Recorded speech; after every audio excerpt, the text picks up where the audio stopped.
Another Savior. Holy, holy, holy, holy, Adimebujuku.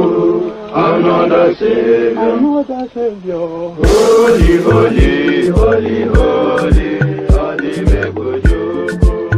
Another Savior. Well, this is Mobien. This is dedicated to the gallant heroes of the Nigerian Biafra War and IPOB families all over the world. I remember the Nigerian Biafran War, in the thickness of the Biafra genocide. Hey, one man revived the vanishing hope to life. Let the great Biafran army to fight, and they were singing out, holy, holy, holy, holy, Olumewojuku is another Savior. They were singing out, holy, holy, holy, holy, Olumewojuku is another Savior. Holy, holy, holy, holy, Olumewojuku is another Savior. Many years after the genocide, whoa, yet another great leader has risen up now. Oh, and he's leading the Biafrans to victory. Inyamadika yabika kwa namno wao. Hey, anamekele mazuche mefo. Manemo, it's an honor having you on board. When I'm singing along, holy, holy, holy, holy, Namdekano is another Savior. Just sing along, holy, holy, holy, holy, Namdekano is another Savior.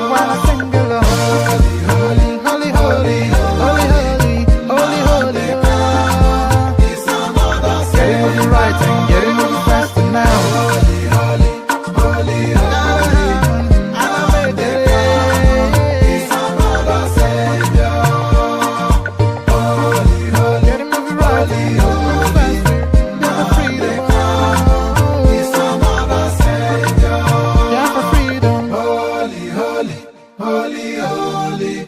Nnamdi Kanu is another savior.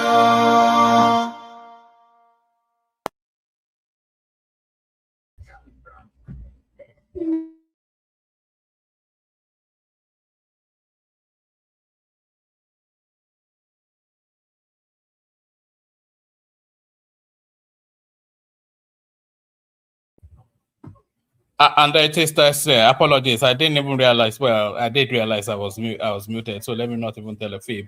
But good day to you. Good to be your company and all that. Another afternoon session. And before we start off, apologies. There's going to be a little bit of background noise in the background. For reasons that I've got my little boy here with me. So there will be a little bit of background noise. If the noise becomes intolerable, then I'll just shut the session down and then we'll reconvene for the usual time. But there will be a little bit of background noise. But nevertheless, I will push through that, hopefully. So, yeah, good day to you. Good to be your company and all that. Hope you're having a glorious day so far. Hope the day is going wonderfully for you. So another afternoon session, as I said, we are trying to start to reintroduce the afternoon sessions slowly by slowly. Slowly by slowly, that's Nigerian English right there, isn't it? Slowly by slowly.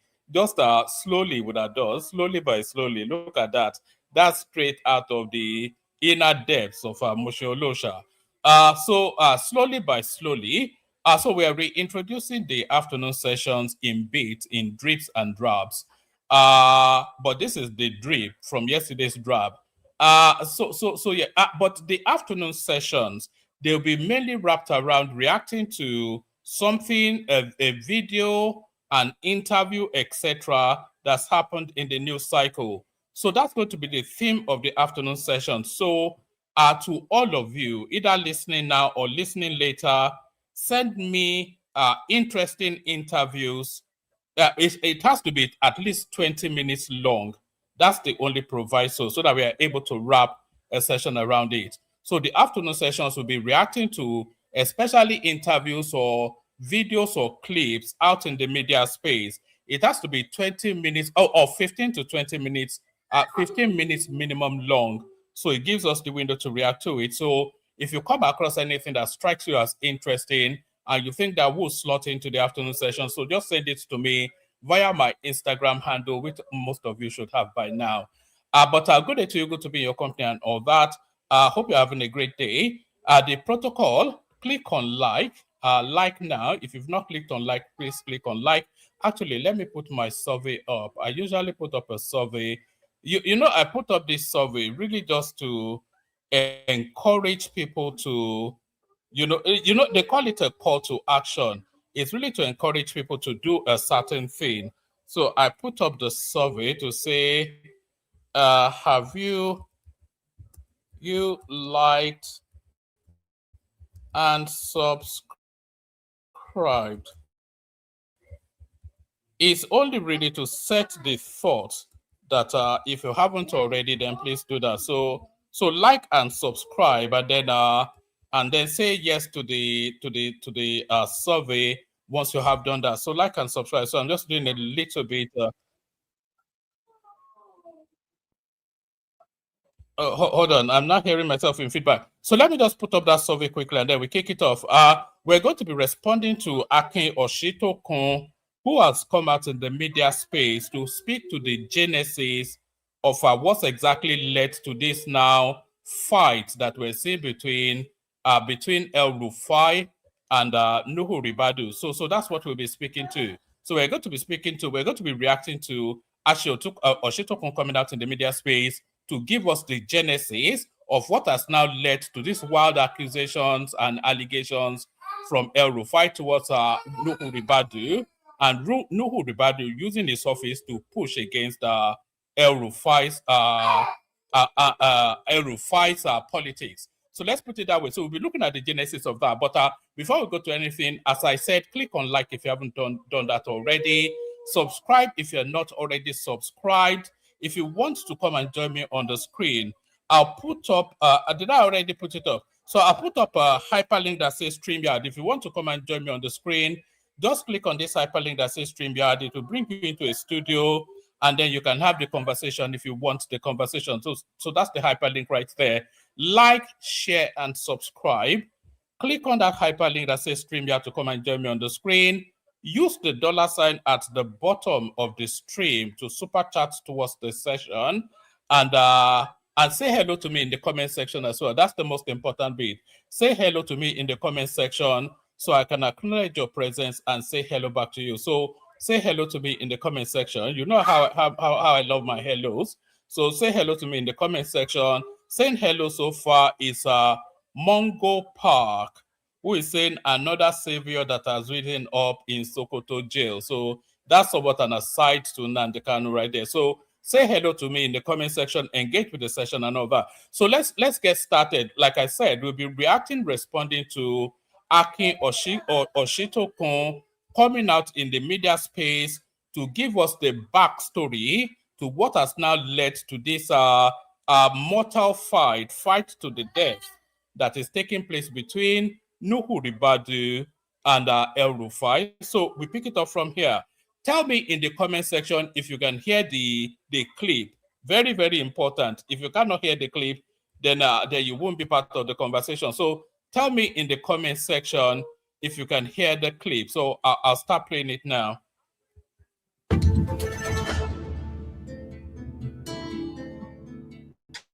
Tonight on Prime Time, we revisit a political backroom moment that may have shaped rivalries still reverberating through Nigeria's power corridors. In 2007, as President Olusegun Obasanjo prepared to leave office, a discreet caucus was... So tell me in the comment section if you can hear the clip. Tell me in the comment section if you can hear the Arise News clip. So I need you to tell me that before we carry on. So tell me, yes, we can hear it. At least one person should say something. Can you hear the Arise clip? Okay, I'll wait for somebody to respond. You know, it's a participatory sport, you know. If you can't at least say yes or no, then what's the point? I'll give it 10 seconds and then maybe we just call it a day. Can you hear the Arise clip? Can you hear this clip that I'm playing? Just say that's all you are needed to do. Now just say yes. That's all. What? Oh, all right. So, like I said, this is down memory lane. Fast forward to give us then the backdrop, the backstory to what has now led to this mortal fight between El Rufai and Nuhu Ribadu. So, like I said, this is a front row account. This is a bird's eye view. This is a person that was sat in exactly the room where the genesis of the beef that is happening between Ribadu and El Rufai, where the genesis of that beef was seeded. So we pick it up from here.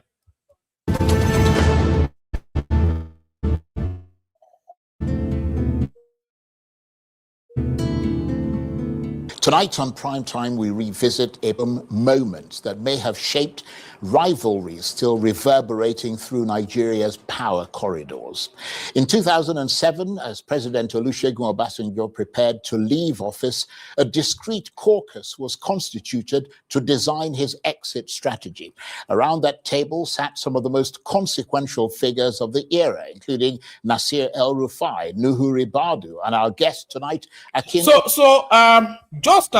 for the benefit, I'm sure you can hear what Charles is saying, but what Charles is saying is that when Obasanjo came to the end of his tenure, which will be around about 2007 thereabout, he assembled a team to design how he exits office and hands over to somebody else. So what does that tell us? That already tells us that the Nigerian presidency is nothing to do with the electorate, because whatever that committee that Obasanjo assembled at that time, whatever and whoever they come up with, ultimately will be your president. There is nothing that shakes it. The only anomalous instance, the only anomaly that we've ever had to that power arrangement was Buhari forcing Goodluck Jonathan out of office. And the only way that was possible was because Goodluck Jonathan, it doesn't belong to any bloc. He's a political outsider. So they were able to force him out. But this arrangement, this committee that Obasanjo set up to design his exit plan out of office was essentially the election taking place, because whoever that committee came up with is exactly the person that is going to be your president. So it's always been, there was never a time that it wasn't like that. There has never been a time, apart from the last election, there has never been a time up to 2023 where the electorate decided who governed them in Nigeria. It's always been decided for us. It is only in 2023 when the Nigerian people decided that no, it's Tinubu that we want. That's the only instance that we've ever had the Nigerians choose their president. In every other instance, it's always been a gentleman's club behind the curtains, closed door meeting in the dead of the night. That's how your president and rulers are decided. Corridors. In 2007, as President Olusegun Obasanjo prepared to leave office, a discrete caucus was constituted to design his exit strategy. Around that table sat some of the most consequential figures of the era, including Nasir El-Rufai, Nuhu Ribadu, and our guest tonight, Akin Osuntokun, then political advisor to the president. According to Osuntokun, that group advanced a bold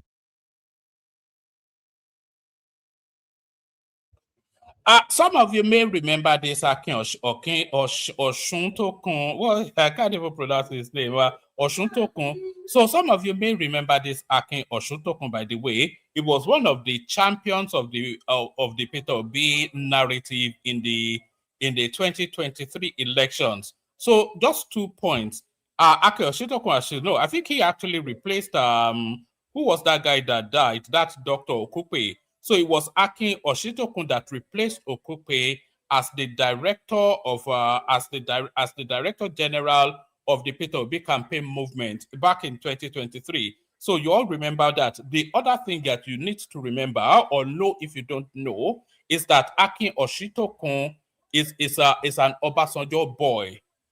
So for Akin Osuntokun to have been the director of Peter Obi's campaign structures back in 2023, for that to have been the case, that is to tell you then that Peter Obi is essentially an Obasanjo project. So just to give you a bit of that background knowledge.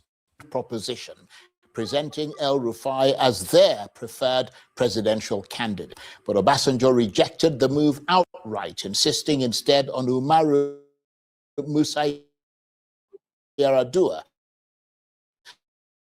a choice he said to have viewed through the prism of loyalty as rejection, so the seeds of the feud now raging between El-Rufai and Ribadu. So that is essentially the essence of it right there. So for months and years now, I've always told you that El-Rufai had the first opportunity then to become the president of Nigeria. That was when Obasanjo was leaving office. It was actually at the prime seat. It wasn't even Yar'Adua. It was at the prime seat to replace Obasanjo. But as ever, his ego got ahead of his politics and he was outmaneuvered, just as he has been outmaneuvered in politics ever since. So ego over everything else. You know, what is that book again? The Never Outdo the Master. Is that Machiavelli or something? Never outshine the master.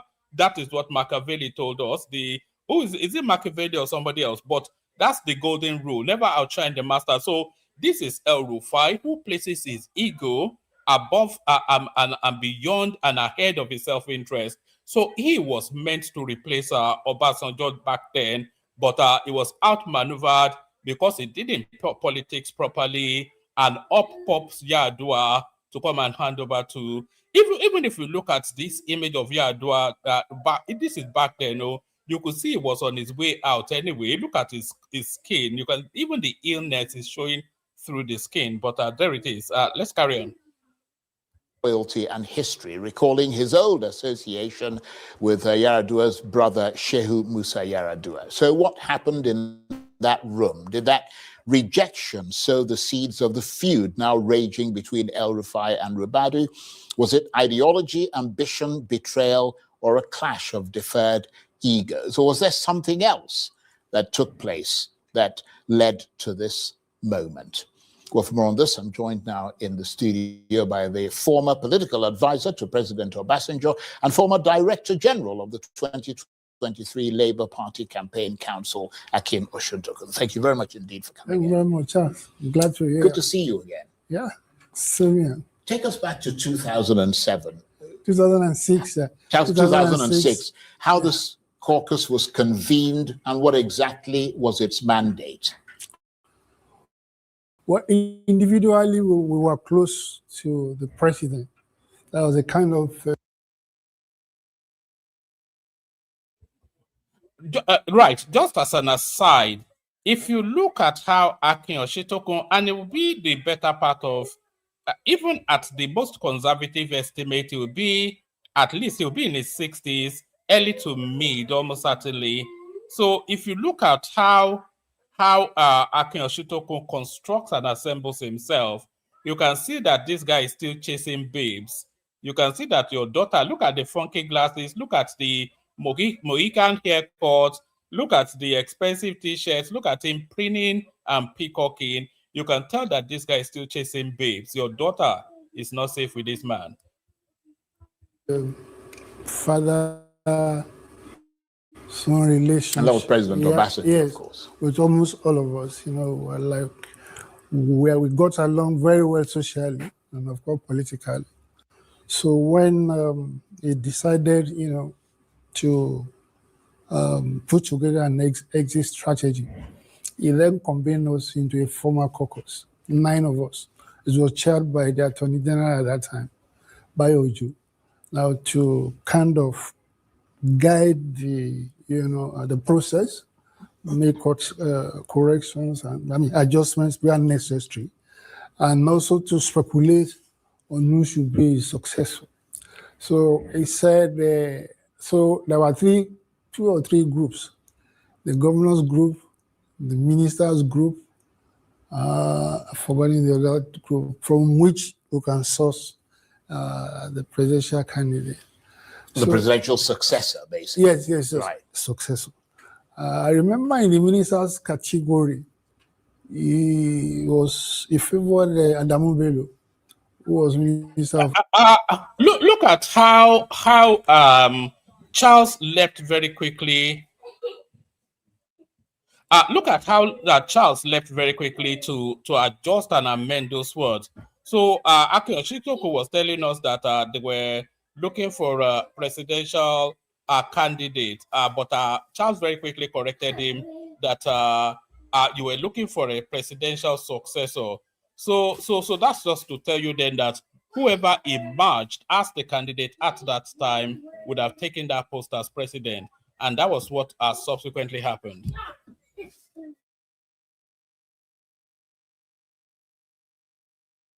I agree. But later, the governors were a very powerful caucus, and he worked quite closely with them. So the governors, impressed on him that he should take one of them, as a candidate. So he had no problem resolving on who that should be. All right. I just wanted to pause you there. What Akin Osuntokun said there is exactly how politics works in Nigeria, where people narrow it, ultimately to narrow it to themselves.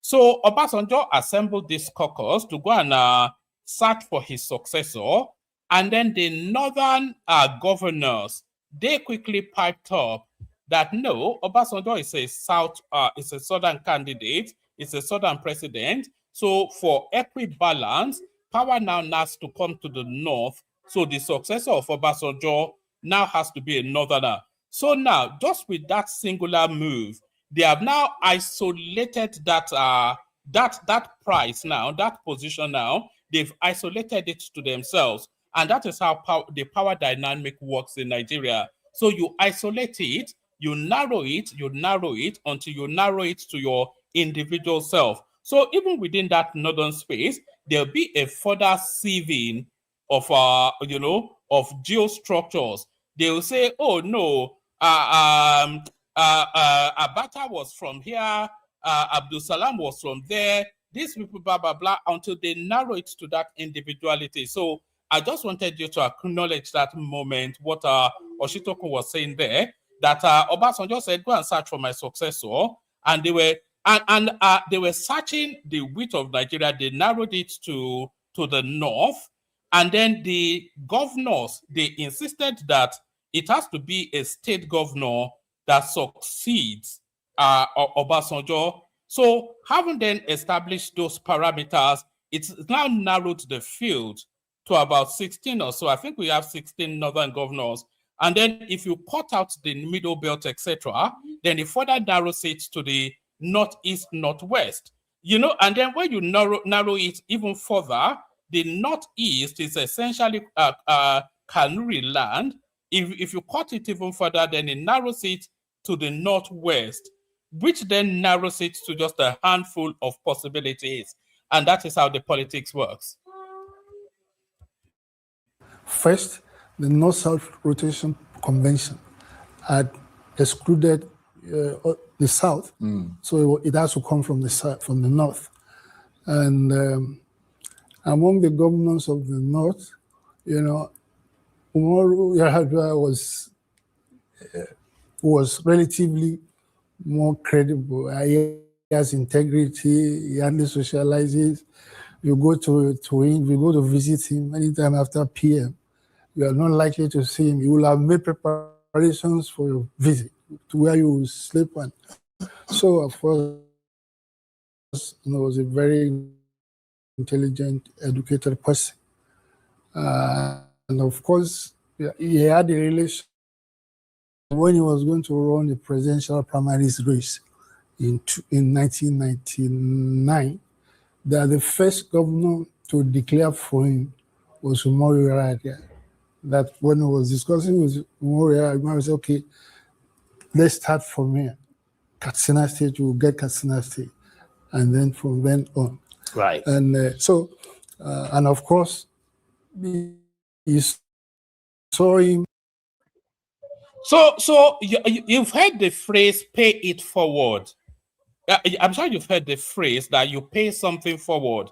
So you do something that is altruistic. You do something that does not necessarily serve your interest in that moment in time, but in the future, that act of good that you have done will come back to pay you its reward. So what Akin Osuntokun was telling us there was that when Obasanjo was jostling to succeed Abdul Salam as the first president of the Fourth Republic, as the military pulls out and the civilians pull in, he was canvassing, and Yar'Adua was the first person to lend his support to say that, look,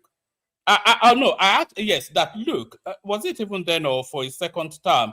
But essentially, Yar'Adua was one of the first governors, even if not the first governor, to show open backing for Obasanjo's presidency. So he showed that open backing, and then when Obasanjo is about to leave office, his memories harken back to that selfless act of support that Yar'Adua afforded him. And then so he then brings that in to then now repay that favor. Do you see? So that's what paying it forward is all about. I mean, naturally. Yeah, but that came later on. I mean, when your group presented El Rufai as a preferred presidential option, how serious was that proposal?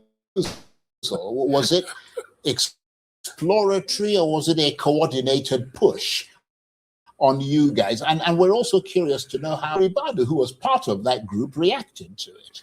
He was actually avoiding President Obasanjo. He suspected that we were going to come up with a Rufai. So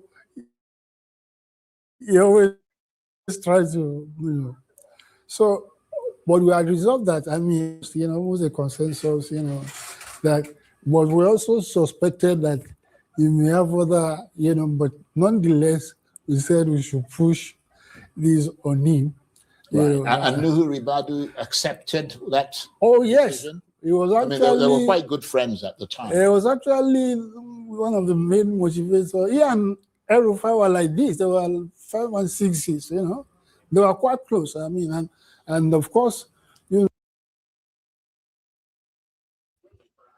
So the space that Akin Osuntokun is describing is as early as 2007, when the successor for Obasanjo, as we have said, was being determined, and they were championing, you know, because Obasanjo assembled a team to go and look for a successor, and they were championing El Rufai then to succeed Obasanjo. And one of the voices propelling El Rufai to that post was Nuhu Ribadu. So that was how tight they were, just as early as 2007.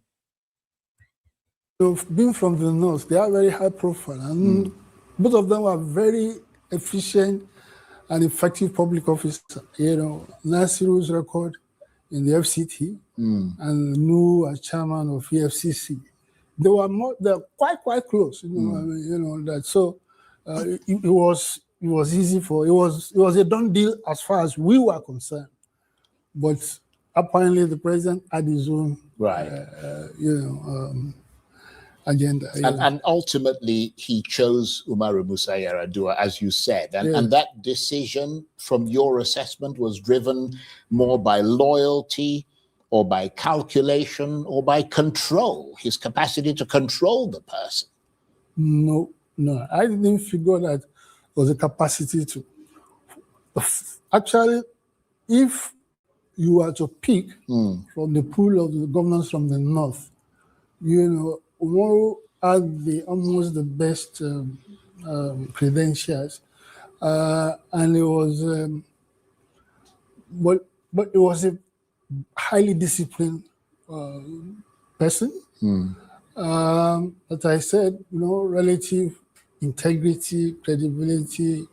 Right. Well, I mean, that's an era that's and gone. Then, of course, his brother is, you know, I think that the image of Shehu Yar'Adua was always on Obasanjo's mind, you know, when but now that you look back with hindsight, given all the things that have happened, do you think the... Right. For the benefit of our Gen Z followers, our latter day reign followers, the new entrants into the Nigerian political space, Yar'Adua, who was the president that succeeded Obasanjo, that was Umaru Yar'Adua. He's the younger brother of Shehu Musa Yar'Adua. So who was Shehu Musa Yar'Adua? Shehu Musa Yar'Adua was the deputy of Obasanjo when Obasanjo was the military head of state in Nigeria. So you see this cycle. So they're somewhat keeping it in-house. So that was what Akin Osuntokun was hinting at there. Suggestion of your caucus of El Rufai was politically naive, or as Obasanjo reportedly said, because Obasanjo, I understand, said it was politically naive of you. Yeah. Or was it strategically bold on your part? I mean,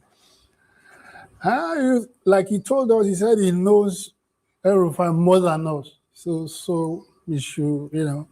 I mean, we saw the way he referred to El Rufai later on in his book. So that was what he, which is not very complimentary. Exactly, you know, that he didn't want to be too harsh on him, on Nasiru, and not considering. So he just kind of said, "Look, you guys, the naive, you don't know what I know about him," and that in any case, the governor's caucus was very powerful, you know, and needed them, you know, to mobilize support for more. So that again worked against El Rufai. That it was not a government. And what was El Rufai's reaction to all of that? Do you recall? We took it straight. I mean, himself. Yes, he didn't feel too about. You know, that was the last and only window for El Rufai to be the president of Nigeria, because it was at that moment in time, it was all these characters like Osuntokun, Nuhu Ribadu, etc., and a whole bunch of young Turks of that time. It was those spaces that seeded the idea that it could be president in the mind of El Rufai, and that idea has been germinating in his mind ever since. But the window has not opened for him ever since then to be the president of Nigeria. So Obasanjo chose Umaru Yar'Adua to succeed him. So that window does not open. Umar Yar'Adua dies, but Umaru Yar'Adua had the deputy, so that window did not open. So now when they were looking to force Goodluck Jonathan out of office, Buhari still had presidential ambition. El Rufai was not a strong enough of a nationally known name to have been used as the bullhorn to force Goodluck Jonathan out of office. So that window did not still open. So when it was time for Buhari to leave office, it was then time for the South to come back in. So that window still did not open for El Rufai, but El Rufai was trying to open that window subsequently for himself. So when El Rufai was backing Tinubu all the way through in that election, saying that power should transit to the South, he was playing the game of succeeding Tinubu. So he'll help Tinubu to get into office. Tinubu serves his term, and then he succeeds Tinubu. That was the El Rufai plan, and it was a direct lift of the template of Tinubu. So he saw what Tinubu did to arrive himself at the presidential villa, and then he was trying to copy and paste that onto his ambition, but he has been outmaneuvered. Who outmaneuvered him? The person that was championing, this is Nuhu Ribadu, the person that was championing and seeding the idea that he could be president in his head as far back as 2007. So it was still this same Nuhu Ribadu that was pushing him towards the presidential villa in 2020, in 2007. This same Nuhu Ribadu now is now the one putting up guardrails to prevent him from accessing the presidential villa. And that is now how the mortal fight to finish started. Obasanjo was going to accept him.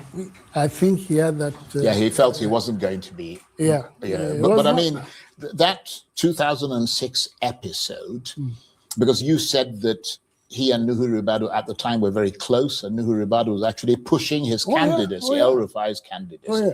So there was no sense at all in your assessment that might have marked the beginning of the personal and political rupture between El Rufai and Ribadu. No, not at all. So when did that rupture occur? What happened was that the group felt that Umaru as president was going to adopt us, the same, right, that we were going to be with him as president.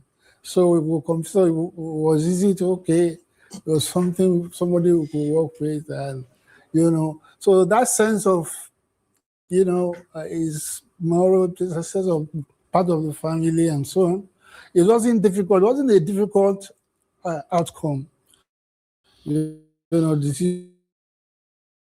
Decision as far as we were concerned. Right, but what I'm curious to know, because time is going fast, is when did the political rupture between I understand there was yes, that was how I was making reference to Umaru. Right, but Umaru didn't want us near him. I mean, he wasn't well disposed towards us, especially towards Rufai, and so that breach, right, destabilized the group, so to say, and then metamorphosed it. It went on to become some kind of victimizing, witch-hunting Nuhu and El Rufai. So they had to leave the country and go on exile. But so that, I don't want to use the word backfire, but it led to a rise in their political profile, both of them, because of the way they were treated, and yes. So I remember some of that because there were a lot of probes and things. Exactly. Yeah. So Bola Tinubu then, well, he was a kingmaker. He had left as governor of Lagos State in 2007. He wanted to support or sponsor somebody since it was viewed as a All right. I want you to listen keenly to what I want you to listen keenly to what Akin Osuntokun says next, because what Akin Osuntokun says next is the beginnings of the divide. It's the chasm. It is what led to this friction and tension between Ribadu and El Rufai. So what Tinubu did at that moment in time is what led to the chasm that has now merged into a mortal battle, a battle to the death between Nuhu Ribadu and El Rufai. So listen very keenly to what Akin Osuntokun says next. the turn of the north. He wanted. Yeah. So Bola Tinubu then, well, he was a kingmaker. He had left as governor of Lagos State in 2007. He wanted to support or sponsor somebody since it was viewed as a turn of the north. He wanted to support a member of the younger generation from the north, whom he could support, put his own southwest support behind. Right. And then so he did a public opinion. Nobody knew, I'm sure everybody didn't know. So the result of the opinion clearly favors Nuhu Ribadu. The opinion poll, Nuhu got 45%, Erufai 7%, and so on and so forth. So it was on that basis that Tinubu. So that also introduces us to the inner working. So what he was saying essentially was that Tinubu was a kingmaker even as far back as 2007, and then he was trying to pick the champion within the north. And in trying to pick the champion within the north, he did a survey of all of the major actors within that north. And that survey returned Nuhu Ribadu overwhelmingly as the new age champion of the north. That's essentially what I'll scroll it back so you hear it again. So that was what it was entirely about science. So about sampling, about data, about statistics, about the temperature of the people at that time. But that was the seeding then of what has now transmerged into this mortal battle between El Rufai and Nuhu Ribadu.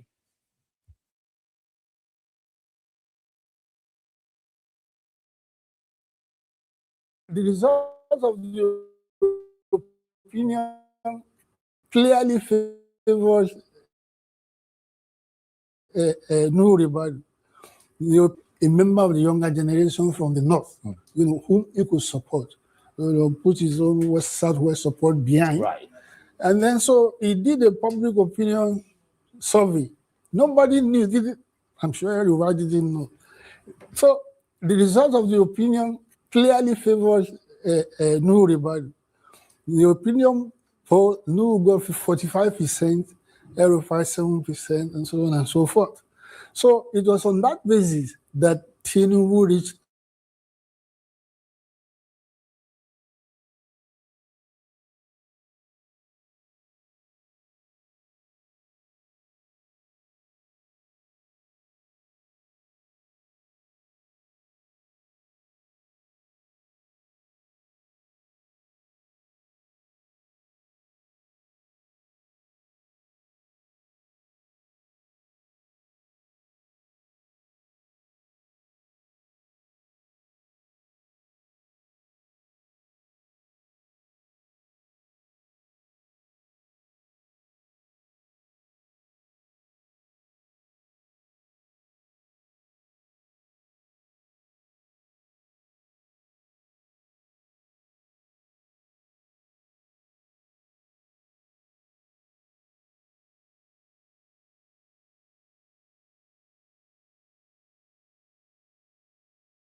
Hello, is anybody still there? I wonder. My internet dropped me. Apologies for that. Sorry, Dami. My internet dropped me. So, where were we? Let me bring up. Let me bring up back up. Where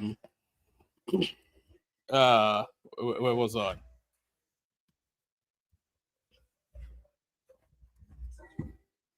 All right. All right. So we pick it up from here. So we carry on. Let me know if you can still hear it in the comment section. He was a kingmaker. He had left as governor of Lagos State in 2007. He wanted to support or sponsor somebody since it was viewed as a turn of the North. He wanted to support a member of the younger generation from the North, whom he could support. Put his own Southwest support behind. Right. And then so he did a public opinion survey. Nobody knew, did it? I'm sure everybody didn't know. So the result of the opinion clearly favors Nuhu Ribadu. The opinion poll, Nuhu got 45%, Rufai 7%, and so on and so forth. So it was on that basis that Tinubu reached out for Nuhu and adopted him as a candidate. Yes, he became the presidential candidate. Or was that the ACN? Exactly, but I think that was when the bad blood set in, with Nasiru, that the rating kind of elevating who above him. And I think he never really got out of that disappointment. Right, but then he subsequently became governor of Kaduna State and all the rest of it. I mean, two-term governor. I mean, surely that would have sated whatever, it didn't get over ego there was, their bruised ego. No, it didn't get over it. And of course, if you compare the two of them, he had an upper hand by becoming the governor of Kaduna State for 8 years.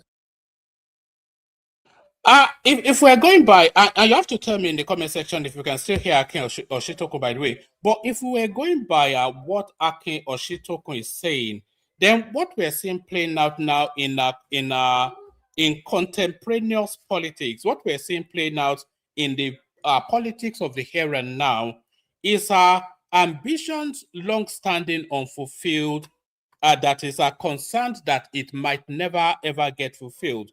So let me break that down. I'm talking about ambitions that has been long there, not yet fulfilled, but that ambition is coming to the alarming realization that it might never be fulfilled. So Akin Oshitokun is telling us right here that when Obasanjo was leaving office, it was El Rufai that was the front runner to replace him. They pushed El Rufai quite aggressively, but the politics played out. No sound. This is what I keep saying to you guys. You have to tell me now. If you don't tell me, then I don't know. I've been playing it and responding to it, but you're not telling me if you can hear it or not. Let me play you a little bit of music, and then I'll refresh it so you can come back up. But you guys have to participate as well. That's just the thing. If you are giving me feedback, then I can know what your experiences are as you're watching and listening.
All right. I need you to tell me if you can hear the clip, because it is this clip that the session wraps around and I'm reacting to. So if you cannot hear it, then there is no point. But I can only know if you can hear it or not if you tell me. So I'll play it now, and then you tell me if you can hear it. Some kind of victimizing, chanting no and Rufai. So they had to leave the country and go on exile. But so that, I don't want to use the word backfire, but it led to a rise in their political profile, both of them, because of the way they were treated and, Yes. So I remember some of that because, there were a lot of probes and things. Exactly. Against them. Yeah. So Bola Tinubu then, he was a kingmaker. He had left as governor of Lagos State in 2000. So what Akin Osuntokun is telling, that's why I'm just being so particular that you hear it. What Akin Osuntokun is explaining to us here is where the enmity between El Rufai and between El Rufai and Ribadu, where it started, the exact point in time, because they were best of friends up to a certain point in 2007, 2008. So after that particular point, they became the worst of enemies. So from best of friends to the worst of enemies. So what events took place that made El Rufai and Ribadu to go from best of friends to worst of enemy? What was that change in point? And that changing point is all down to Tinubu, and this is what Akin Osuntokun is about to explain to us now. So that's why I am so particular that you hear it. So pay keen attention to what he says subsequently. And apologies for the background noise if you can hear any. I've got my little boy with me. He wanted to support or sponsor somebody since it was viewed as a turn of the North. He wanted to support a member of the younger generation from the North, the way they were treated and, Yes.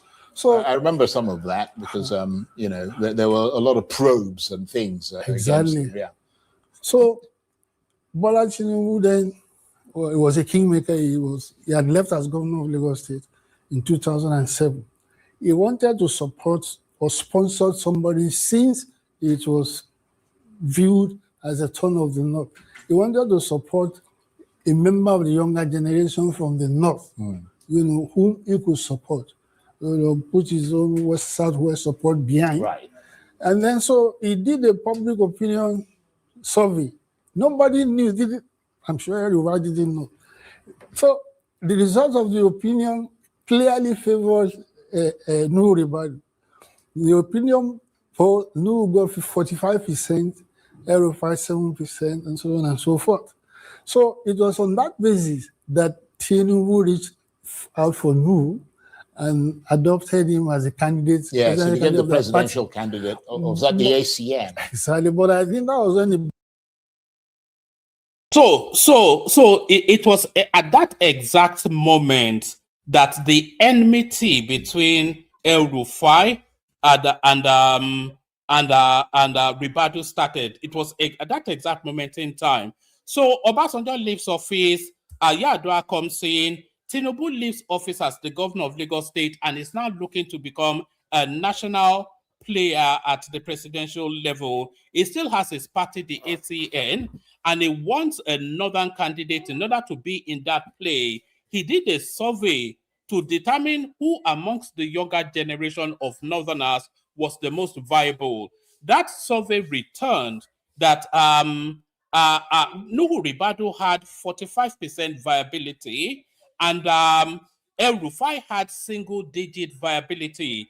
You'll recall that back in those days, there was a point in time that Nuhu Ribadu was the presidential candidate of the ACN, which was Tinubu's party. So it was as a result of a scientific sampling of the polls that emerged him then as the front player for Tinubu, as the northern champion. And Tinubu has adopted him ever since.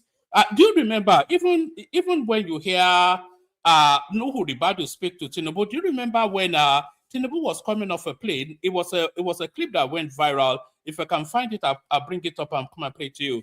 It was a clip that went viral. Tinubu was disembarking from a plane, And Nuhu Ribadu was part of the entourage that went to receive him. And you could audibly hear Nuhu Ribadu say, "Daddy, Ekabosa." So that is the depth of the establishment of that synergy between Nuhu Ribadu and Tinubu. So Tinubu adopts Nuhu Ribadu, jettisons El Rufai. He's been championing Nuhu Ribadu ever since, and that is the genesis of the friendship turned rivalry, now turned enmity between Nuhu Ribadu and El Rufai. Bad blood setting, with Nasiru that the rating kind of elevating who blood setting, with out for Nu and adopted him as a candidate. Yes, he became the presidential party. candidate. Or was that the ACN? Exactly, but I think that was when the bad blood setting, with Nasiru that the rating kind of elevating who above him.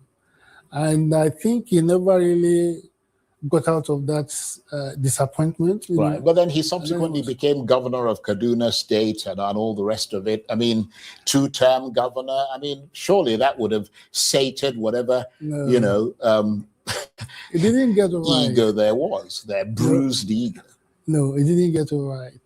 And of course, if you compare the two of them, he had an upper hand by becoming the governor of Kaduna State for 8 years, while Nu was languishing in political awareness. So, and then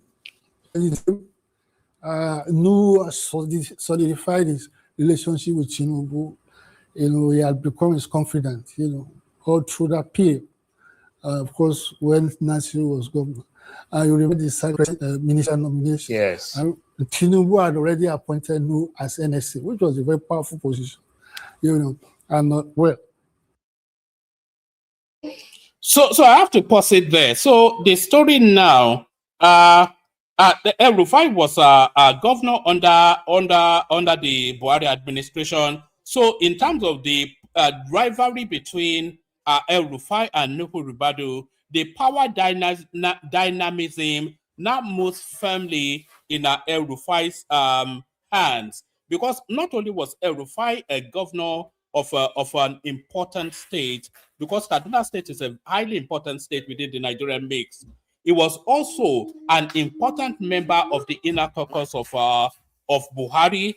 So it was as powerful as it possibly could be without being president under the Buhari administration. So that rivalry, that enmity between El Rufai and Nuhu Ribadu, El Rufai, the power dynamism moved sharply towards El Rufai for reasons of the personality that he was under the Buhari administration. But in terms of the political brinksmanship, Nuhu Ribadu is still stayed with the Tinubu narrative. He still retained his loyalty to Tinubu even through those dark Buhari years. Because what Nuhu Ribadu calculated was that Buhari may be the president, but Tinubu is probably the most potent actor within the political field. Buhari becoming president is essentially Tinubu placing him there. And Tinubu had not shown any ebbing in his political potency. So it was that political potency that Nuhu Ribadu vested his loyalty on. And El Rufai had the expanse of being a big actor within an administration that is already in situation. So that was where the dynamism comes in. So, all this rivalry is still who amongst Nuhu Ribadu or El Rufai becomes president of Nigeria. So it's one or the other. It cannot be the both of them. So the advantage moves to El Rufai in terms of him being a senior actor within the Buhari administration.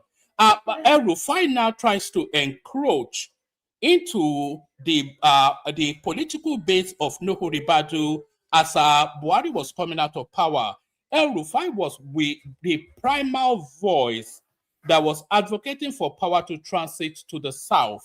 And when El Rufai was advocating for power to transit to the south, it had no other meaning than power should go to Tinubu, because forget your or any silly nonsense person. If power was coming to the south, power was coming to Tinubu. So when El Rufai backed that narrative of power coming to the south and he went on to champion it, he was holding on to the power base that he'd already established within the Buhari hegemony, and it was now encroaching into Nuhu Ribadu's power base, which was the Tinubu narrative. So do you see, he was trying to grab it all in order to solidify his position. So El Rufai pushes for Tinubu to become president. Tinubu subsequently becomes president. So El Rufai is sitting pretty. But the one thing about Tinubu, which everybody concedes, everybody that speaks about Tinubu that knows him, the first thing that they always say is that he always stays loyal to his people.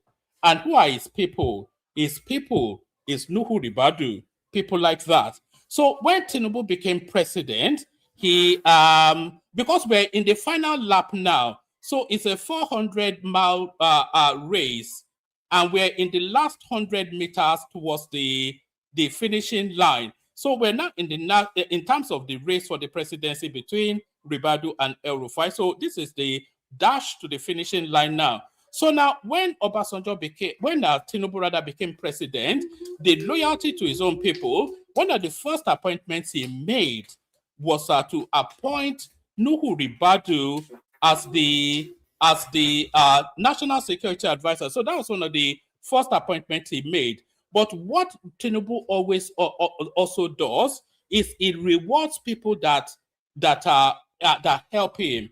So Tinubu had always been speaking in glowing terms about El Rufai throughout the course of that election and post the election as well. So when they were at Chatham House, you recall that El Rufai was one of the people that Tinubu highlighted and all that. El Rufai said he was going to abandon politics for a while to go into academia. Tinubu said he wasn't going to let him. And as soon as Tinubu became president, as he was gathering names for actors within his administration, El Rufai was one of the names that Tinubu sent to the Senate for approval. So that's where the game is so far. So that was where the game is at that time. So El Rufai rising high, Ribadu coming back up as a result of Tinubu being president and him now having that office of the NSA. So now, when they sent the names of the actors that are going to be players within the Tinubu's administration to the Senate then subsequently sent those names to the security agencies for vetting. So that's because that's what the due process requires. So they sent the names to the security agencies for vetting. Who is in charge of the security agencies?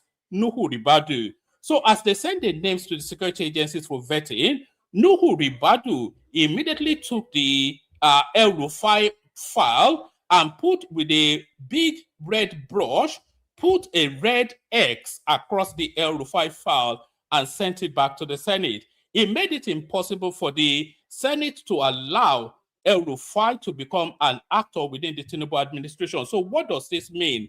El Rufai doesn't get the position of government in order to show relevance for succeeding Tinubu. So the only real actor now in play to succeed Tinubu in terms of the rivalry between El Rufai and Nuhu Ribadu is now Nuhu Ribadu. Do you see? It sounds a bit complex, but I hope I sequenced it in a way that you should understand it. And that is why there are daggers drawn now and ready to finish each other. But you can see why Tinubu picked Ribadu over El Rufai. We can also see why the survey picked Ribadu over El Rufai. We can also see why El Rufai is unlikely to ever become the Nigerian president, because his ego always supersedes his best interest. So that's essentially what that narrative is. I hope you get the condensation as I've tried to firm it up. And then El Rufai thought he was going to be made minister, and he would have become a powerful minister. and then something happened. Yeah. Was there bruised ego? No, it didn't get over it. And of course, you know, if you compare the two of them, he had an upper hand while Nuhu was languishing in political wilderness, so to say. And then 2023 he came, Nuhu solidified his relationship with Tinubu.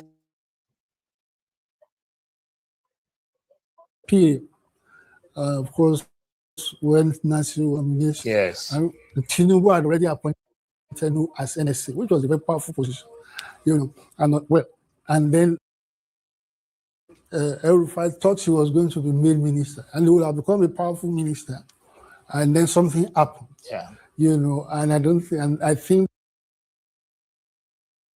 that was a stroke. And Rufai basically felt that Mr. Ribadu had something to do with it. Yeah, he then began having what, to me, seemed like an obsession. Right. You know, with Ribadu, almost every time finding a way to link him with whatever problems that he had. You know, I thought, as a matter of fact, that was why I don't like talking about some of these things that we had done together. Right. But I think that things have gone too far. And that's why it was important for you to come out and speak. Yeah, I think I want to thank you very much indeed for that. Akin Osuntokun. All right, so that was that. That was a Game of Thrones played out in real time within the Nigerian dynamism. I wish Charles had a lot more time for Akin Osuntokun, because I thought there was a lot still to give from that particular narrative. So that was that, and that is the genesis then of the rivalry between Nuhu Ribadu and El Rufai. So we move on swiftly from there to a totally different narrative. We're responding to two clips in this instance. We are talking still about treachery, treason, and hijinks in high politics. So we're reacting now to Pat Utomi's outing with regards to this e-transmission or no e-transmission. Politicians, INEC officials committing treason against citizens should face international trial. This is the headline, committing treason against the citizens. So this is what Pat Utomi has to say. I'll play you Pat Utomi momentarily, but as with the narrative of El Rufai and Nuhu Ribadu, similarly the narrative of Pat Utomi and Bola Tinubu. Let me show you Pat Utomi and Bola Tinubu as early as 2010. This was them once upon a time, and this is them now. So I want you to look very keenly at this clip that I'm about to play you now. You will see quite visibly Pat Utomi carrying the bag of Tinubu behind him, doing yes sir, and acting like the boy. Watch this clip that I'm about to play you very carefully. You will see Pat Utomi carrying Tinubu's bag behind him and doing yes sir, like a boy. Watch this.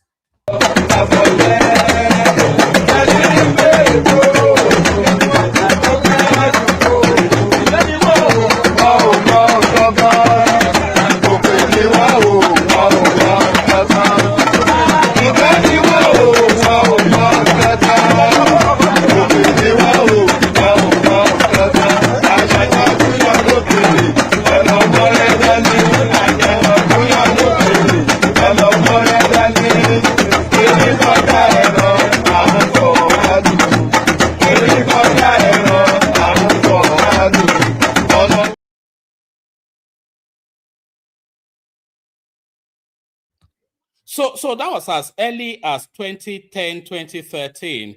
And you could visibly see Pat Utomi there in the background as one of the small boys that follow Tinubu around. As Tinubu is dancing to music, Pat Utomi has to dance to do all right, sir. Yes, sir, no, sir, 3 bags full, sir. So that was Pat Utomi as early as 2010, 2013. And here is Pat Utomi now.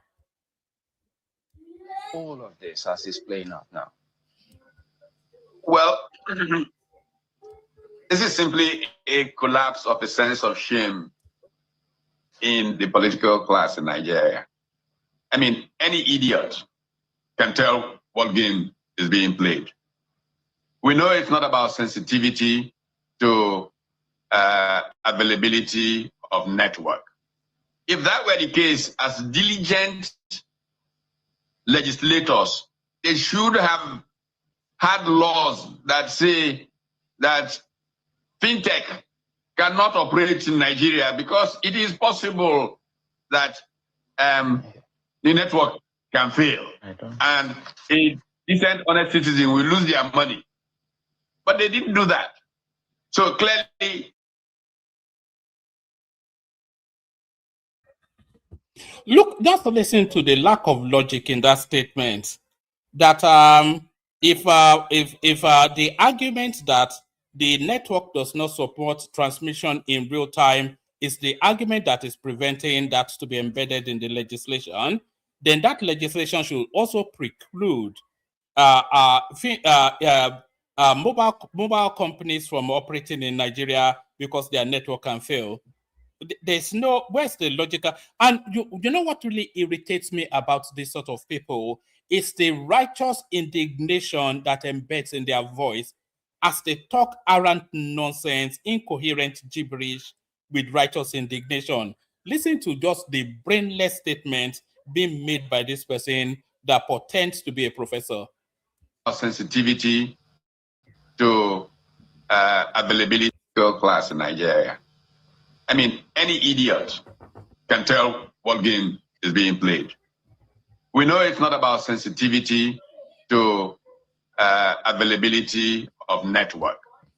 If that were the case, as diligent legislators, they should have had laws that say that fintech cannot operate in Nigeria because it is possible that the network can fail and a decent, honest citizen will lose their money. But they didn't do that.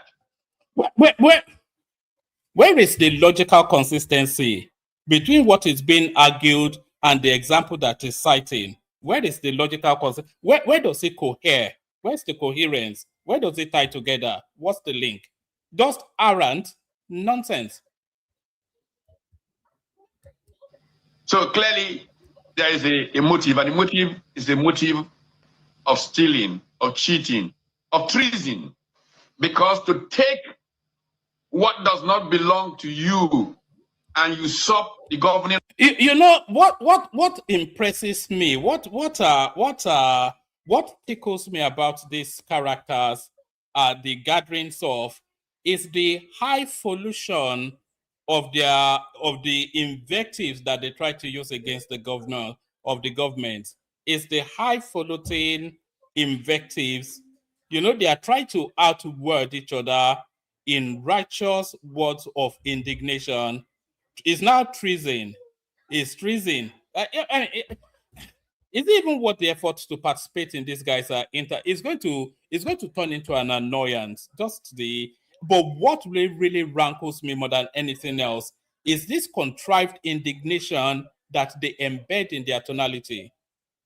Of the country is treason. And so my personal recommendation is several.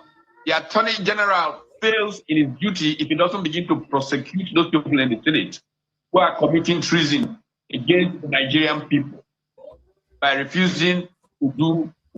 Do you remember that thing from back in the day? Come and see American Wonder. In wonderment, we're listening to this film professor.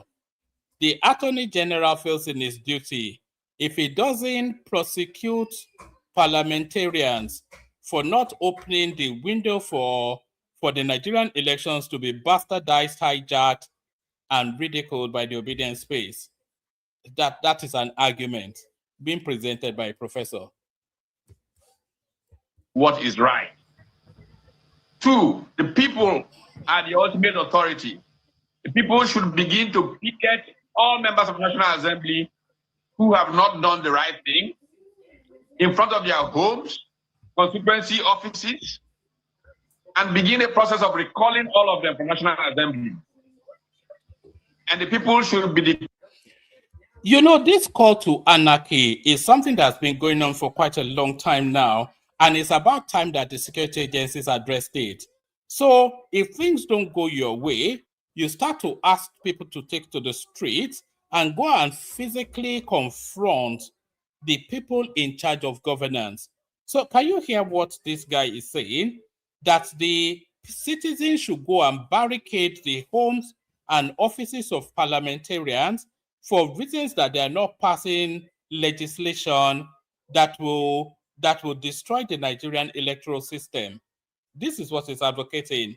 And it will make this state, and Peter Obi has said similarly, you hear it from Showore, people like all these social media obedient people, you hear it routinely and continuously, that the people should go and attack politicians, parliamentarians, etc., for reasons that they are not acquiescing to foisting Peter Obi upon the Nigerian state.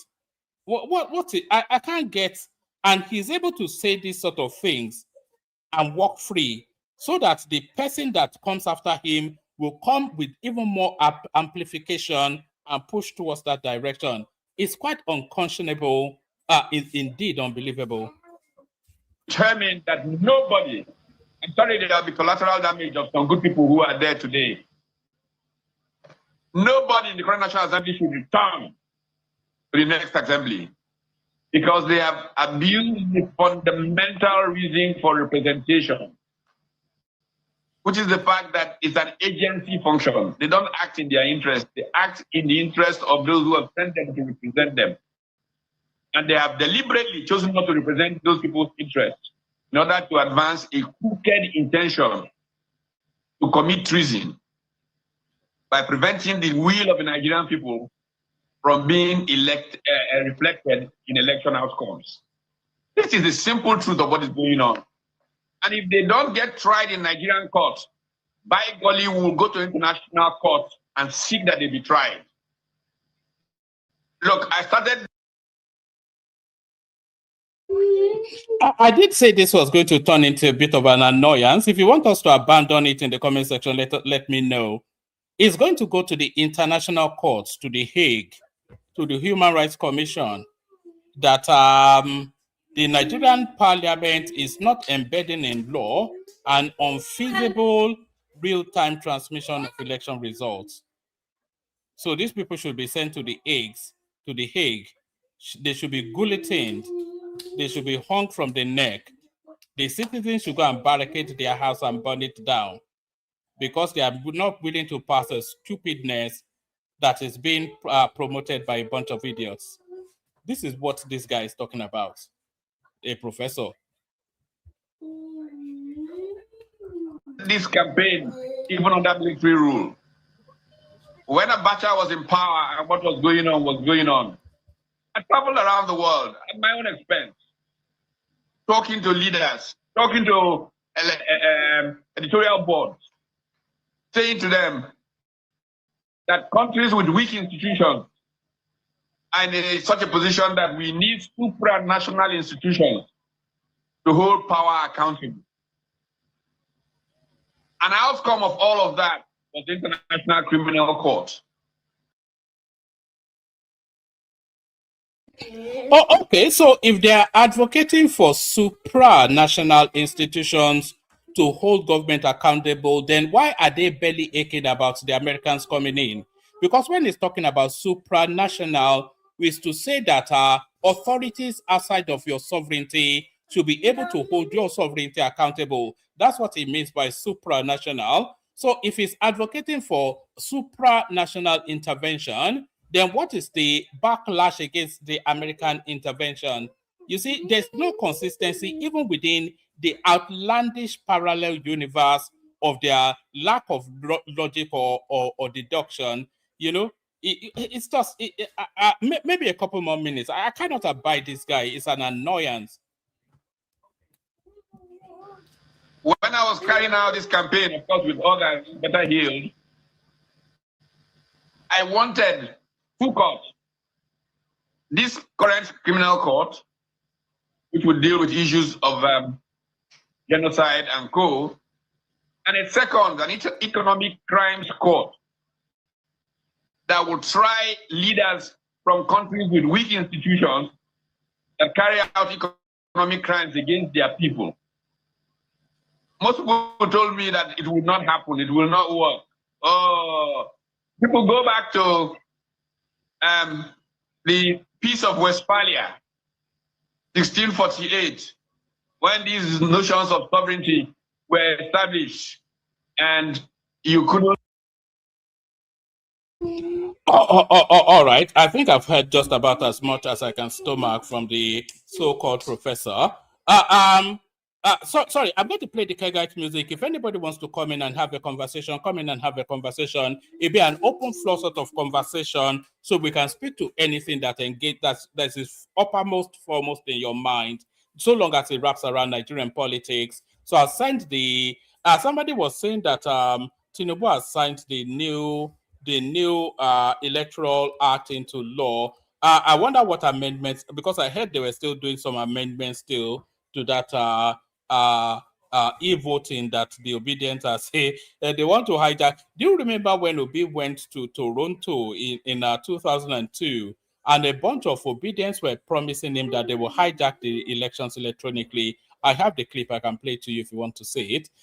Please make sure you are subscribed. Like if you are not already liking. Every single person now that is listening to the sound of my voice should be subscribed. So check your device to see if it's saying subscribed or not. If it's not subscribed, if your device, if you look at your screen, your device, and it's not saying that you're subscribed, then you have not yet fulfilled all righteousness. So fulfill all righteousness by subscribing, and like as you're subscribing as well. So like and subscribe. Please do that to push our numbers up. So I'm going to play a little bit of music. I've sent the link to the studio to the comment section. If anybody wants to come in and have a conversation around Nigerian politics, then the platform is open, accommodating towards that. So I'll play a little bit of music, and then we'll see who turns up. Just a little bit of Kegite music. Only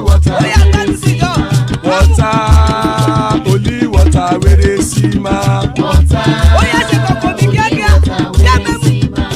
water, water, water, water, water, water, water, water, water, water. Only water, where they see my.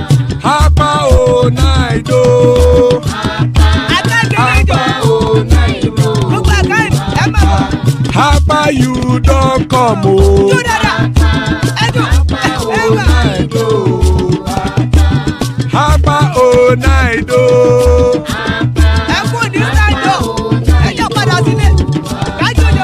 Oro kẹ̀kẹ́ ẹlẹ́mù yé o. Ilé sọ́dí kẹ̀kẹ́ ẹlẹ́mù ré o. Bobby master kẹ̀kẹ́ ẹlẹ́mù ré o. Chifu Faila ti kẹ̀kẹ́ ẹlẹ́mù ré o. Eruku lẹ̀lẹ̀ ẹlẹ́mù dé. Eruku lẹ̀lẹ̀ ẹgbẹ́ ẹlẹ́mù dòde ojàre o. Eruku lẹ̀lẹ̀ Ghana ti dé ẹgbẹ́ bọ́dì o. Ọmọ ẹlẹ́yẹ ẹ̀yẹ o ó dìle o. Odúyẹ̀lá ẹ̀yẹ o ó dìle o. Petrosonama ẹ̀yẹ o ó dìle o. Petrosodunke ẹ̀yẹ rẹ̀ ó dìle o. Ẹlẹ́kọ̀ ọ̀run mú ìní o.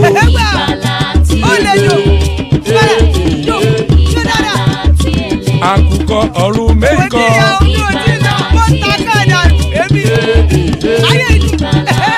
Ikú kò ní ríwà gbéṣe o.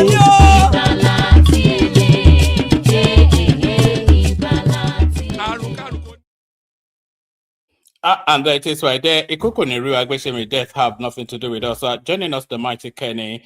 You know, Kenny, I'll tell you about Kenny in a moment. Joining us also equally mighty Ola.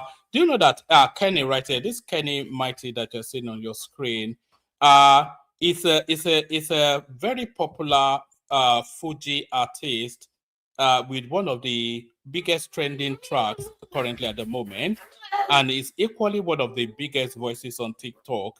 in terms of Nigerian politics. So we're an august company, equally august, the company of Ola. So this Ola and Kenny and myself at the moment. So anybody else that wants to open up on, we kick it off, start it off, and guys, we can just free flow. But we'll kick it off, start it off with you, Kenny. So Kenny, apologies for having to suffer you to listen to this part to Tommy.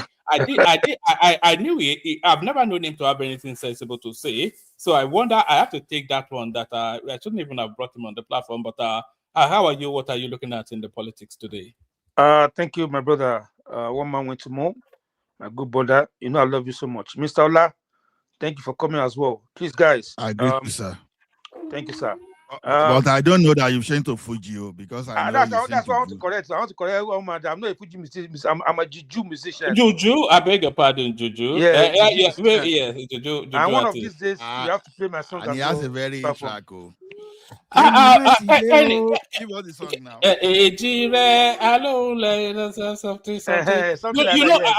I tried to play it once, and your people copyright struck me, so I had to go and delete it. I was playing it, but it's copyright protected. Your music. It's on YouTube, Abby. Yes, you know, I got it was red flagged for copyright when I played it. Wow. All right, no problem. So guys, go and download Mayo Mikun.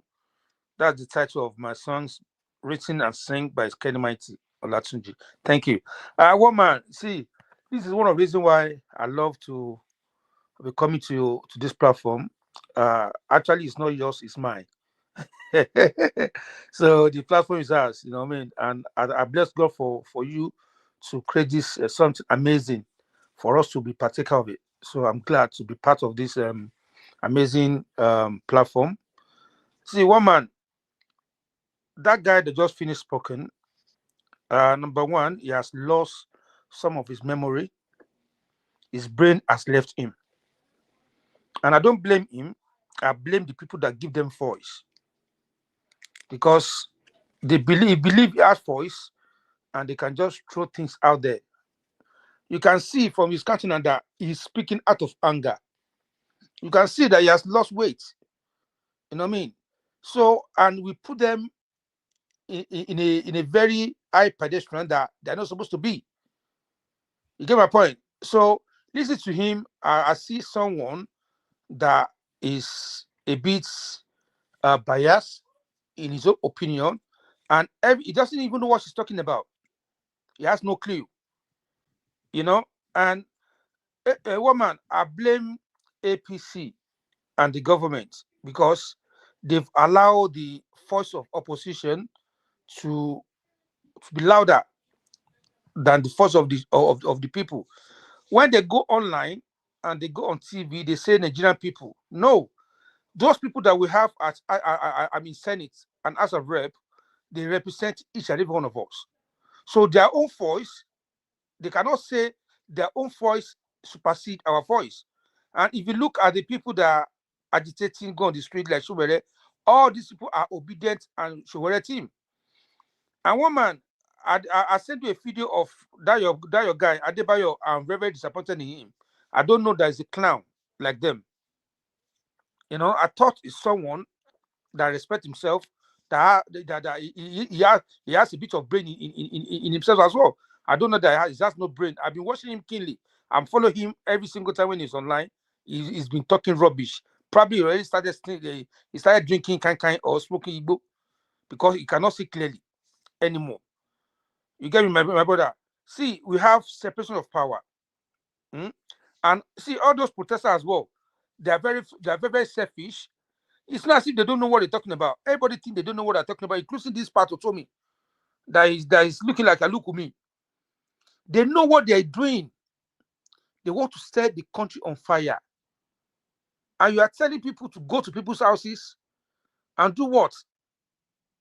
You know, bro, you cannot send your son or your family to go, to go and do it. It's a pity.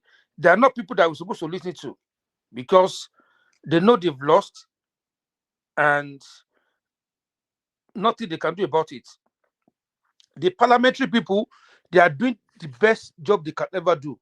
What is hard in this environment to understand that all of them are crying And that woman too, that is mouth wide like a basket mouth, a pastor wife, former minister of education, what you call herself, she's part of them as well. You can see they are, all of them are headless mob. Okay, that's something hard in what the parliament are doing. You said, okay, even Showere and the rest of them, they were saying that we have 98% of coverage. Well, let's assume for this conversation sake that we have 98% of coverage in Nigeria to do direct this thing they're asking for. So what happened to the 2%? Are they telling us that the 2% that they don't have the coverage, they don't matter? Because that's what the people that was on the street yesterday are saying. Oh, we have 7 to 8%. Even Rufai was saying it on TV today. He was saying the same thing that they say we have 90% coverage for internet. But what they forget to say is what happened to the 2%? Are they saying 2% does not matter? Are they saying their vote is not going to count? Are they saying we should just throw their vote it to be because they won real time of election for 98%? So that 2% can come from any area in Nigeria. It can come from Lagos, Oyo State, Ogun, Ondo, Akure, anywhere, Anambra, even the corners. That 2%, you cannot tell me that you know exactly where the 2% will come from. So what happened to the vote of those 2%? We just trash it in the bin. But they know what they are looking for. They are looking for anarchy. One man, what they're trying to do is, if they go with this and they put that into law, they will not go to see that it was not done in real life, in real time. They cancel election, they put interim government in place. Right? That is their plan. The interim government cannot do whatever they want to do. They now go back to square one. That is their plan, because they know, number one, they don't have the money to postpone the election. They don't have the policy. You understand? They are clueless. They don't have the policy to tell Nigeria that this is what we're going to do. That's nothing they can tell us, because they're going to start repeating the same thing.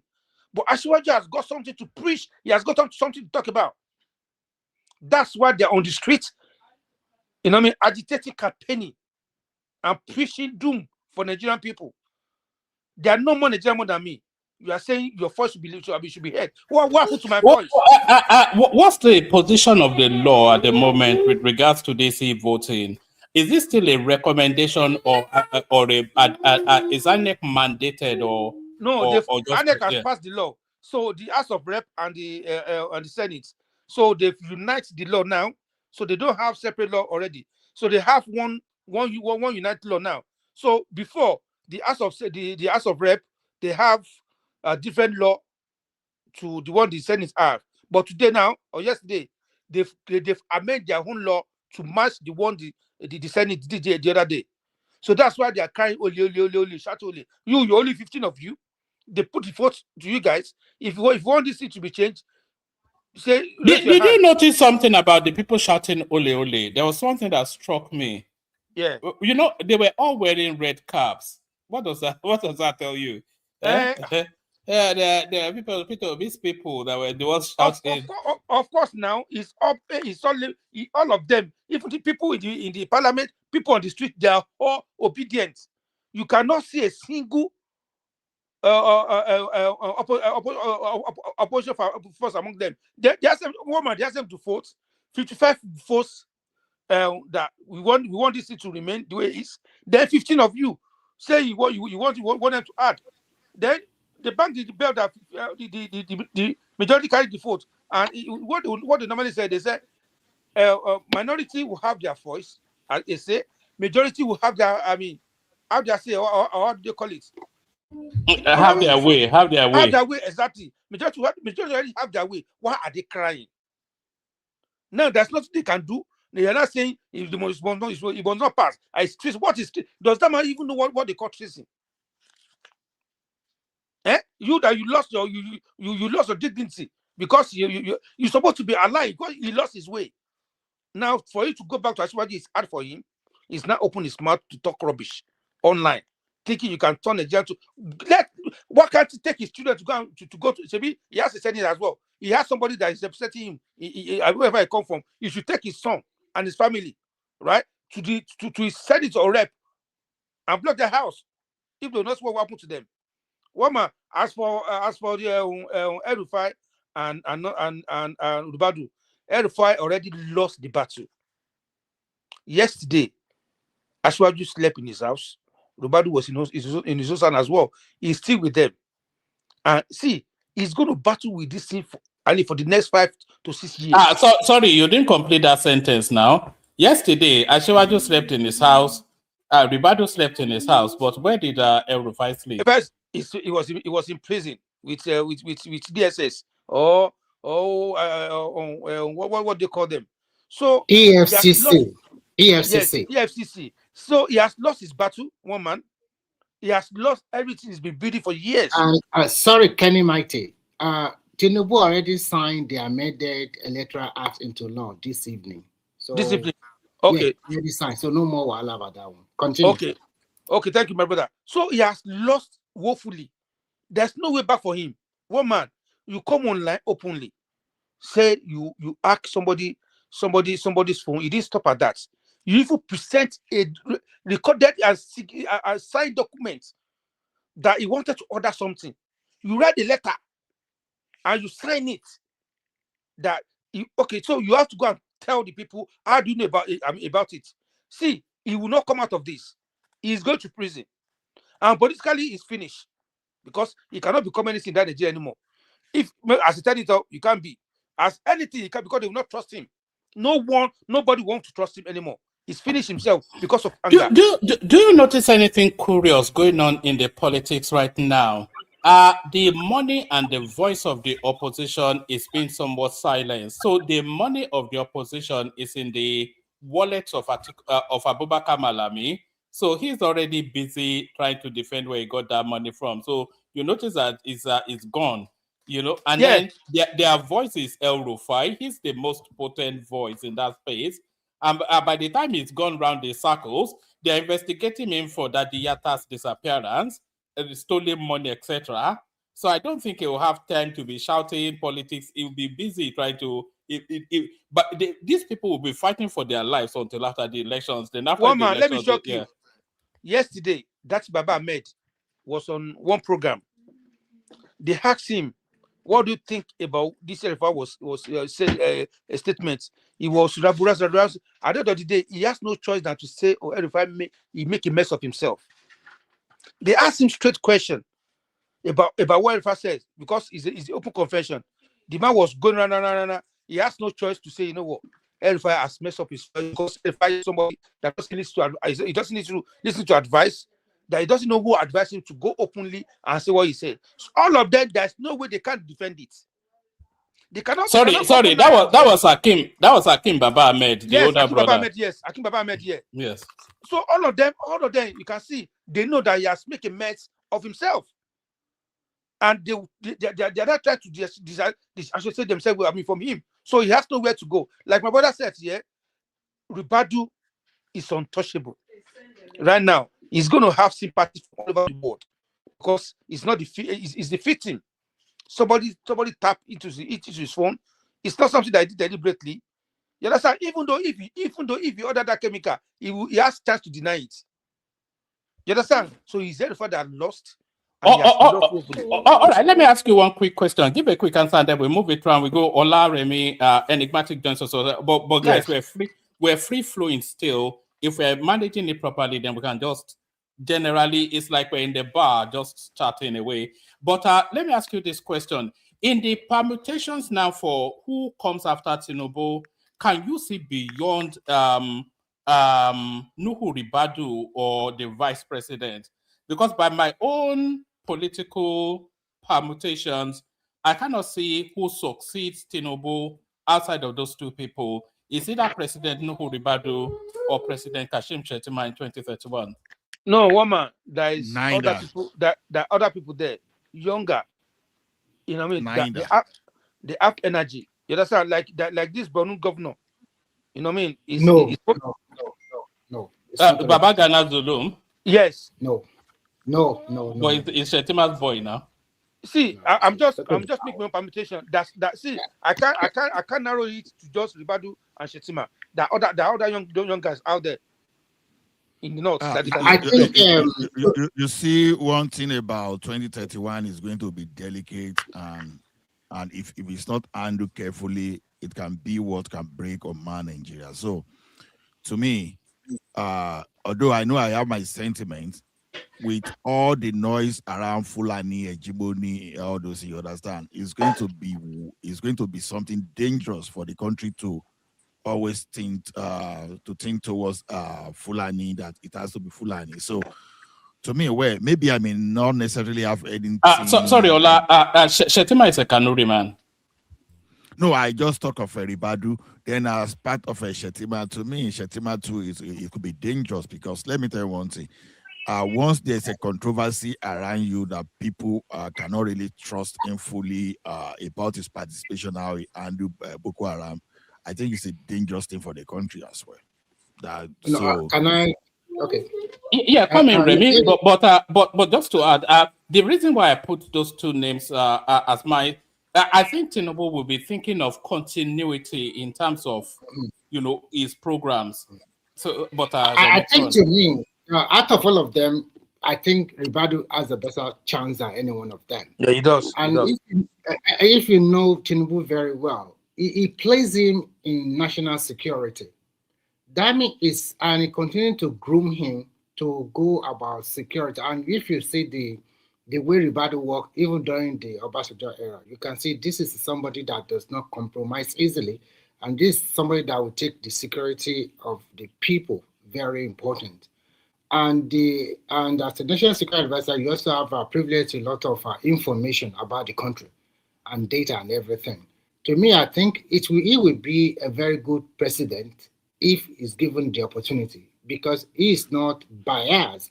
But I think Shetima and the rest, they are a little bit biased towards the Fulani. What I mean is that they still continue with that hegemony. But if you give Ribadu, who is from the northeast, it will come free nerves. And unless the Northeast is not playing their game very is Ribadu not a Fulani man?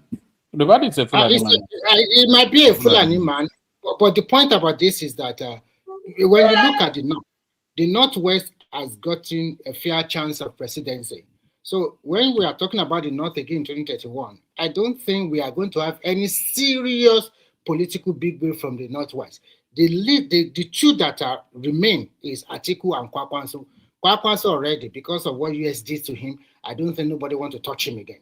Atiku is already 80 years old, and that is why a lot of people are probably leaving him, and their son, or his son, they are also staying in APC because of their future political career. So if you ask yourself, this one is 80 years old, why should I keep on following him? Or it's no more, nothing to offer anymore. So at the end of the day, if Northeast did not play their game very well, then I think we might have a president from the North Central. So yeah, to me, I think towards North Central as well, because you made one analogy, because the Nehru Ribadu is the NSA does not guarantee anything, because it looks like that. No, apart from that, he has experience.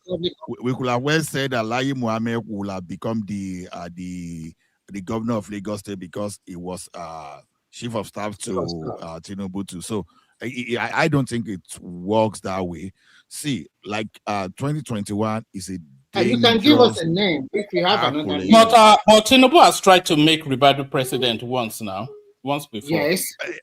That was then. That was then. You know, Nigeria unity was still not as frail as this that time, and the time we are even talking about, it was just that Ribadu to contest against Goodluck Jonathan, right? Goodluck Jonathan. So the way things was that time, that calculation could easily favor anyone from the North. But it is now, because when you see from, I think the only area they are not shouting Fulani today will be among the Fulani nation, you understand? But even including the Northwest, you see people shouting Fulani. If you go to Kanuri shouting. So if the Fulani people, if they've actually caused some kind of a level of damage to that country, it's even going to be more dangerous. You can see that Nigerians, they are beginning to wake up now for some group of people to go to the National Assembly to go and demonstrate. That's just the beginning. And I know that many people may not like it, but personally, I think I like protest. You understand? I like protest because I've been on opinion that our ancestors, those people before us, especially in the Second Republic, they were far more politically aware than we are, because we just play to the gallery. We don't even understand how environment runs. So the same like of aggression that some of us witnessed while growing up, I think such kind of awareness and aggression is returning into our politics. So I think, in my own humble opinion, that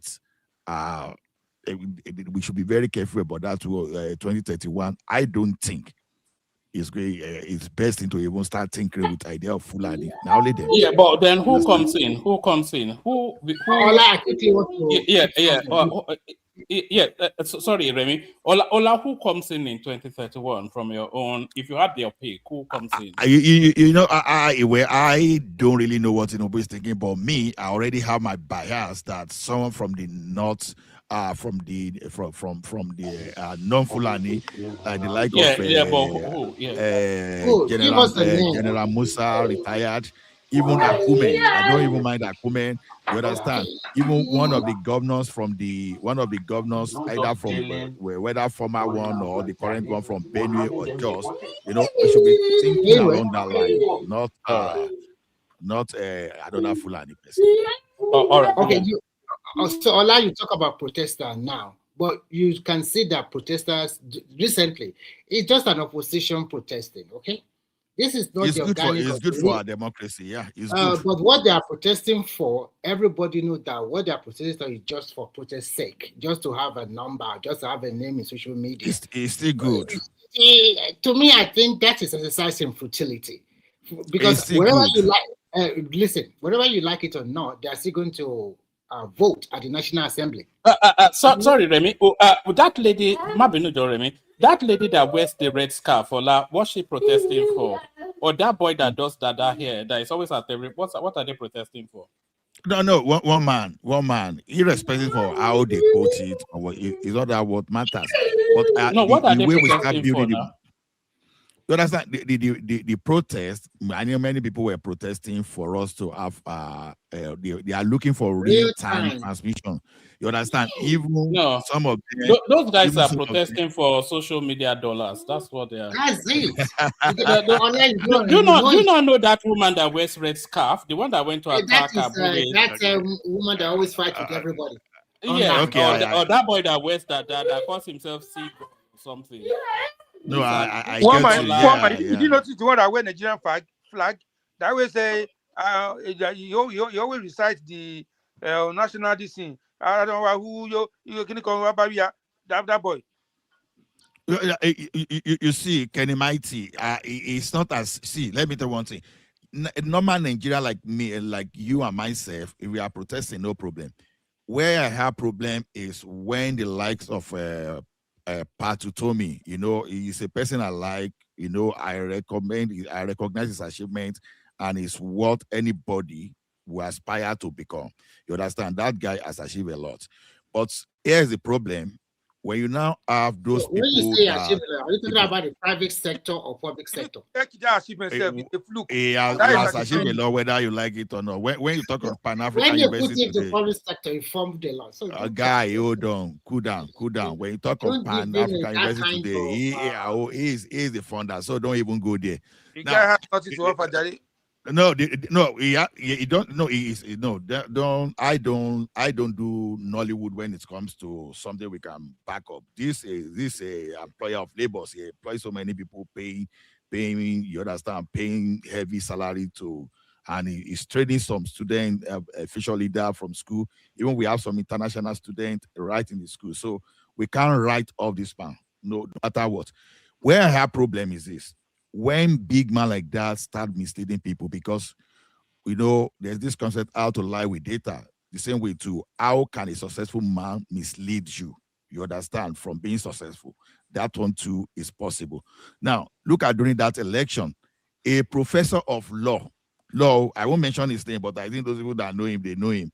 It was even quoting that you need 1/3 of Abuja to become the president. A SAN, S-A-N, former minister of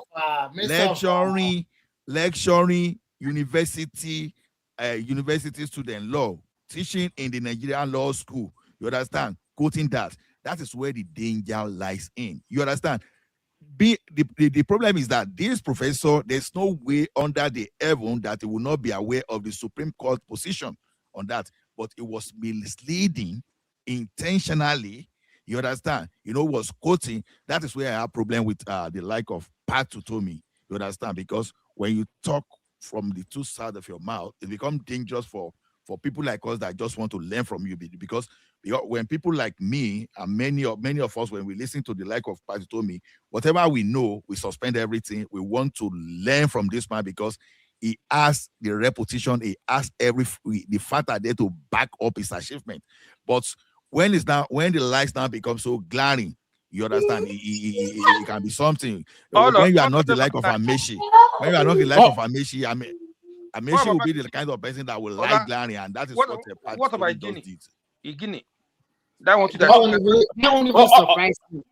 All right, let's bring Prestige into the conversation. So, comparable facts. We're just chatting, so you don't necessarily wait to be called. Just come into the conversation. Let's hear from you. Okay. It's not there. It's not there. It's not there. It's unmuted now, but it's not speaking. I'm here. Greeting everybody. So I can just chime in, right? I was waiting for my turn. No, chime in. Yeah. It's kind of very baffling. I've been listening to what's going on. So we are still talking about the next election instead of what's actually going on right now. Most of you here are just more concerned about the tyranny of this government we have, to continue. So y'all are happy with what's going on.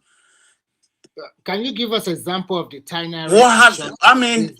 He has done? What is going on? Tell us what is going on. This is a tyrannical government. That is, we are not practicing democracy, and y'all are in a democratic society, and y'all are coming here to.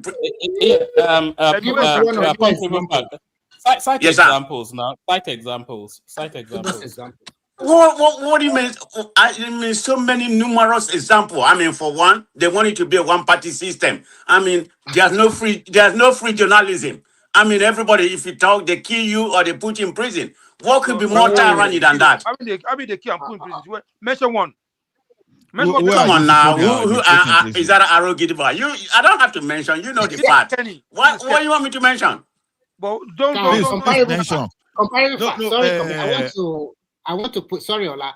Comparative. I know that you always watch Arise TV, right? You don't know what I watch. So don't say that. Okay, if you don't watch, maybe once a while. I watch TVC, so is that okay with you? Okay, let me ask my question. Okay, go ahead. You have listened to both Abati, Rufai Oseni, all of them. They badmouth this present government every day, even their minister. I don't care what they said. This is my own opinion. So let me finish. Okay. When you said tyranny. Yeah. This, to me, this president is so liberal that he gives people to say anyhow. Wow, you are very delusional. Are you serious? How? Do not abuse you now. Why are you saying delusional? Delusional is not an abuse word. That means you are living in a la land.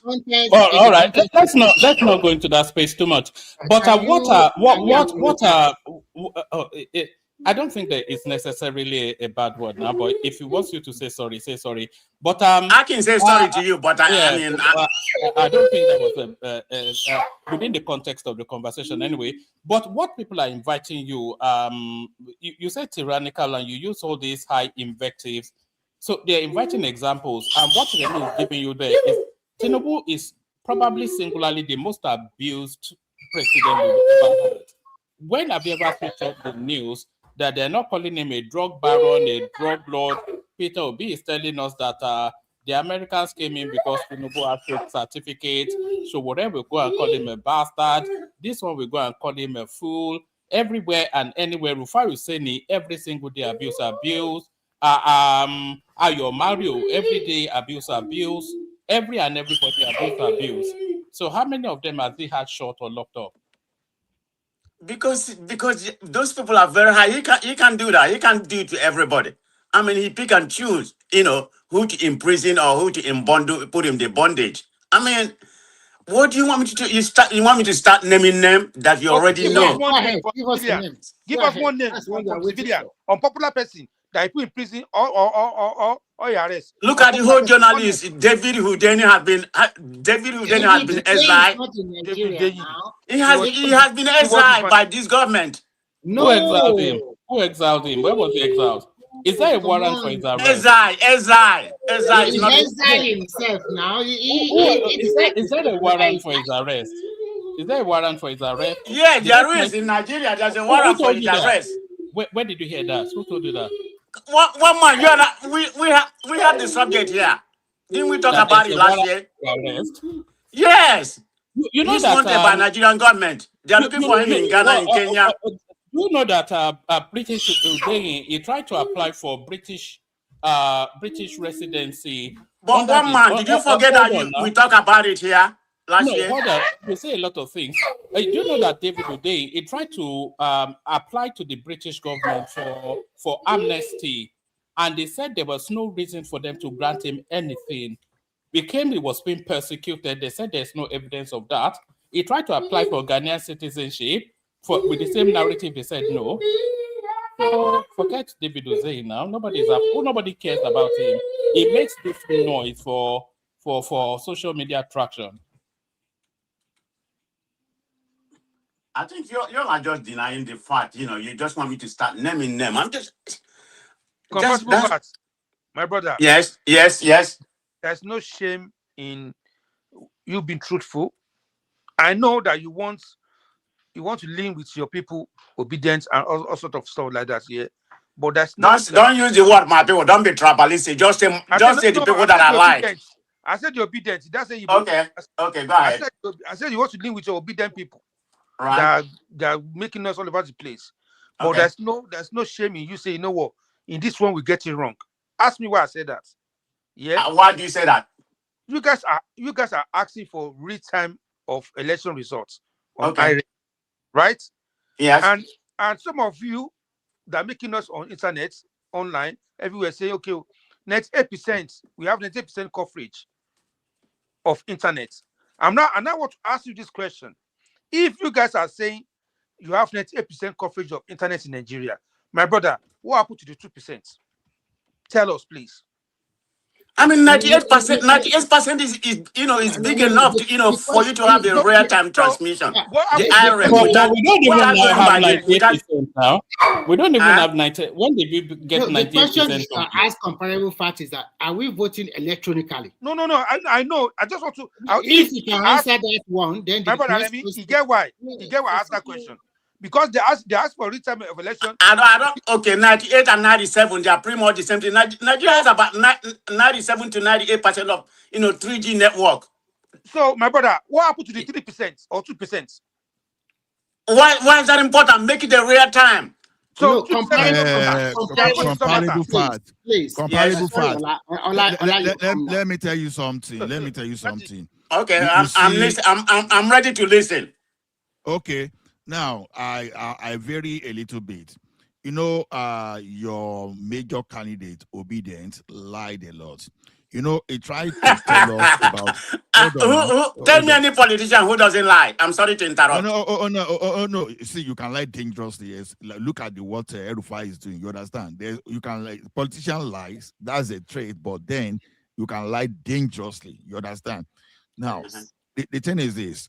Obedient Obi told us that India does everything online. You understand? You see, one thing is this: in the age we are, when the person that aspire to become your president is either is ignorance, is misleading, or intentionally misleading you. Why not use the word? Why not use the word one man use myopic? That's what you prefer to use. No. I am not a British person, and so I have limited understanding of English. So let me stop playing. We understand. So now the thing is this: he said India. Listen to Olao. Three masters. He's telling us he has limited knowledge. I know. Come here. They gaslight us. Ola don't gaslight us. Okay, we are not stupid. I don't hear you. I hear you, but I'm a negative man. So whether you accept or not, I can't do anything about it. So now You know, India uses something they call, I think, EVM, electronic voting machine. You understand? That one is a little bit different from that of Canada. You know what they do? Whenever they are voting, it's similar to what they're doing in Canada here. Whenever they are voting, this thing is always offline. Now, they do combination of paper and EVM. You understand? When you turn it on EVM and print paper for you to confirm that, okay, shey, this not the thing you voted for. Then at the end of the day, they take everything to collation center. You understand? That one you have in EVM is just for a record. They still do this thing. So they don't transmission like real time online that will be. See, that's the problem I have with the early. They lie a lot. Yeah. Just because the purpose is not because they want that. The purpose, they are looking for lacuna.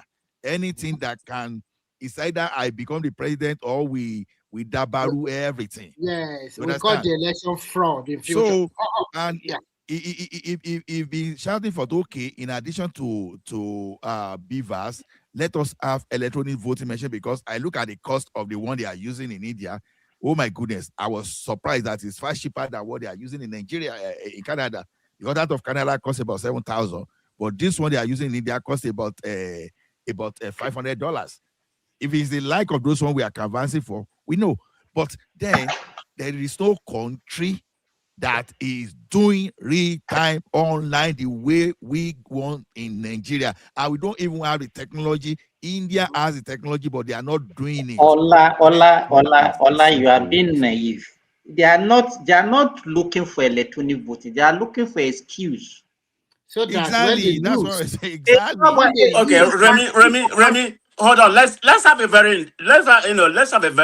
very interesting conversation. So my question to you: does Nigeria have the capacity, technical capacity to have electronic transmission? I think it means Simba. He always confuses the two of Oh, you. I'm sorry, Simba. Sorry for that, yeah. Simba. Okay. Yeah. Okay. Can you answer that? What is your question? I said, does Nigeria have the capacity to have electronic technical capacity to have electronic transmission? Hold on. Before you answer that question, can people please make sure they're liking and subscribing? So everybody listening to us, like and subscribe. And also, guys, do you think we should continue with these afternoon sessions? So we have this short afternoon session, and then we have a later one. Is this something you want? So that and then let's continue this one. This one is better. This afternoon is by Bill. I say it's sweet. I second that. I mean, It's even good. It's even good for our own time here also. Yeah, that night one is not convenient. All right. To prestigious question, we still have the night one, but we have to do so this afternoon short. And sorry, carry on. Let me answer your question. What is Ola Simba cookie? I will answer practically. I have two of my brothers that work with the network providers in Nigeria, and I will tell you how people vandalize the equipment of all these network providers. They will steal their battery. In fact, in the north, where all these bandits are, you cannot even do electronic transfer of money. Talk less of say you are doing electronic transmission of election. What you are just, the reason why you see all these politicians and all these elites that are deceiving Nigerians, say that they want electronic transmission, is what happened. They want a repeat of what happened in 2023, whereby they are saying because they didn't transmit in real time on IRF, that was why they rigged the election. That was the same thing that they are looking for. If, let's say, 1%, even that 2% that you are giving, say, okay, 90% coverage, if that 2% is not transmitted, they can take it to court and say because the 2% are not transmitted, so that election is not and void. So don't let us deceive ourselves. Don't disenfranchise Nigerians. A lot of, if you go to the northern part of Nigeria, even not only in the northern part, could you believe that in Ife, Ilesha, one man, during the last governorship election, there are some areas that they could not even transmit. In Ife and Ilesha, compare that one to what you can experience in the northern part of the country. Timber, in my village, in Ilesha, I can mention there is no network in the area, Jesha, very close to the Jesha there. No network. In addition to what you guys have said, I think any serious political party should have their polling agent in all the 774 local government. This is a physical copy of the election result. Remy,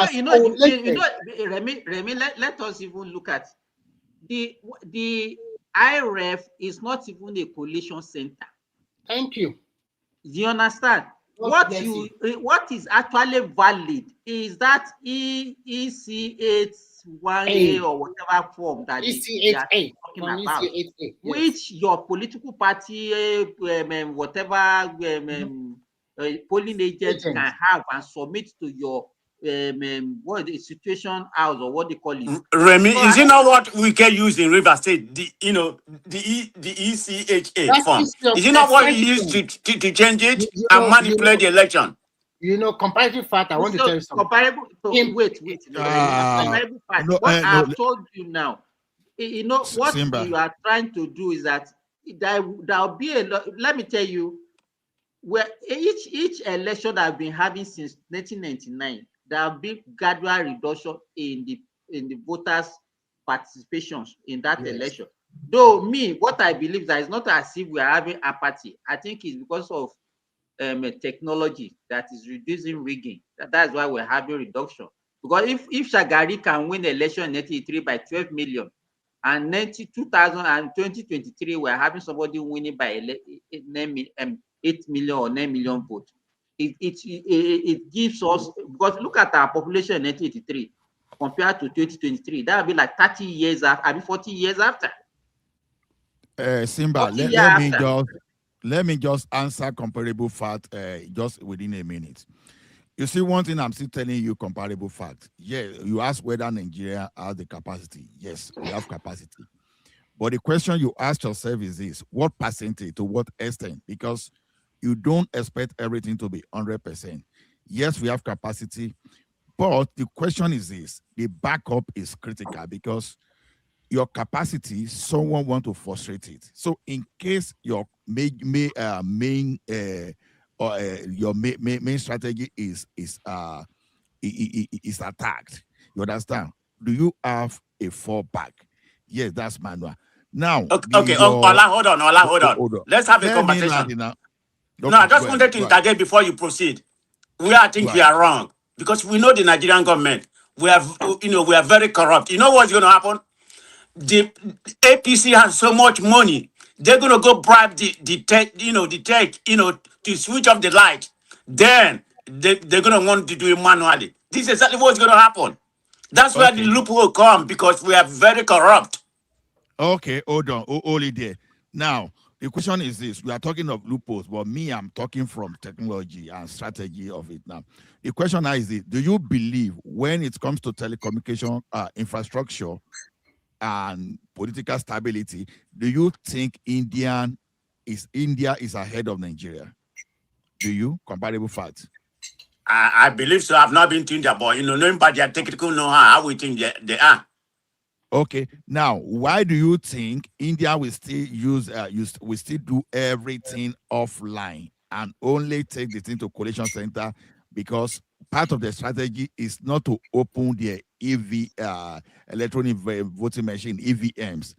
Part of the strategy is not to open, because they are transparent. They are not as bastardized as our country. This is the difference. Comparable fact. I will tell you, the reason is just because of security, because of hackers. See, hold me to, you understand? I'm starting to be corrected. Your principal is a liar. I'm telling you now. I stand to be corrected. Wow. No. Okay. No leg is democratized now. Nobody is, or you say it was before. You will say you bring someone from Harvard that's been a professor for the past 50 years. But today, you understand, the same information that a professor with that kind of knowledge base can give you, you can find it with the same thing within 5 minutes. So as I speak to you today, your principal lied, thinking that Nigeria will not cross-check, we not verify. You understand? Yes. India, I start to be corrected. despite their technological know-how and their capacity, their competence, they don't transfer because they know as long as we are doing things online can be hijacked. So they just do that thing for keep and still go to collation center to go and get it done. But So can you compare India with Nigeria in terms of transparency? Hold on. I think sorry, Ola. This idea of transparency we are talking about, if this risk is not so high for India, they be doing everything online. Okay, we in Nigeria, we still okay. We understand what we want, what we are saying. We are going to transmit online. In case something fails, we are going to back it up with manual process. But you are saying online or nothing. Have you not gone to automated teller machine to withdraw money and you could not withdraw that money? And it took like several weeks, if not months, before you get your money back. No, I have not. I don't know what you're talking about. I don't know what country you're living at. Sorry, comparative fact. I want to come in another way. I want to come in another way. The last 2023 election is one of the best elections in Nigeria, and I'll give you the reason. For the first time in the history of that country, we have a BVM machine, which is a biometric machine that will take your fingerprint and tie it with your voter's card. And then you go ahead and vote. Do you know that in terms of taking people to court because of the election, it reduced drastically? Because a lot of people, they were unable to prove their cases that they were rigged out of that election.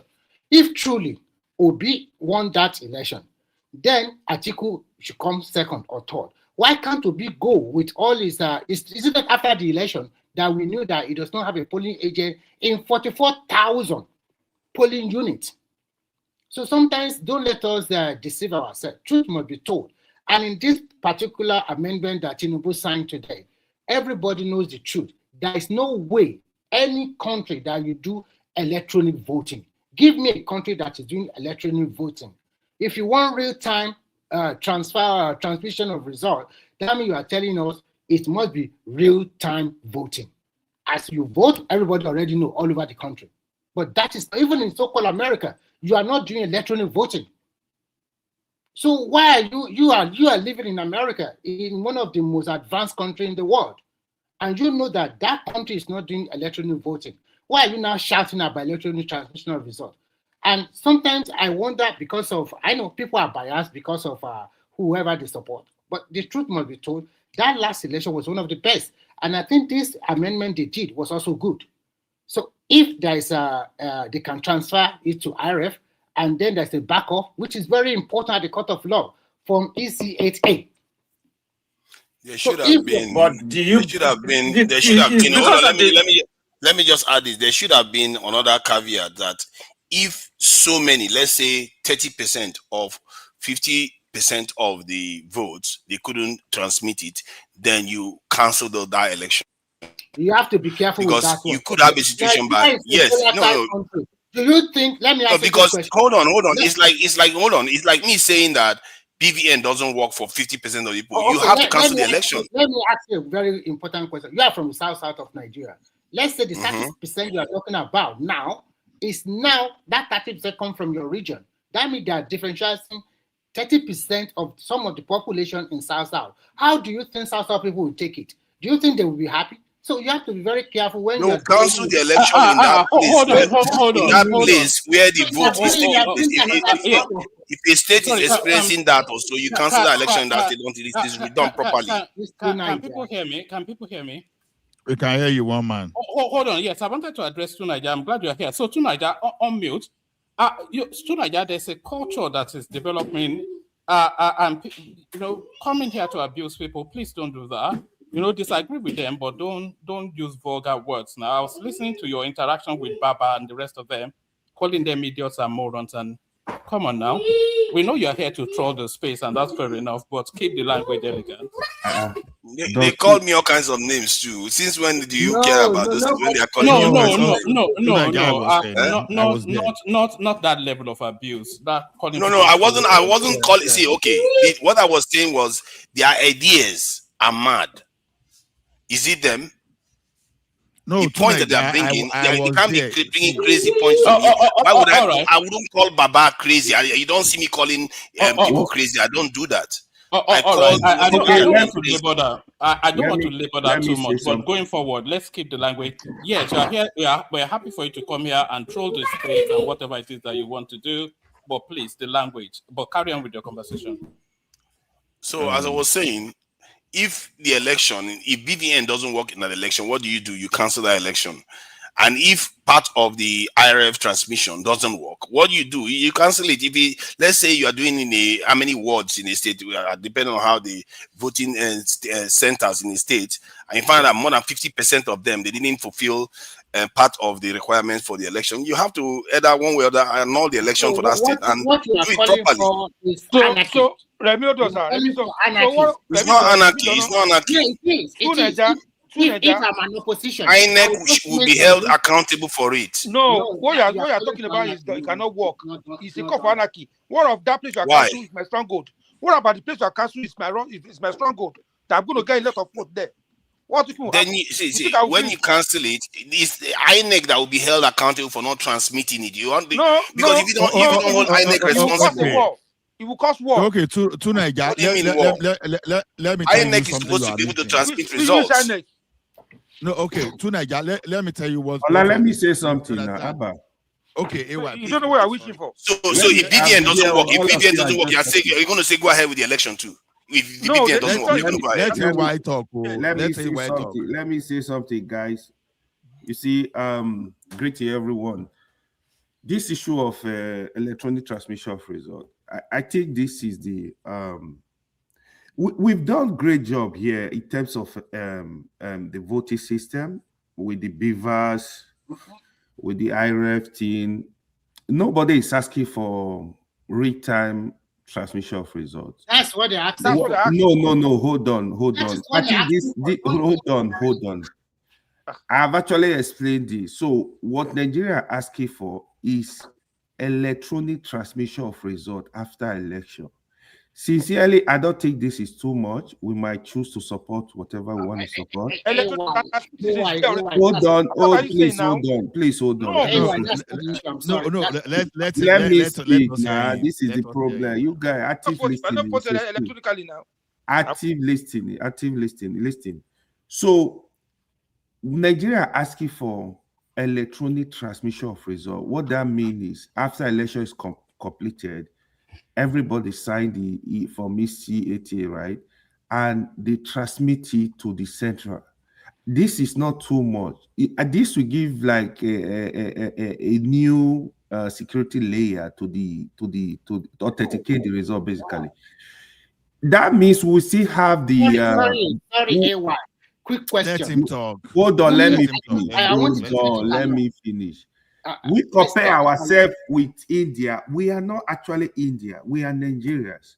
So when because these people are in power today, APC. Is that don't go there? Is that what they did last year? Hold on. No. Wait, before you move to another place, is that not what they did last year? You don't know. You hold on. So because APC are in power today, what I keep telling Nigeria, you got to think about your country. I can tell you, if these guys are not in power today, they will be protesting. The result must be transmitted electronically. The only reason why they are insisting there must be alternative, they're looking for avenue to rig the election. This is not about people are calling Peter Obi, Tinubu, Atiku. This is not about this guy. It's about the country. We need to. We are educated. We know what is right. We know the best thing. In terms of the coverage, I will give you simple solution. Let's even assume that we don't have internet across Nigeria. We don't have mobile network all over Nigeria. You can go into agreement with Starlink. You don't need equipment. Starlink will deploy, give internet to the country. You're not from this. Hold on. Hold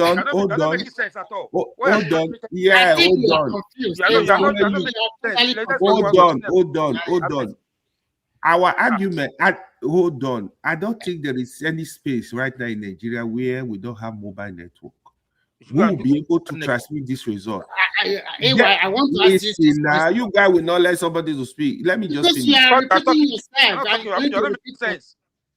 Yeah, man. Guy. Come on. Can we talk one by one? Because every Remy or somebody will That's why. When they No, say their Allah, ideas are mad, they say Allah, their can you ideas. control it so that everybody can contribute, guys, please? Hold on. Let Before me one speak. man comes back, hold on, guy. Let's AY speak because I know he doesn't have that power to push through. Oh yeah, go ahead. 1 minute. Let us hear you. So I think every Nigerian needs to support this electronic transmission of results. It will give authentication to our electoral system. Again, the only reason APC senator and rep members are supporting this madness is because they're looking for avenue to rig election. This is the truth. Let Nigeria even for once believe in our electoral system. Nigeria will be able to go to the polling station, knows that yes, my vote will count. In this instance, we have the electronic transmission. We also have the original paper, right? In such a way that if anybody is going to court, you can even compare. You can compare the polling unit agent. We have the original result. Their same result will be transmitted. So that will give that's like a double layer authentication. So let's not ourselves. Hold on. Let people interrogate. Let me wait, please wait. From the time of Jega, from the time of Jega till now, we've actually been improving the system. I have a question for you. 1 minute, I have a question for you, please. Don't go to Jaga, leave Jaga alone. His time is past. Please, I'll ask my question in 1 minute. Because I want to ask you, in your submission, you said they should pass electronic transmission. Okay, please, I beg, if anybody have the law they pass, can someone read it to us? And second question is, what kind of law or what kind of election did we do last time?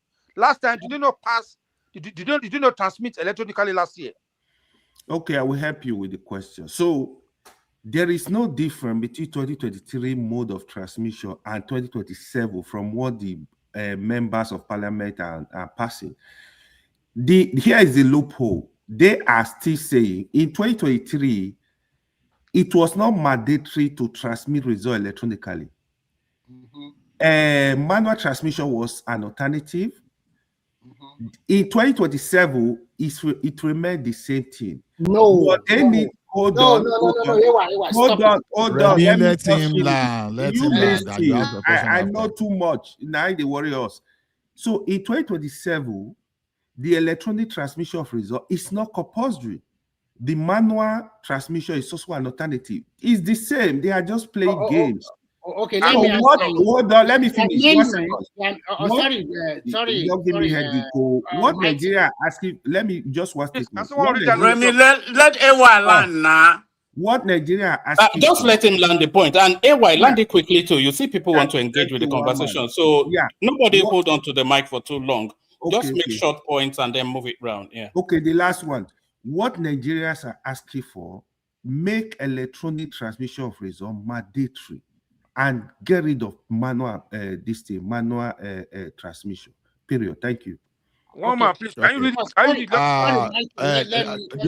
Just give me 1 minute to respond to AY. AY, do you understand what Beaver is? And the next question is this: how do you upload to IREV from that center? Do you understand? Do you use your phone or you use Beavers to upload? Beavers is biometric verification. What Beaver does is verify. And you use Beavers to upload. That's the question. Can he perform that duty? So what are they supposed to use to upload? Yes, can they use Beavers to upload? That's the question. What are they supposed to use to upload? That's the question. Yeah, what are they supposed to use to upload? That's the question. Yes. Can I answer that? Okay, what's the comparison? Can I answer that? INEC should be responsible for the network. Can I answer that? The difference between the Beaver and the IREV. Please answer. What are they doing with our money? They collect billions of please answer. Can I answer? Yes, go ahead. My Answer. understanding about the beaver, is for which is the by model, which is the voter accreditation system. Then the IREP is used for the uploading at the various unit at the polling result. That's the difference. Okay, No, let me you've come not in now. answered. I'm sorry Okay, go ahead, Remy. Okay, first and foremost, I think, I'm sorry, you model everything up and you do not understand the new law they have just passed. There is a big difference of what they passed now compared to the one that we have in 2022. The one they have now, they now agree that the first set of transmitting results should be electronic transmission. The real thing that is not there is that real time was removed.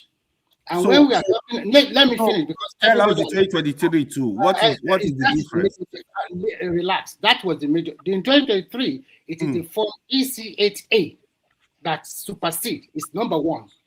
But now they now said the result should be transmitted, the electronic transmission to IREF. What do you transmit? Hold on. What do you transmit You to cannot IREF? say hold on. Now, when you are talking, he kept quiet for you. So now you should keep quiet again. Remy, what do you transmit to IREF? Let me finish because we also allow you to finish.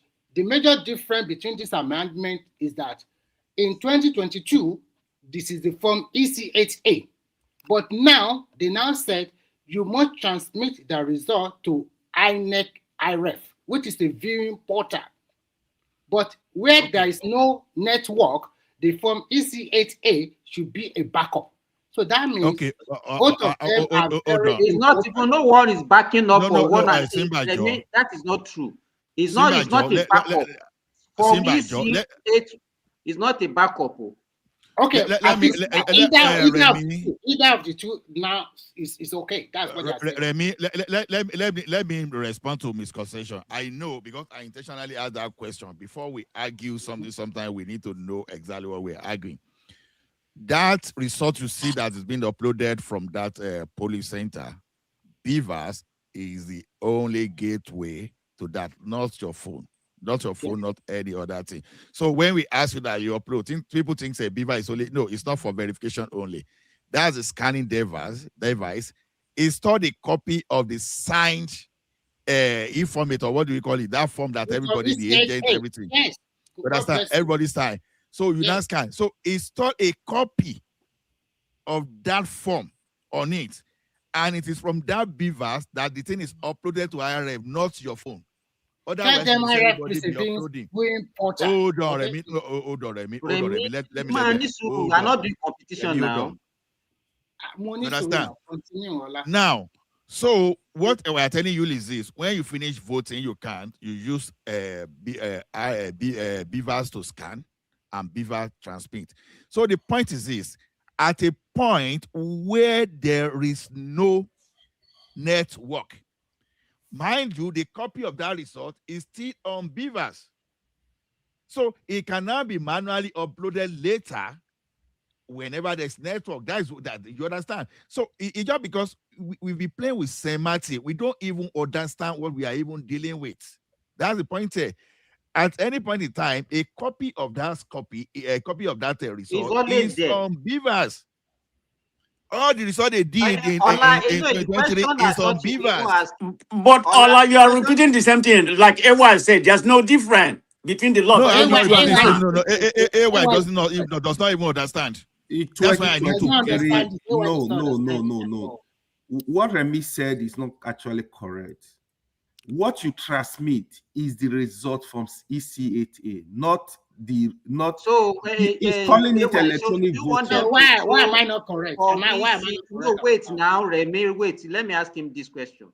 So that from EC81A, do you want them to throw it away once it has been uploaded? What are you talking about? Why will you throw it away? I just said that would serve as double authentication when I was making my. It cannot even rely on a copy of something and leave the original. Yeah, that is why we need to remove this ambiguity. On IREF is a copy. The original is still the valid document. If you follow up our and then when you are talking, you kept on saying and what Nigerians wanted, why did you, which language are you people speaking now? That is for people. So yeah, so you said, that's what Nigerians are Nigerians? demanding. That's what Nigerians are demanding. AY, listen. You see that your beavers you see when you are doing the verification, it does not have to be on internet. It is downloaded on the hard drive of that system. So by the time you top, is verifying you is doing that locally. You don't need to transmit to any server, right? Well, now, hold on. The result too, after finishing, is going to store it on that. The only thing is this: you understand? You want that thing to be connected to internet. Let me tell one thing: whether they transmit online or they do not transmit online, beavers they have that copy. Even if you like, you can upload it 30 days later.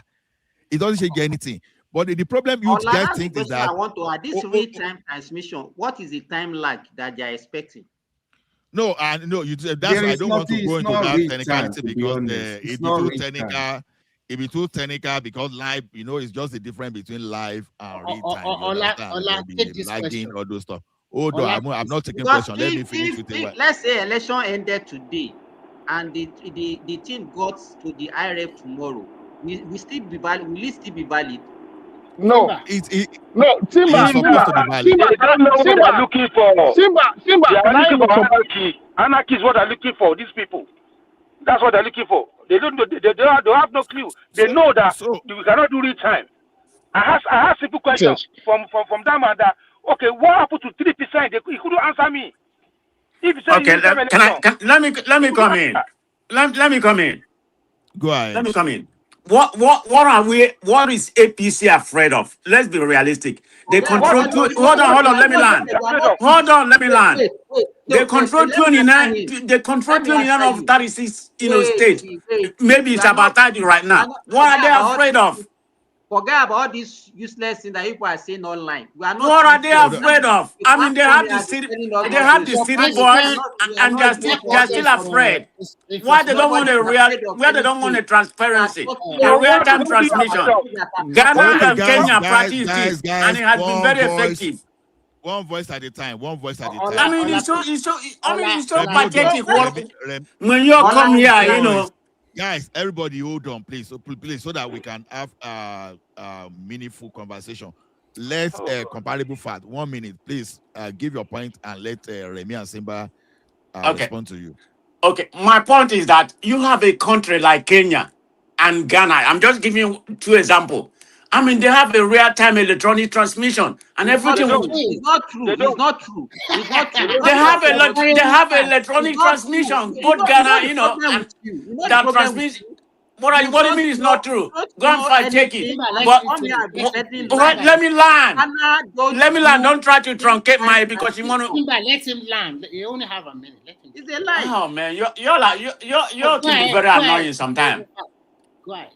Okay, what I'm saying, both Ghana and Kenya, both of them transmit electronic transmission, at the polling unit, but they do slightly different. Some of them could be hybrid, and some of them means they use, and everything work perfectly. So my point is that APC controlled 29 of 30, 29 of 33, may even be 30 right now. What are they afraid of? And they have the so-called city boys. If we control, I mean, they have the job, they have the judiciary, they have the INEC, which I know the election is going to be rigged to begin with. In Nigeria, if you have the INEC and you have the judiciary, you're already going to be the president. I mean, I don't think anybody's going to be in this amount of why not make something very transparent? Okay, let me respond to you now. Let me respond to you now. Okay, I will respond to you. First and foremost, nobody is afraid of nobody. And that question of what is APC afraid is too childish. I'm sorry to use that one. And then all those countries you mentioned, they are not doing electronic real-time transmission. They are doing the same thing that Nigeria did. They have an IRF portal, which is a viewing portal for the citizen to see when they transmit to that portal. And if you go to South Africa, if you go to Ghana, even in Nigeria, that live election, you can see it. The only reason why you guys are crying is there's no real time. Remy, don't they have a central server? A central server like we have. The same thing with INEC now. INEC also have a Hold central on. server. Let me tell him this. When you come here, comparable, don't come here and be giving us goodies that you hear online. We are here. Anybody that are speaking with Wait, here. wait a minute. What make you knowledgeable than me? What make you that I got it online? Because you don't know what you are saying. Don't I have the knowledge to do my own research? You lie now that Ghana and Kenya did real-time transmission, and we are telling you that what you are saying is a lie. Why are you telling me you don't know? You don't know everything. You need to learn from some people. You act like you are the most informed person. When you hear something, try and verify before you come and be telling us. I don't come here and spoon. I don't come here and spoon nonsense. I did my verification. Hold on. Sorry, Kenny. You continue. Let me just give it so you come in. Sorry. I think comparable fact is not lying about that of Kenya. To be honest, it's not lying. Kenya and it's not true. Kenya don't do real-time transmission. They don't do. No. See, that's why I say we should be very careful about semantic. I think comparable fact is not lying. It's true. Online is lying. Google it yourself. Google yourself is lying. No. I verify. I fact check comparable fact. It's true. What did they do? Read it. What did they do? Read it to us. What did they do in Kenya? Okay, this is what they do in Kenya. Now, the presiding officer entered the result from the signed official results sheet. That they call me Form 34A. Yes. For the presidential election into a tablet or mobile devices called KIMS kit. That's Kenya Integrated Election Management System. Right. Then the kit electronically transmits these provisional results, and scan image of the form simultaneously to constituency, county, and national tallying center. Then the public portal, the transmitted images are uploaded in real time to a public online portal, allowing the media, candidates, and general public to track the result as they come in. Is that what we are doing? Is that what we are doing? Hold is on, that what hold we're on. doing in Nigeria? No.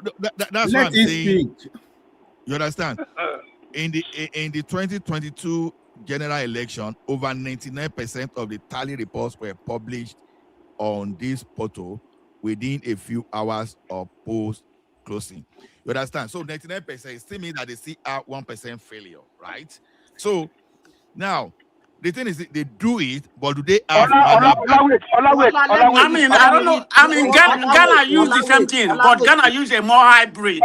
Ghana use a more hybrid process. Hold on, now let me tell you. Everybody has access to internet. Ghana didn't transmit election results electronically in real time. Ghana Electoral Commissioner resisted it fully because their system was compromised in 2016. Ghana collect physical form from polling unit to constituency level and regional level. There is no real-time electronic transfer of results. So in Ghana, they don't do time electronic transmission. No, Ola, please. Ola, let me say this. Can you hear me? Can you hear me? Hold on, sir. No, hold on for Kenny because he was there. So you come after Kenny. You see, that of Kenya that you read. See, the only difference from Kenya and Nigeria is just the word of English, how they explain how they do it. Nigeria, last time, 2023, we transmit electronically in real time too. And this year too is in the law. How? Ask me why. Last year, we fought manually, right? Everybody signed. After signing, the official of INEC take the picture, like a PDF, and he send it to RF in real time. Everybody can read from their own zone, for their own polling unit. I will just read about them too. Okay, let me say something on that, please. Let me say something. Okay. Right. What you just read now, Kenya and Nigeria system, they are actually the same system. The only difference in Kenya, they transmit electronically after the counting of ballot papers.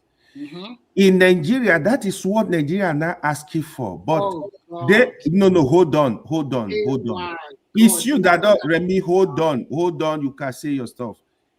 What Nigeria asking for, people are still getting it wrong. Nigeria are not asking for when you say real time, like right now, I explained this to Olada the other day. We are on real time. after this program ends, you can't call it real time, but you can have the copy of this video. What we are asking for, we are not asking for, when you say real time, it means if comparable far come to vote, the number will go. If Ola come to vote, the number will enter the system. That's not what Nigeria are asking for. What Nigeria are asking for is after the election, Let him everybody speak, sign the form ECA. Then listen, this guy, what is wrong with you now? Kenny, you let me talk. No, you're lying. Let me finish. Hold on. The video is there. The video is there. Hold on. The video is online. The video of Madam Ezekwesili is online. Asking for it time with a big mouth. Is there? You hold But I on. just say that's what we don't. That's what we know.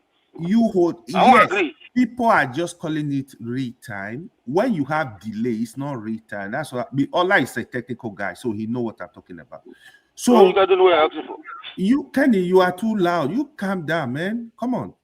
So what we are asking for, electronic transmission of the result after election. This is not. Okay. Remy, hold on. Sincerely, this is not. Ola, please, can I make a correction? Can I make a correction? After me. Hold on, Remy. Sorry, Remy. Mabino. Who do you want to correct? No. I don't want to correct. I don't want everybody to be misunderstanding what people are saying, particularly what I said. I mean, when I use the word real time, I think we are misusing that word real time. Even in America, there's no real time transmission. If we are just using that word, mogul the whole water. Yeah, exactly. That's the point. We need to get that fact correct. But we want it to be transmitted electronically. Okay, thank you. This is going to Mr. Allah, when I get to the comment. Hold on, Remy, we might override the Now, the question is this. Inside the 1 minute, I'll read against all. No, but do you permit Remy to go 1 minute because I know you've not spoken? Yeah. Let me start really talk, and then I'll make some clarity because I thank you. First and foremost, I want to address one person in this comment section. His name is Dami Eyo Bolubala. I've discovered that no. Anytime I come here, he always abuses me indirectly. I don't like it. Just ignore comments. Remy, stop it. Remy, stop paying attention to them. Just ignore them. Okay, let me go back. They're not relevant. Okay, let me go back. No, don't say they're not relevant. What does that one do to you? Let me go back. So, go back what to your point. you have been trying to say, whatever in Ghana or whatever, we did the same thing in Nigeria. What they are saying is that the form EC8A, before they upload it into the IRF portal, all polling agents must sign. A copy will be given to security officer and not the various political party agent before being uploaded. And if you follow the last election, you will discover it is only the presidential election that have glitches. The senatorial election, some of them went through, and you can see on that IRF viewing portal. There is no difference in what they are doing in the rest of other countries, whether Ghana, Kenya, everything. There is difference. Okay, AY. Let me finish my sermon now. Now, you know, I read that one. Everybody is happy, right? But here's the caveat. This is where we know that Nigeria and Kenya, they are doing exactly the same thing. But the problem in Nigeria is this. Already people are planning lacuna so that they can they can disrupt the 2027 election. Hold it. Now, where okay, now Kenya say if transmission fails, if a KIEMS, I call it KIEMS, that is a KIM, that's the Kenya Integrated Electoral Management System, fails to upload due to poor network. Look at that caveat. Due to poor network, the law requires the presiding officer to physically deliver the original paper form to the constituency tallying center. Did you hear that word? So it's coded in their law. It's only in Nigeria that you don't want a business continuity plan. You don't want a backup at all. It's either this, if it fails, it's not going to happen. Hold on now. Physically deliver the original paper form to the constituency tally center. The upload is then performed at the tally center using a functional kit or secure portal, but only after the physical form is verified against the digital entry. Even there was even a supreme Court ruling on it. That they call it Kenya 2022 Supreme Court ruling. So basically, Nigeria is replicating what is happening in Kenya. So Or they are replicating us. Why are we replicating them? we need to know Kenya how has to been using this system for a long time. We follow That's what I'm telling you.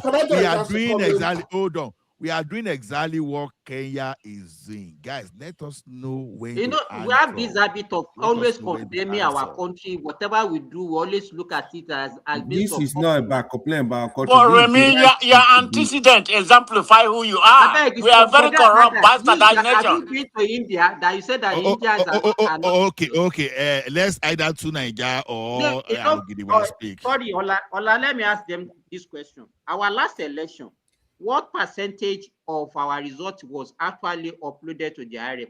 Did anybody know? Have we bothered to even check? Almost 98%. See, the INEC, they have a lot of budget. The money they are forget about that. The question I what asked, are they using? No, let no. us somebody They should can answer do that. better. Do you know percentage of our result that was uploaded in 2023? If you're talking about before declaration of the results, it wasn't as much, especially in the critical states. When was the result? Wait now, when was the result declared? A few days after the election, if I'm not mistaken. Give us the date now, because if you don't know it, then you can't say. Why do I have to know the precise date? The point is that you ask an initial question. You ask an initial question. Yeah, you ask an initial question about percentage. Can I give you the result? Hold on. In perfect fact, see, my issue with this one is that it's like what I say in Nigeria all the time. If you want to get power supply in Nigeria, you get a generator, you get solar, you get power from the mains. Even if you put Babalawo in between, but sooner or later Nigerians will blow past all of them. That's how all the systems that were put in place for the election, in the general election, Nigerians find a way to blow past all of them. My concern with this one again is that they're going to find a way to blow past it. This is why I said, if a significant amount of polling stations are not able to transmit their results, should there be a consequence to INEC to redo that election? Because INEC is meant to provide means of transmission, not to find ways to ensure that there's no transmission, especially in those rural areas where the real rigging actually occurs. If you follow the election results, it's in the rural areas on the outskirts of town. That's where the real damage is done. If this issue is something we have to be careful about. You know, the problem that we have is that we always believe that, everybody suspects one another. You are a thief, but you that you are talking, you are not a thief. So that is our mentality. Let me now tell you, the election result was declared on the 1st of March. You understand? And by 28th of March, 98% of that result has been uploaded on the IRF. So how many days is that? But the result is what matters. How many days is that? 3 days after the election. 3 days after the result is what matters. The result came out on the 1st. 5 days after, I'll be almost 6 days after. No. When was the election? What date was the election? February 25 was the day of election. So by 98, by 28 I thought they declared the president winner the next day morning, no? It's not the next day. How can it be? Okay, maybe I'm wrong. Okay. I thought okay, so but let's ask him, since he seems to know the details. By the time the president was declared this a winner, what percentage had been uploaded to I just told you now. I said by 28th of February, which is the 3rd day of election, 98% of the results were on the RF. So you mean the president, when he was declared the winner? I doubt 98% had been uploaded. Is that what you're saying? Okay, that is not accurate. I can sit here and tell you that that's not accurate. It's not accurate. Somebody is who saying he said to date we don't have 55% of the result. That's a lie. That's a lie, though. I just checked. I didn't make it up. I just checked. It can't be accurate. It cannot be accurate. It's not accurate. 98%, no. For a very long time, many of the states didn't even upload their results. Yeah, that was actually the confusion about the election result, right? Yeah. Can you hear me now? Yeah, I just want the system to work for everybody. Okay. I know when can APC leave can power, I they will come start here? crying tomorrow. So I'm just in support of Nigeria. I want Nigeria to have at least, let's elect credible people by ourselves. Not all these That's people what it that should will be win now. But election. all these people that Can support you Jagaban, they allow are her always to working speak, anything. please? Can you Can I allow her speak? to speak, guys? Let her Okay. speak, please, guys. Mr. Can you hear me, Kenny? But you are Yeah, sounding very yeah, far, oh. I don't know Really? yes. what is happening to your How am I device. sounding for? I shouldn't. Oh, you know what? I know why. Give me just 1 second. I'll fix that now. What about now? Better. Right now, this is much better. Okay, thank you very much. So, where do I start? Can we dismiss this idea of electronic transmission? We cannot transmit electronically. Yes, we can transmit electronically, but I think people don't even know what is being transmitted electronically. The form EC8A would not be an. The form EC8A is in fact the only thing that is used for electrical collation. What you will see on IREF is a selfie. It's like from EC8A taking a selfie. That is all you will see on IREF. It is not going to be a tabulated data. God bless you. That's what I will be telling Remy. He Wait, said no. Mr. AY, you are the one that's confused, not Remy. Mr. Remy is on point. I made the clarity yesterday. Nigeria does not have electronic voting. So There is therefore, noise in we the cannot do background. electronic transmission. All we are doing Of is course, it's Simba now. wait. Let me mute him.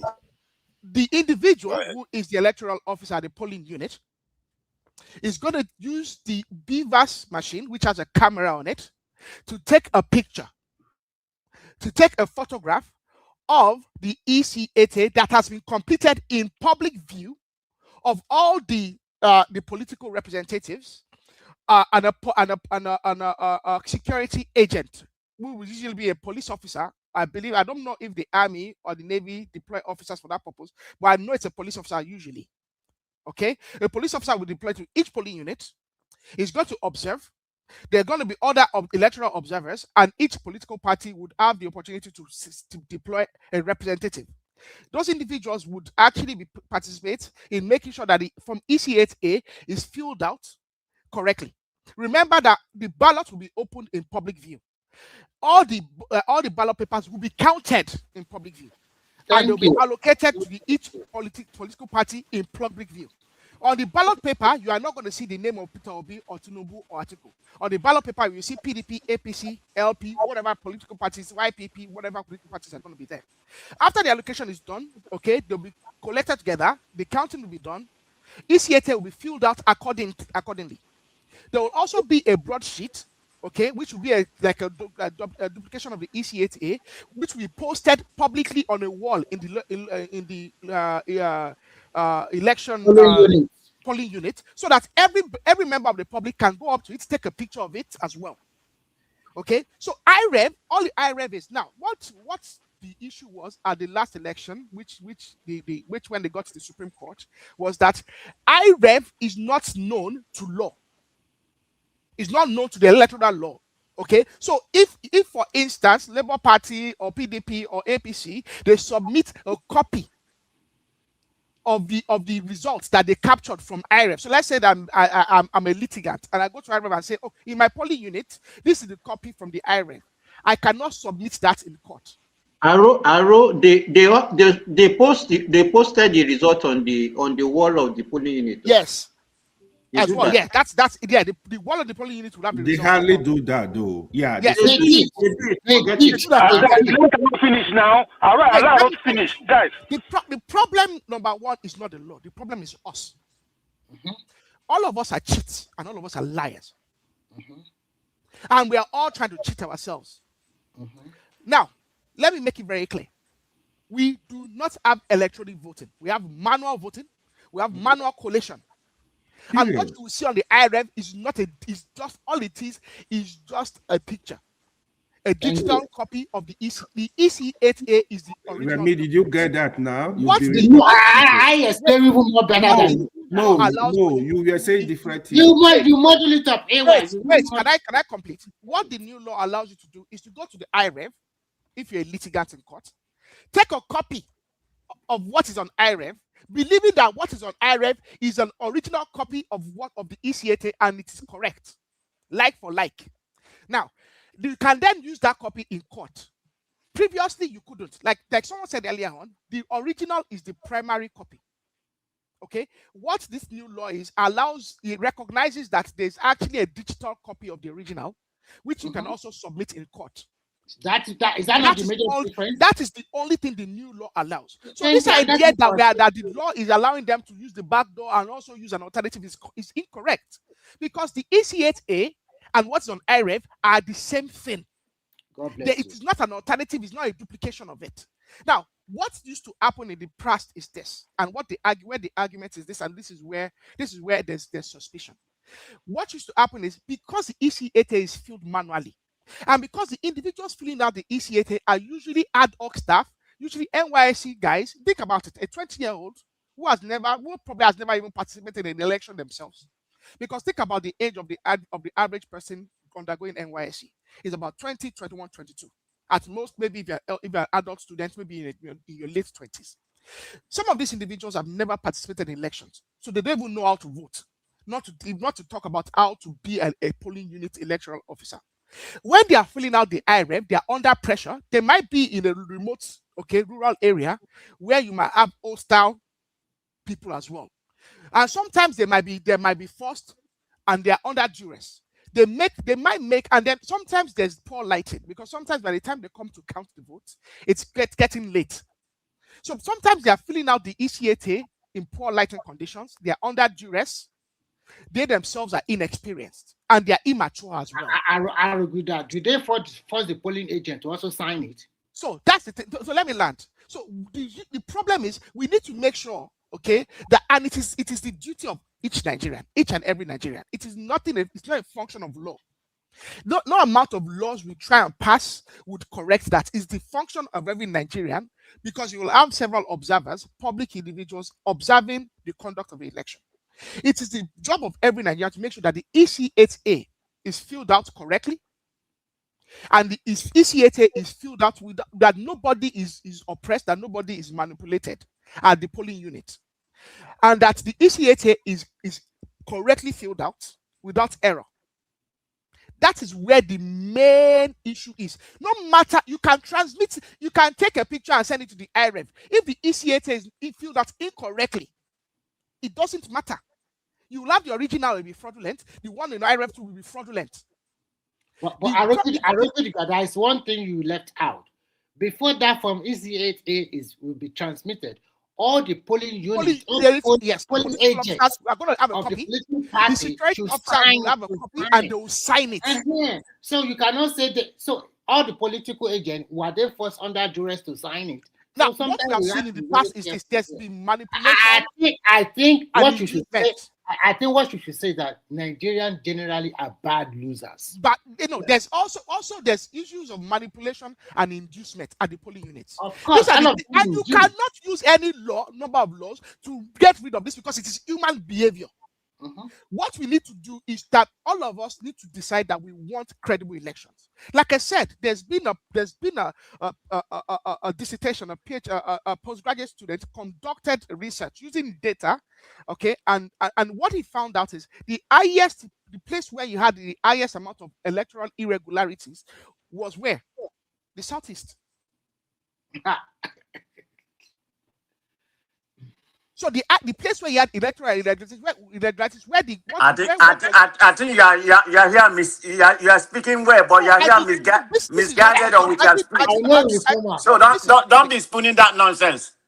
But no, this is not my. I understand what Aro is trying to say. It's one man propaganda you are leaning on. You are so wrong. Comparable fact: in that last presidential election, it is only in the Southeast that we have a candidate that scored 94. Let's not go there, okay? Let's not go there. Don't change the topic. Igbo people He's are right, man. Okay, you want to go there? Let's go there then. Let's go there. Mr. Remy and Kenny, please don't distract please. Man of Prestige, I also want you to understand, okay? Please. There's no perfect Nigerian somewhere, and there's no absolutely corrupt Nigerian somewhere. So make it like Then why are you picking on the southeast? Hold on, Are you so perfect on the southwest? hold making it on, clear that comparable there's been a research. Arogidigba, a question for you. Yes. Are you talking of just 2023 or generally No, from? the research was only conducted for 2023, and that's the Who did the research? Who did the research? You know what? I'll put in the chat there so you Come on, man. Just stop that nonsense. Comparable facts. You don't even need to be angry. You understand? Because I listened to it, but I didn't come in that day. That was just a one man manipulation. Hold on. No, that could be observatory, right? Then because when if it's observatory, people will just say, okay, it was looking like the highest rigging happened in the southeast, but it doesn't mean that it's empirical. I didn't even use the word rigging. I used electoral irregularity. Irregularity. So What irregularity? Prove it. Give us the empirical data. You just come here spinning nonsense. Sometimes the way you talk, you want to be phantom. It's not an observation. It was a study conducted. I said this is what a postgraduate student did. It is an observation. And it was accepted by No. Yeah, it's of course it's observation now. Yeah. When a postgraduate student is doing something as research and is submitting it as a body of work, even observation, this is something that will be accepted by the head of department. So this is something that professionals have documented. Can we accept it? This will make all of us better. I didn't say that people have their own on their head. Just round up and let us quickly document Joel and what we need to ensure is that that all of us as individuals make sure that the electoral process is proper. Where the real issue is at the polling unit where manipulations occur. Okay, and the manipulation occurs in the filling out of the EC8A. So actually, it doesn't matter if they transmit it in real time or if they transmit it 2 days after. If what is filled out in the form EC8A is incorrect at the polling unit. Okay. Because and what you see sometimes the students. Thank you, Aaron. You still call me. I think you've documented. Yeah, Kenny. See, there's a lot of argument. They've signed the things to the law. It's already signed to the law. Let's talk about them signing to the law. All these we are saying we are just talking gibberish after capital election. President you already signed. Don't mind them. Instead of them to even focus on what they are going to offer. So let's move forward, man. Doing useless protest and what they want to offer. Simba, I actually see many people that are fighting against the law as a victim of manipulation of the political elite, to be honest. Let's also document Joel of Nashville. Joel of Nashville, are you there? Thank you very much. Hold on, just like that. Hold on now. We heard that the place with that we've experienced the heaviest rigging. You understand? And there are facts backing it up. You understand? You cannot, unlike every other. Ola, why are you doing that? Why are you amplifying that rubbish? No. Joel is scientific now. We'll be able to defend. Unlike you were unable to defend it. That's why I'm pushing it to Joel. You didn't ask me to defend it. Southeast is known for heavy rigging, and the facts are there glaring at everybody. So then the new electoral law is going to make sure that such kind of rigging is not going to happen in the Southeast. So what says you? Thank you very much. Like, share, and subscribe. Joel of Nashville on the One Man Show. So why are you telling him thank you when he's here? Lying. Courtesy demands that you do that. And it's not just him. I'm thanking everyone for giving me the opportunity to talk. Having said that, it's an unfortunate situation that a fraudulent government would make such callous statements about the Southeast. Like I said, hold on, please. Can I just you see, it is nothing that you can trust from a president that have a drug criminal history, and that's the administration. That's the man sitting as the number one. So what do you expect? In the Southeast, in the last election, Obi won the Southeast. Plain and simple. There was no way Tinubu could have won anything. You all forget where we are coming from. We just finished APC with APC government, who had referred to us as a dot. So sometimes you guys just make statements without looking at, what really made things to happen. The foundation of that is that APC had not treated the Southeast like their own. And we have every right. We have every right to react whichever way we want to react. 2023 wasn't the only election. Hold on, please. Arogidiba, you started this nonsense, Arogidiba. No, please. Can I say something, please? Can I say something, please? Let me finish up, please. 2023 wasn't the only election we had. In 1999, it was OBJ. We voted a Yoruba man. In 2007, it was Yaradua. We voted an Hausa man. And we voted Goodluck Jonathan. So what is the problem? Why is it that wherever we vote is not for you guys? Obi won Southeast fair and square. You refer to us as a dot. You were here yesterday where the loquacious enigmatic said the Southeast are not in play. I said, but he was still saying that they will need to increase it to 25%. Why do you need 25% in the Southeast? Why do you need 25% in the Southeast? And that's the reason why Ababio is doing the magic he's doing in the National Assembly. Transmit this result from the polling unit to the IREF. What is hardly that? They started talking about network. Meanwhile, the same INEC chairman in the last election, together with Mr. Igini, have also told you that they are capable of organizing election in Nigeria. For those of you talking about experts, you only call expert when it suits your purpose. But when INEC, former chairman, former commissioner, they've all alluded to the fact that they can arrange these elections. What is the problem? Who is afraid of who? You have 30 governors. What is your problem? You have 58 senators. You are the majority in the House of Rep. So why are you afraid of free and fair elections? Many of you are not listening. You are just talking because you want to talk. Hold on, please. Hold on, please. How would it hold on, please.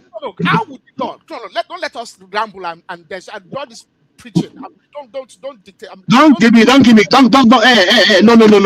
I was given the opportunity to talk. You started. No. You can't. You cannot ask me. No. You are too little. So you can't do that. You can't do that. If you want to talk to me, you take excuse. Okay, everybody, hold on. Everybody, hold on. You guys should listen to Allah now. Allah is moderating. You should listen to him. Everybody, hold on, please. Arrow Gidigba. Let's Joel make his own statement. It's just coming. Then after you can interject. So, Joel, I will give you 3 more minutes to. Thank you very much. But you should put down his voice. So you should put down his voice. Thank you very much. Thank you very much.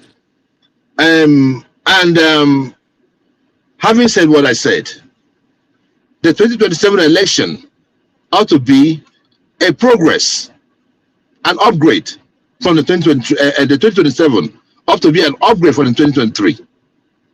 But what we are seeing is that they put these provisos so that they will be able to rig elections. We talk about the professional. Mike Igini said that was a period that they gave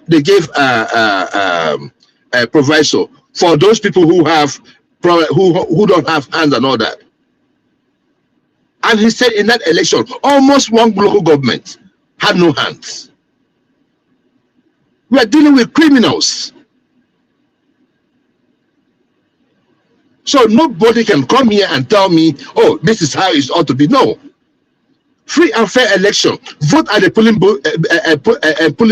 booths. Let it be uploaded at IREF. That's it. Then go and do your collation. We have the result. You have the results. They say it's internet. The guy said that you don't need an internet. Take the picture. Whenever the machine gets to where there's internet, it will upload by itself. No, that's the same thing we're all saying. All of us. No, that is not what is happening. That's what the point is this. The point is that the proviso also says that you have to refer to the if there's a discrepancy between the IREF and the EC from EC8 from EC8A, the EC8A carries the day. So who's fooling who? What they say. They say if there's a delay, No. people. You don't know what you're talking about. Please. They say, Anyway, if there's a delay in the internet, if there's no network connection, they should rely on the from ECA8. That's the point. We're saying that no. We're saying that there is no way there will be any glitch on that day. Take a picture. Hold on. Take a picture of the EC8 form. And when you get to where there's internet, the machine will upload by itself. Yes. So the issue that happened in that election, where people have phones and they had internet, and the machine does not have internet. That is what we're talking about. That is when you read the last election. So the last election was rigged, and that was how people got into power. Okay, hold on. So allow me to finish it, because you cannot be attacking me. What I'm saying is just this. That Akpabio cannot be trusted. He cannot be trusted. And in 2027, let us not burn down our country. We must not burn our country. We must not burn our country. We're 2027. Whatever you want to do, okay, everybody in 2027. Everybody calm down. Me not calm down now. Abba, me if I don't my seat vibrated. They want to read. That's why they are crying. Now, Joe, a question for you. You can take question from others too. A question for you. Do you know how this data from that polling unit, how the data are captured and how they are transmitted? Can you walk us through the process? That's for yes. Okay. All right. You're coming for accreditation. Right? After you done with accreditation, then you go and you do your facial recognition, right? With your fingerprint. Then you vote, right? So my thing is just this. Whenever, listen now, I'm done. It is not that simple. It's not that complicated. No, it's not that complicated. I just told you the major thing you will do. You go for your accreditation and you vote. You don't know the process. So shut up. No, don't tell me. Don't barge into me. Don't barge into me. I'm telling you the basics of what you're going to do that day. You want me to tell you that you're going to jump up, you're going to sit down, you're going to do this? No, I'm not here to tell you that. You get yourself accredited. You get yourself accredited. Hold on, please. You get yourself accredited and you go out there and you vote. My thing is not that. My point is this. Whenever it has been tabulated on the EC8 form and a picture is taken from the polling booths, right? Okay. What is used to take the picture? What is used to take the? What device is used to take the picture? What's the device again? What do we call it? The device that they use. The what? Phone? Not mobile phone. Now, come on now. If you know what it is, don't waste my time, please. It's not for us to the Beavers machine. Thank you. So now, what I'm just saying is this, right? No. Hold on, please. Hold on. No, okay. You will continue. That we are interrupting you. Now, go ahead. So you believe that the biometric data on that hard drive of that beavers cannot be manipulated, right? Then how come you believe that the results can be manipulated? Because IREV is what you use to do verification, right? To verify Yes. voters. So and the same beavers is storing the image of that the voting form that everybody has signed, the agent, everybody. So how come you don't believe that they can manipulate the biometric data there, but they can manipulate the one for No, this is what happens. This is what happens, right? When they say that it should be based on the EC8 form, right? Where the EC8A form, right? When they get to the collection center, that is where they start changing those numbers. That is the point we're making, and that is how we read the election the last time. The election is rigged at the collection center. So if you allow those results to get to the collection center, whatever you see, you take. What we are saying is just simple. What we are saying is just simple. You are going to do your collation. Please let me just talk. You are going to do your collation, but let the result come from the IREV portal, where every one of us sees what is going on. In Makoko, we know the polling booth there. We know what's coming up from there. We are seeing it.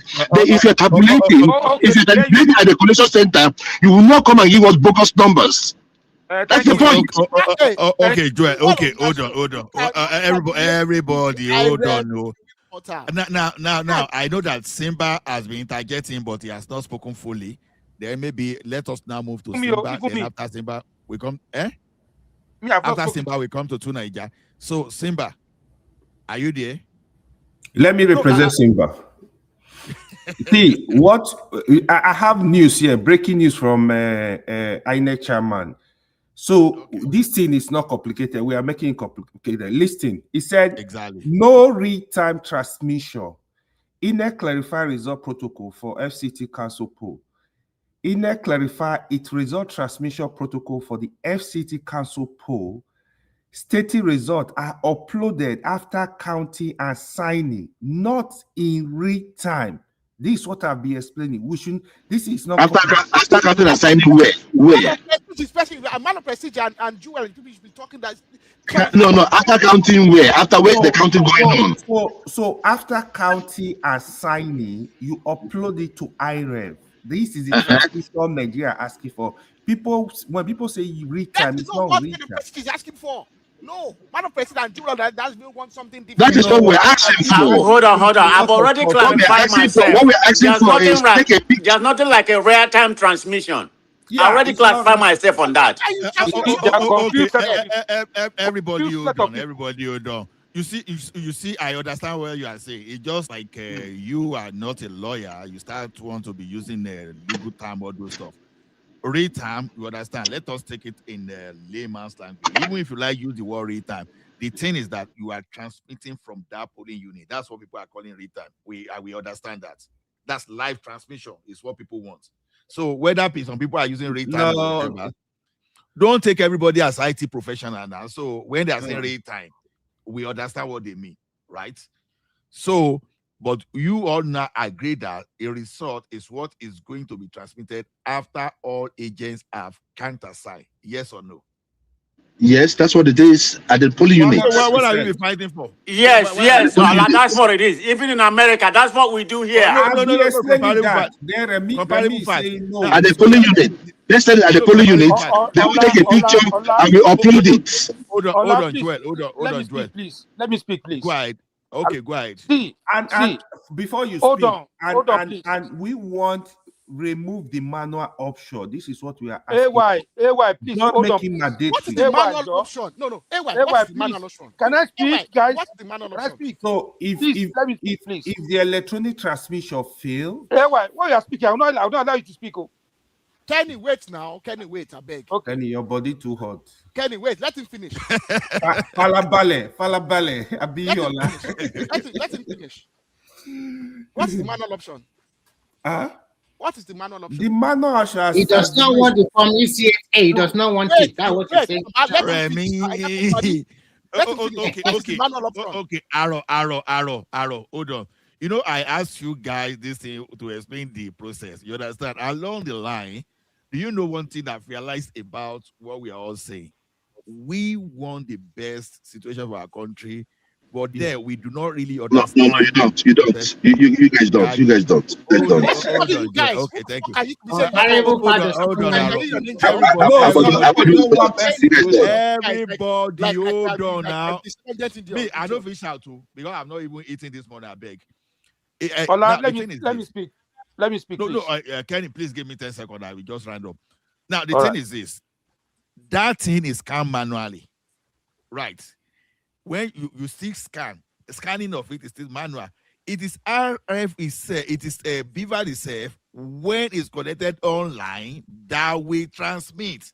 If there's no network, it's not going to transmit, but the thing will still be on that Beavers. That's the thing. If you cannot transmit due to poor data connection, then you can do it manually. How is that difficult? In the last election, Now, they asked for the review of the beavers, and they refused. I want to speak. I want They to speak. I want to speak. refused. I want to Go speak. ahead, That's the Kenny. point. Go ahead, Kenny. Go ahead, Kenny. Go I ahead, want to Kenny, speak. please. I Go did the ahead. only one here. Thank you, Go Daddy. ahead, Kenny. Yeah. See, nobody have monopoly of shouting. You can all shout. We all have big voice. See, what I can see here, we have 3 obedience here that their voice is not aligned. That shows that they don't have clue. They don't know what they want. They are confused set of people. Who are One the is 3 asking for. obedient? Hold on, let me finish. The other is AY is interrupt me. not obedient too. I But beg you. Which okay. obedient? But Kenny, you are so You're not wrong. a patriot. Let Don't me we finish. have Yo. don't we have different mind? You're, Does we you have are to Let me align? finish. Does we you are have to corrupt align with their minded. APC, everything they Let said? me finish. I don't know I how will curse you now aggrandise if you don't let to me finish. themselves this idea of purity and holiness. The fucking idiots. You guys are you guys are. I don't know. Hey, guys, let us slow it Please, down. Let No, me please, don't let us call slow it down, people finish. please. name. Let me Let us Please, finish. slow it down. See, please let us Ola, please don't call people name. Please. Let us Ola, know. I'm not calling anybody Yeah, name. Ola, I hear you, Kenny. Yeah. Ola, they will come here. They say, where's the APC at faithful? Where's the APC at faithful? All of us, we had the video when Obi sit down like a mumu in Canada, and his colleague or his followers say, we will rig this election for you. They're not talking about that. That's correct. That's Now, correct. That's a lie. That's not a lie. Nobody said. Nobody said. Hold on. Nobody said they're going to rig the election. Nobody said they're going to rig the election for Obi. What do you mean? So you've not seen the camera. Have you No. Nobody said they're going to rig it. No. Obi cannot be. Obi cannot be. Oh no. That must be AI. Okay, let me finish. That must be AI. AI generated by your Tinubu, I don't care. by your druggy president. That's the person that put up. Okay, let Kenny make a statement. Obi, please. a gay man that you're following. Tinubu not like you. Tinubu not like you. Yes, Kenny is so ignorant. Kenny is so ignorant, probably illiterate too. I mean, what are you not telling me? Hold on. I want to ask a question. Is anybody drawing monthly stipend from all these politicians? Yeah, is anybody? Kenny does. 20K. Yes, I does. They pay me. Yes. Attaching 20K. Attaching 20K. You know why I asked that question? You understand? We are just wasting our energy on people that want to realize their ambitions. What we need is this. What is good for common people? I know you want president to come from your area. Yeah, I know we want it to come from my area. But that should not even be what to discuss here because we are degenerating to personal attack based on people that want to realize their ambitions. And to me, I don't think we should discuss that way because it's really it's becoming too. Ola, I just want to say this. Ola, thank you for that. Let me finish. Let me finish my rubbish. Please, I beg you. Allow me to finish my rubbish. Allow me to finish my rubbish. Allow him because he needs 20K. He needs to be paid 20K.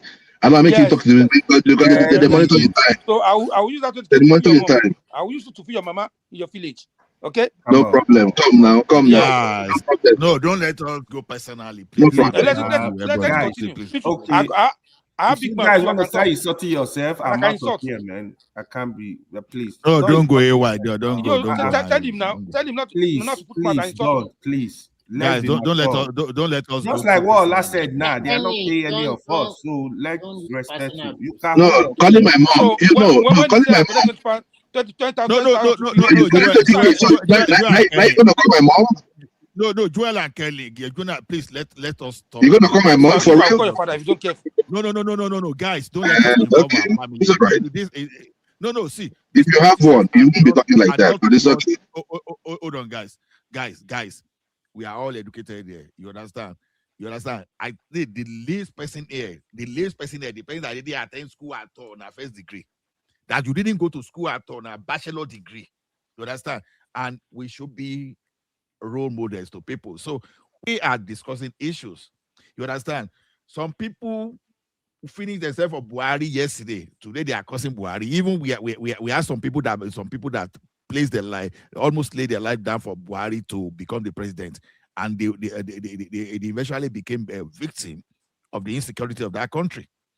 You understand? So why should I be disturbing myself on politicians that don't care about? All I care about is this: when this politician is there going to be a benefit for me? That's the only thing I want. Actually, to be So- frank, I don't see any reason why we should be fighting over this electoral amendment they just did. They're giving people a lot of opportunity as a political party. You have your polling agent. Election is manual. For counting, it's also manual. And after that, every polling agent and presiding officer, they will sign on the form EC 8A before uploading to the BVS machine onward to IREF. So why are we unnecessarily fighting over it? So We're fighting because internet. They'll bring up internet that day, and they say internet is not working. Like we had glitches in the last election, and that is what we're trying to prevent. Hold on, Joel. Let me ask you a question, Joel. If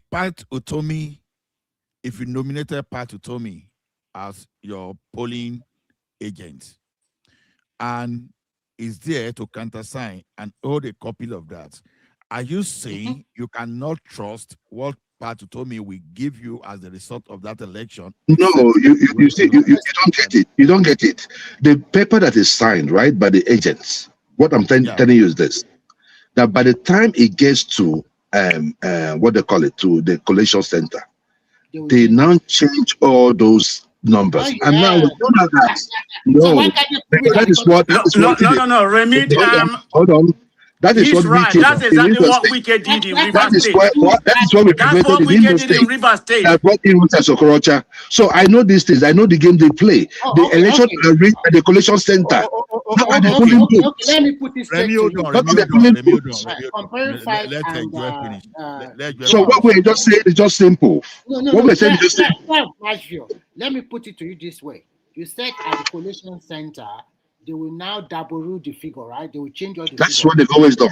Okay, relax. Relax. It's easy. I'm going somewhere.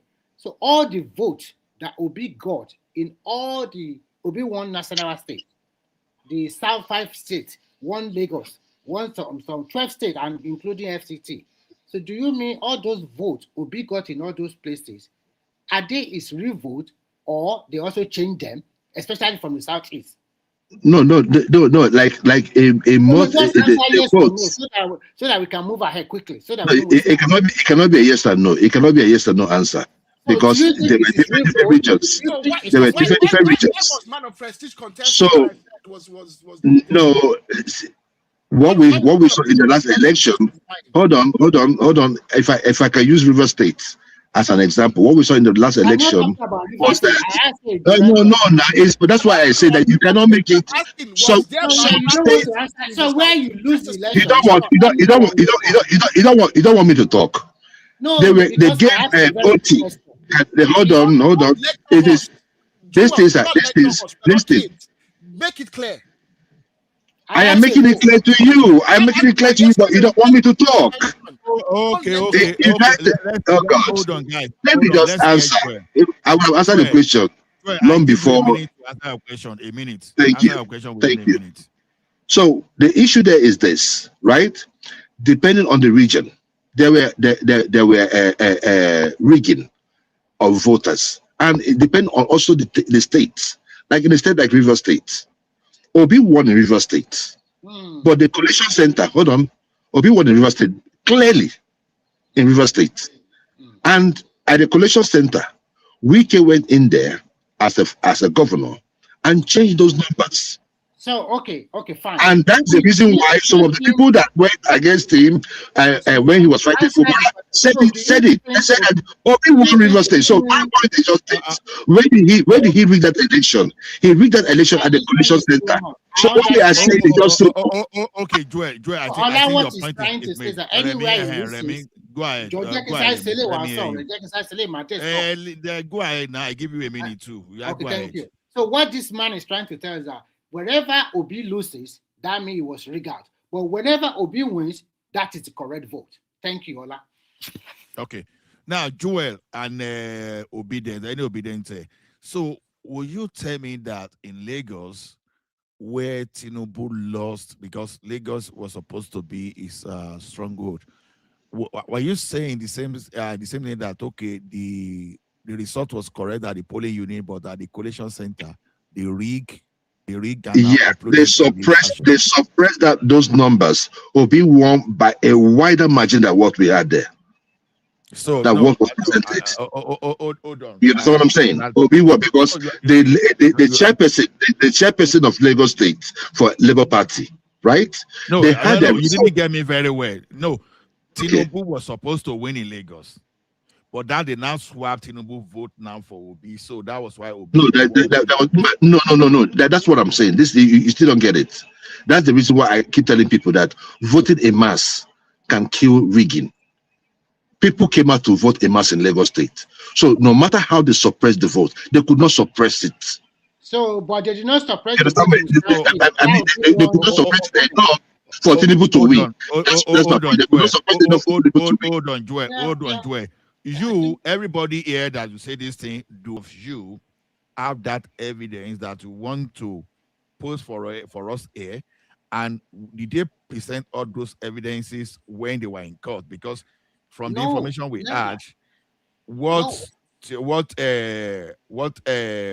Obi was fighting for was that his technicality that it shouldn't have been on the ballot. He never said the swap result. So any of us that we are saying here that we are saying that they swap, hold on. Can some of us just give us a sample? You understand when I say sample, even if you can just get 5, you don't have to get like 24. Can you please give us 5 samples of that result that they swap and let us view everything here together? Because I've been that was 2 years ago. Come on, that was 2 years ago. Who has it in there? Those when that election was going on, it was out there. And look, we have to look at timeline.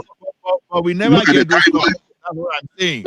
We argue this thing. We never get the copies of the rigged one here. So when are we even going to get these copies of this? Ola, in addition to what you're asking them, during the court processes, all of them brought in a lot of sand. Some even have like 20 senior advocates of Nigeria.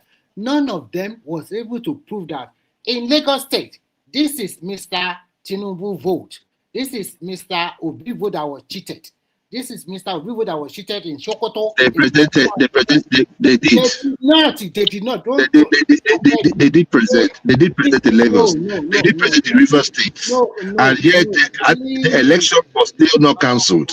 Please. And that is why we are saying that we should not revert to from ECA form. If it is uploaded, that should be enough. What it is uploaded on the polling booths.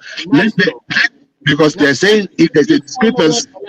If you follow Ola said, and let's talk in all honesty, forget about the people you are supporting now. In all honesty, in that election tribunal, both at the Court of Appeal and when they give the opportunity at the Supreme Court, none of Obi or Atiku, they did not brought from ECHA, from any of the states they were cheated. Atiku was fixated on Tinubu Chicago University. Obi was fixated that they shouldn't have nominated Shetima as a VP candidate. They were all on technicalities. And that is why it took the Supreme Court. That was when INEC, it has to change because INEC refused them access to the beavers. So that's the point. So why INEC, if INEC organized an election with taxpayers' money, why would the people that participate of the same election not have access to the beavers? They said no, they did the beavers in 2 weeks' time, so they have to clear it and reprogram it. Who is fooling who? Who is fooling who? Hold on. Now let's be honest with ourselves, right? I ask you a simple question, you understand? And I know that among you obedient, you have people that are very good, that they can do like a waste scraping solution. You can download and use some kind of OCR technology. You understand? Trying to analyze this resource, sort out the one manipulated or whatever. As brilliant as your obedient base is, nobody has ever come out that okay, I've analyzed this thing and these are the ones that I see manipulated. See, even the result as far back as that time, you understand, you still find the result here. You can still go to that result. So the idea of it was 2 years ago, 2023, no, that is not adding up. I want you guys, before you defend this thing, go to this side, bring a particular result that you think is manipulated, then we can go into this photo together and see and do comparison to really see which one was manipulated, not just speculating. You understand? This is what we are. Is that not what we are seeing here? Are we not seeing it in there? We are still seeing it there. You understand? Where exactly? You understand? So even if where you check exactly total vote cast in Rivers State, I don't think it runs to. It cannot be more than where exactly? So these are the results we are looking at. Is it? You understand? And your party agent can't assign. So the only thing you are telling me here is this. That means that if you cannot trust your party agent, then there is a big issue here. You understand? That means you should be able to trust your party agent. Ola, another question you should have asked is this. Why is one political party was unable to provide polling agent for 44,000 polling units? And they claim they won an election. Secondly, sorry, you will talk now. Ola, look at the pattern. This one I'm showing you is even a number election, though. You understand? This is a number election. Look at the pattern of the election in all the region of Nigeria. The only difference, I'm sorry to say this we are talking in truth now, honestly. If you look at the pattern of all the election, region by region, you will see that in the northeast and northwest, Tinubu and Atiku were quite competitive. But when you go to the north central, you will see that Tinubu and Obi were quite competitive. And when you go to the south, you see that Obi and Atiku were quite competitive. And when you go to the southwest, you will see that Tinubu, Obi, and Atiku were competitive. But when you go to the southeast, none of these other two candidates are competitive. Hold on. Remy, you are modeling the water. I'm not modeling the water. You are speaking half of the truth. Because the only place that will be one is Lagos, because they are more refined Southwesterners in Lagos. Atiku won Osun State. Atiku also won Osun State. Right. I'm talking about Obi. They are more refined. Tell me which state any one of these guys won in Southeast. There's no place in Southwest that Obi won. Only in Lagos, because we won Lagos State, for God's sake. What are you saying? Yeah, because there's more refined people in Lagos. No, Lagos is a different. What we are asking is very simple. Why? How come? You can't use Lagos as an example of Southwest. Wait, man of prestige, I will not allow you to continue with that nonsense. Are you suggesting that other people in Southwest that are not from Lagos are not refined, that we are illiterates? Do you know what I mean by refined? Take that shit back. Are you stupid? No, I'm not taking that shit back. I mean they are more enlightened. It doesn't have to be educated. They have in Lagos. They don't have in Oyo State. But they are more enlightened. What are you talking about? Why? Education. I didn't say anything about education. What are you talking about? Guys. Do you know what an enlightenment is? Everything doesn't talk like dog. Why education they have in Lagos, they don't have in other parts. Everybody, hold on. Let us have some. Lagos is more enlightened. What are you talking about? They're not more enlightened. Stop getting nonsense. Far more enlightened than you from Oyo. So that means people in the southeast are illiterate. So they only vote for one candidate. Let me start using my button, please. Don't let us. Please don't. We are not fighting. The thing is this: I want you guys. Don't let us go personally. Let us be modest. You understand? But they're not modest, Mr. Allah. They're not. No. Arrow. Arrow. You are the one that you are the one that is burning your belly. Yeah, I'm being more semantic with my word. I'm not trying to be bigotry or whatever. I'm not trying to downgrade any. The Southwesterners are well-educated people, but I use the word enlightenment, more refined. And it's driving you crazy. I will start muting people. Guys, I will start muting people. That's what I don't want to do. Guys, the next voice I want to hear now is Prince Daddy. Because Prince Daddy, please. Yeah, thanks. So yeah, I mean, I don't moderate, so I'm not going to tell you guys how to do your job. But sometimes earlier you give Joel like 2 minutes to respond. It's always an opportunity for us to learn on this platform. I mean, for those of us that want to learn, that is.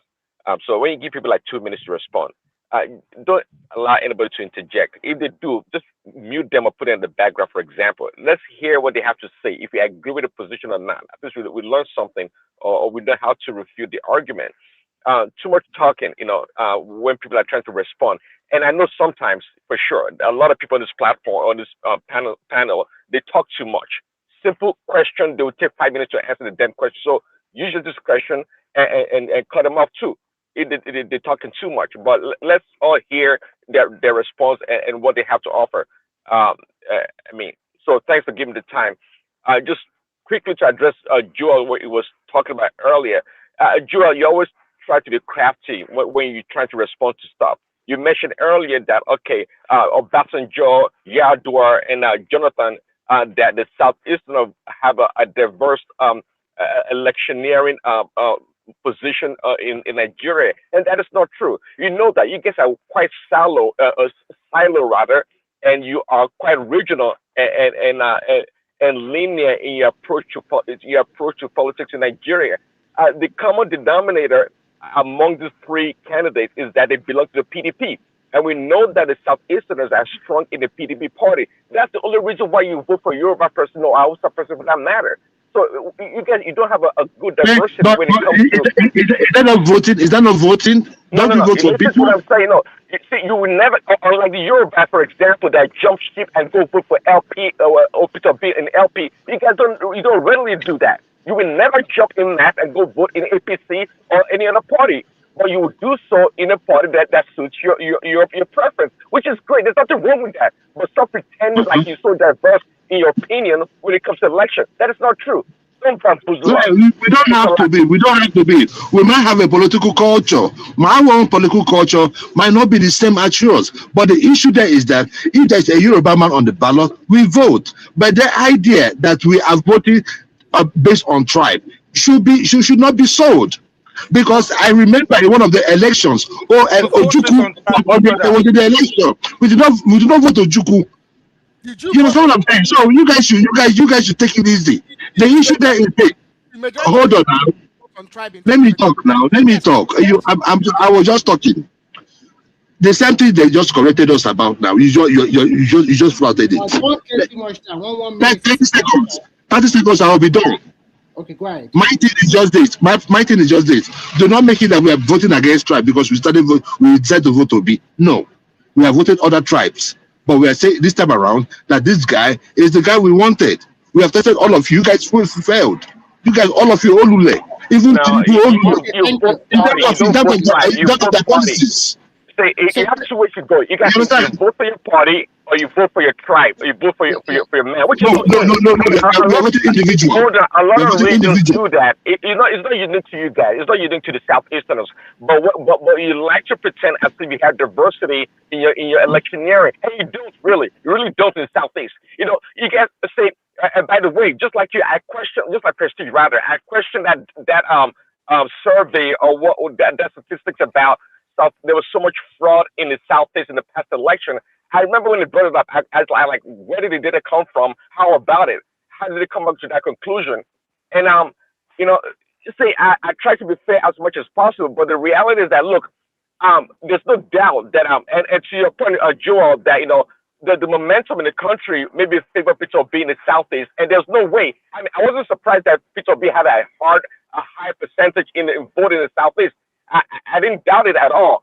But it doesn't mean, though, at the end of the day, there was some electionary malfeasance that occurred there. It didn't mean that. Okay, to buttress your point, that quickly buttress my point, what Joe of Nashville said, that, okay, this is our son, and then we voted for him 94%. But when you look at the other region, it was not so like that. It was competitive throughout. You can see, I said not east and not west. And man of Precision said that we are not that. We are. What did he say? What's that stupid statement? So they voted for their son, which is quite understandable. Nobody is. You're not you're not enlightened. It's true. Why are you so pained about that? There is no state enlightened that. Okay, guys, hold on. This is what I don't want. I don't want all these altercations. Let us talk to issues, not attack. I know. Hold on, Remy, please.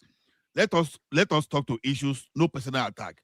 You understand? Well, tell that to man of Precision, which is tacit insult. Hold on, because hold on. Nah, guys, I'm getting frustrated now. You know, I'm multitasking here.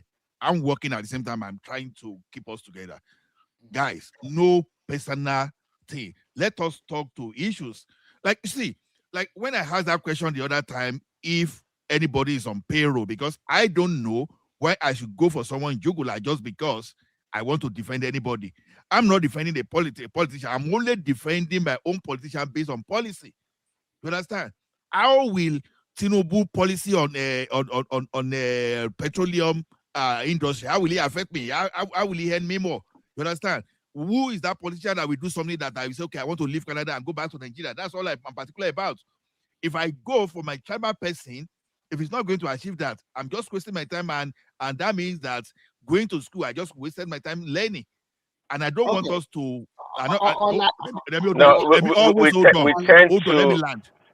Let me land, please. Let me please. Now, the thing is this: let us be moderate. Don't let us attack. You understand? Let us be good role models. That's what I preach. I want to quickly read out a statistics. Probably, maybe I will share with you. I'm looking at the 2 years performance of this present administration, and this is what I have. You guys might say, you might dispute it. Before 2020, quarter one of 2023, our trade balance was 20 billion. But as of today, of quarter one of 2025, our trade balance is 5.7 trillion naira. And our oil production in 2023, before this president, was 1 million barrels per day. As we are talking now, we have about 1.6 million barrels per day.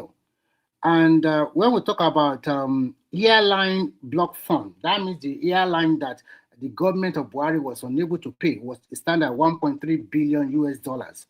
As of today, we are not owing any airline their money, it's zero. The minimum wage that time was 30,000, but as of today is 70,000. I'm trying to talk about the result of the reforms and things that are taking place. What was gas price? What was gas price then and now? Let me finish. Our net reserve was 4 billion on quarter one of 2023, and as of quarter one of 2025, our net reserve stands at 23 billion US dollars, and our average foreign inflow it was $654 million in quarter one of 2023. Okay, Remy. I think people are saying we should go back to electoral. Mr. Remy, yeah, don't let us do that. Hold on, guys. Hold on. Now, let me lead the way. You understand? You see, when I asked my question the other time, we have to be sincere about how we do this thing. Now, I know that obedience are the one fomenting trouble around this electronic voting. You understand? I intentionally went to Yobe. Look at this result, and I want anybody that want to be sincere with me with what we are seeing here. If you can all see that result. Now look at this Yobe. This is a Yobe. This is a what? What Yobe? Whatever. Look at the party present there. Can you see? Can you see LOP here? You can see now. I will just take about 3-4 samples, then we go from there. Now, this is another word, poly unit. You understand? This is another poly unit. Then, okay, let's see this quick view of this one and to see the result. Let us see the results. I hope they've not, okay. I don't know the format for that one. Let me just go for another one. You will see why I'm picking this thing. You will see that you will never see the agent there. So when you are not sending agent to a polling unit, then why are you fighting? Oh, Jesus Christ. Hope Obedient have not sent some kind of thing to my system now. And this is one of those things we are saying.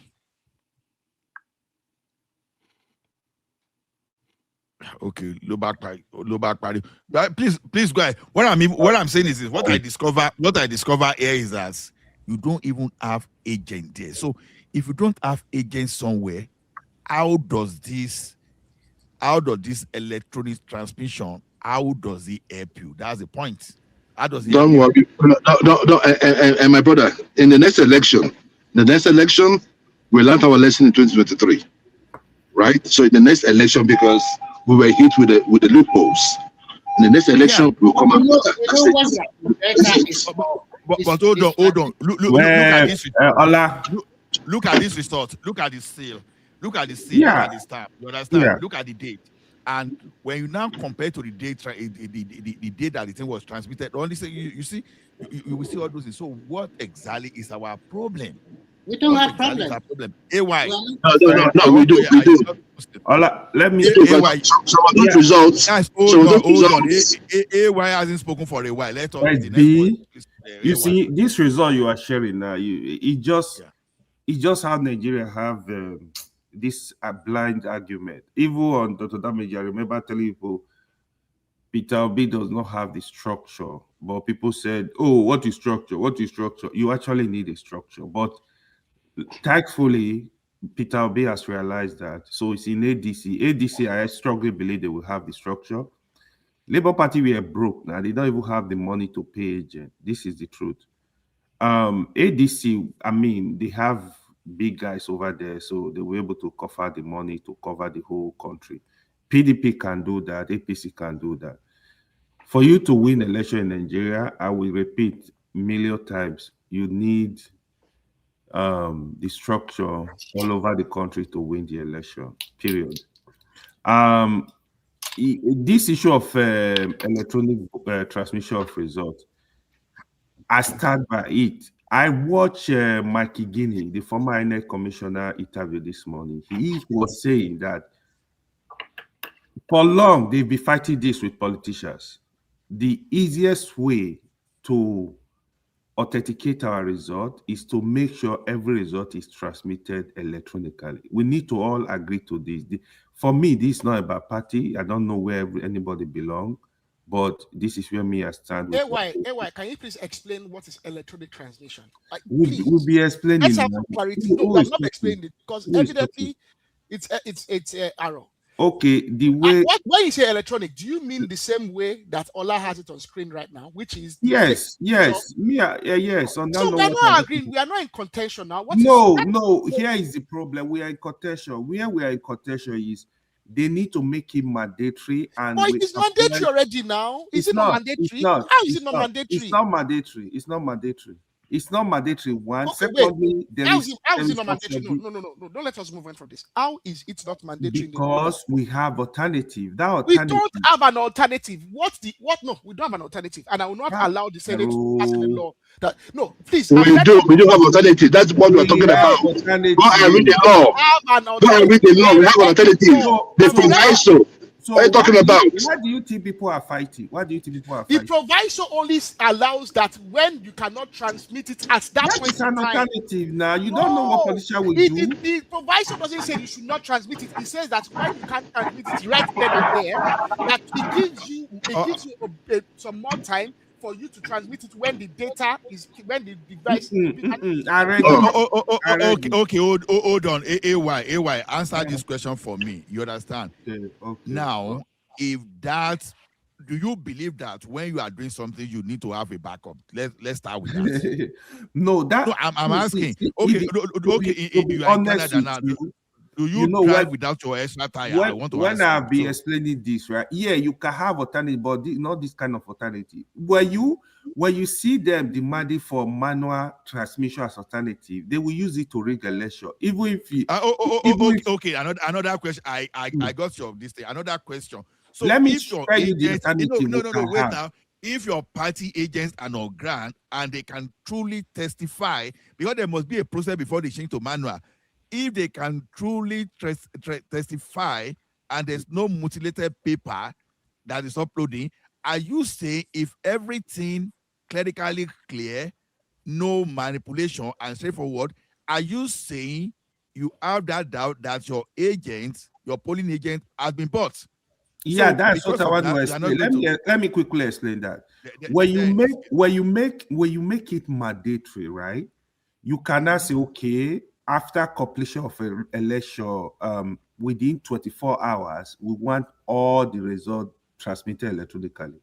So in that way, even the agent, the people around there, they will have a copy of the result, not the physical copy. It might just be a photocopy. So let them have it. They can use that to compare what But they the have agents have online. a physical copy. Why they've always had a physical copy. I know, but look at it. When, for example, when APC have a strong room, they can look at IREV, look at the result. They look at the copy, the physical copy they have, and compare the result. Labour Party do same, ADC do same. It will give some kind of credibility to our election. So, but the issue is Hold on. Sorry, no verse. Let me finish my interrogation. Let me finish my Let the interrogation. judge finish. Now, look at it this way. Look at it this way. Now, your party agent, they have the photocopy, right? They have the copy. Everybody takes out his phone. They snap. Right. Then in their presence, because I know definitely in their presence, it will be uploaded into the beavers right before they leave. Right. Good. Now, you all have that copy and you go. If they transmit it there, because you saw you don't trust the system. No, so if they transmit there and you see it online, you see the result online. Now, how does that solve your problem? Because if it is problem of trust issue, why don't you think, hold on, why don't you think after uploading your presence that the same people can go and upload another one again and transmit and now delete the one that is on IRE? Why are you not worried about that? How come you are worried about that online transmission? Because let me tell you, with that, right, you have evidence in court. Apart from that, let me tell you how Nigerian elections are rigged. No, how did one on the tablet of your agents are not evidence that the one on IRF? Meanwhile, assuming that is the one that they need to tally. Don't forget. They need to all sign. They need to authenticate that result before it's set out. That's what I say. Yeah. INEC official will sign. Agent will sign. That is how. So which one do you think is more authentic? Can I have a chance to speak, please? Kenny, yeah, you can interrogate AY. Yeah, you got go ahead. Okay, AY, I want to ask you this question. Oh, please, sir. Hey, Joe. AY, only me and you. I want to ask you this question. Ola, I've asked this question before. And AY, I want to agree with you, for argument's sake, that okay, what you're asking for, we are giving you. Yeah, there is no backup. Now they will sign that it will be in real time. Everything you asked for, right? Now we go into election. Okay, me, all of us on this page now, we are 9 or 7. How many of us? Maybe 9. Now you vote, I vote, all of us vote. Now maybe 2 Niger votes did not go through on that day. Did not go through there's no network for him to pass it through. So what will happen to 2 Niger votes? Again, you are getting it wrong. Without answer that question, please. No, let me answer you. Simple question. Ola, can I speak? Ola, can I speak? Hold on. Let me answer you. Kenny, we don't transmit individual vote. We transmit. No. Wait. It doesn't matter individual. We are talking about polling. What would happen to that polling unit? We will transmit polling unit by polling unit. Let me by state. So hold on, sir. I need you to get me. Please. We transmit polling unit by polling unit. Every state transmits by polling unit. Now, in my state, Osun State, let's for example, I have 20 zone. I have 20 polling units in my state. Out of 20 polling units, 5 polling units have no network to transmit. What happened to that five? That's what I'm saying. So you give a buffer, right? Give people, okay, transmit results at least 24 hours after completion of election. In that way, is that not what the new law has done? no, the new law is saying you got to do manual, take the paper to. So the we can't use iRev for collation. It's the original that must be used for collation. The main thing is you need to make sure that the original, that the integrity of the original. My brother, wait, sir. My brother, I don't think that. Wait. Making sure that the original is not corrupted. That is what we Aro, should don't know. You're gonna have your own chance, please. I'm asking the question. I want you to go to me now. Now you said they will take picture. Then you should deliver whenever I deliver. Is that what you said? AY. So he's gonna deliver. If he doesn't deliver, you will know. Hold on, sir. Hold on. I want to get you. So when they take the picture and there's no internet, when is it gonna deliver? So there might be delay, right? This thing is not rocket science. It's just hold like, on now. It's just like you said. It's just like me. Hold on. It's just like me sending something to you on WhatsApp. Sometimes it doesn't deliver. Oh, it doesn't deliver. You resend it. So now, if you don't have to resend it. Once you take a picture of it and there's internet, it will upload. It will upload. This one, please hold on, sir. So if it doesn't deliver in 3 hold on now. If it doesn't deliver in 3 days or 2 days, what happened to the result? He's gonna deliver. Let's leave grandma. He's going to deliver. You are the one taking all those things. Joel, listen. Why won't it? No, listen to what Ken is asking you. Okay. You have That's the loophole. Wait, Joel, can you listen? Okay. I don't want to give our politician loophole. No, but please, Kenny, the only thing that's pissing me off is this idea that you people are standing on one side and people like Kenny and myself are standing on the other side, and you people are angels and we are demons. I will not accept. But you are. You are. No, you are. You are. You're all thinking. You're the only one that clever. Other people are dumb. They don't know what. You are. You are. Most of you are. That is fine. You are stupid to say you are. Can you answer what Kenny is like a lion. I want you to grasp what Kenny is asking you. This Kenny is so funny. I mean, something there for that boy. I don't know. He doesn't talk nonsense. The back like talk. Wait. Who cares? Can you wait? Okay. Who cares? You don't have to talk from my front. So what's the need? So you can talk anything. You can take anything you want to say. Right? And can I put it to AY properly? And I want to see yourself. In fact, to listen to me very clearly, okay? So that all of us are on the same page. You are contesting that you would prefer for electronic collation, because really what you're asking for is the use of the iRev data for the purpose of collation.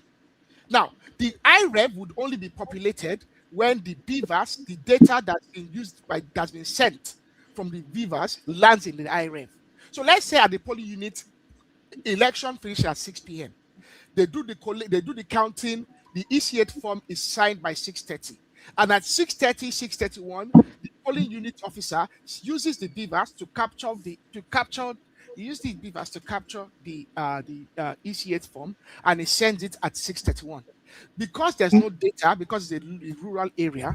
Okay, because the rural area, it sends the data and it doesn't go through because there's no connection. There's no connection. In that meantime, he's making his way towards the ward. Okay, let's say for whatever reason, some technical matter happens. The data is captured. The data. Remember, the data has been captured at 6:30, but because of some technical reasons, the data does not land in the iRev for another 2 days. What are you going to use? It does not happen that way. I say it cannot happen that way. You cannot put in your stuff. You cannot put in your own. You cannot put in your own stuff inside it. INEC said immediately you get to where there's internet, the result will upload. Stop putting your own thing. Because stop putting your own corruption into it. They don't affect the internet, Abi. They have No, because the internet has a way that it works. They have the control over the internet. It's not as tough as the Abados. They cannot hack It's the not internet. it's not as corrupt as the Abados. No. Hold It's not as corrupt as you guys. It's not as corrupt as you guys. Everybody, okay. We don't let us talk upon one another. Comparable fact. Are you there now to speak? You asked to speak the other time. Yeah, thank you very much. I think we are missing the whole thing. Everybody's speaking, we are just modeling the water. I think, what just transpired, what they just passed is the status quo. Exactly the same thing that was passed, in 2022. And that's what they just maintain right now.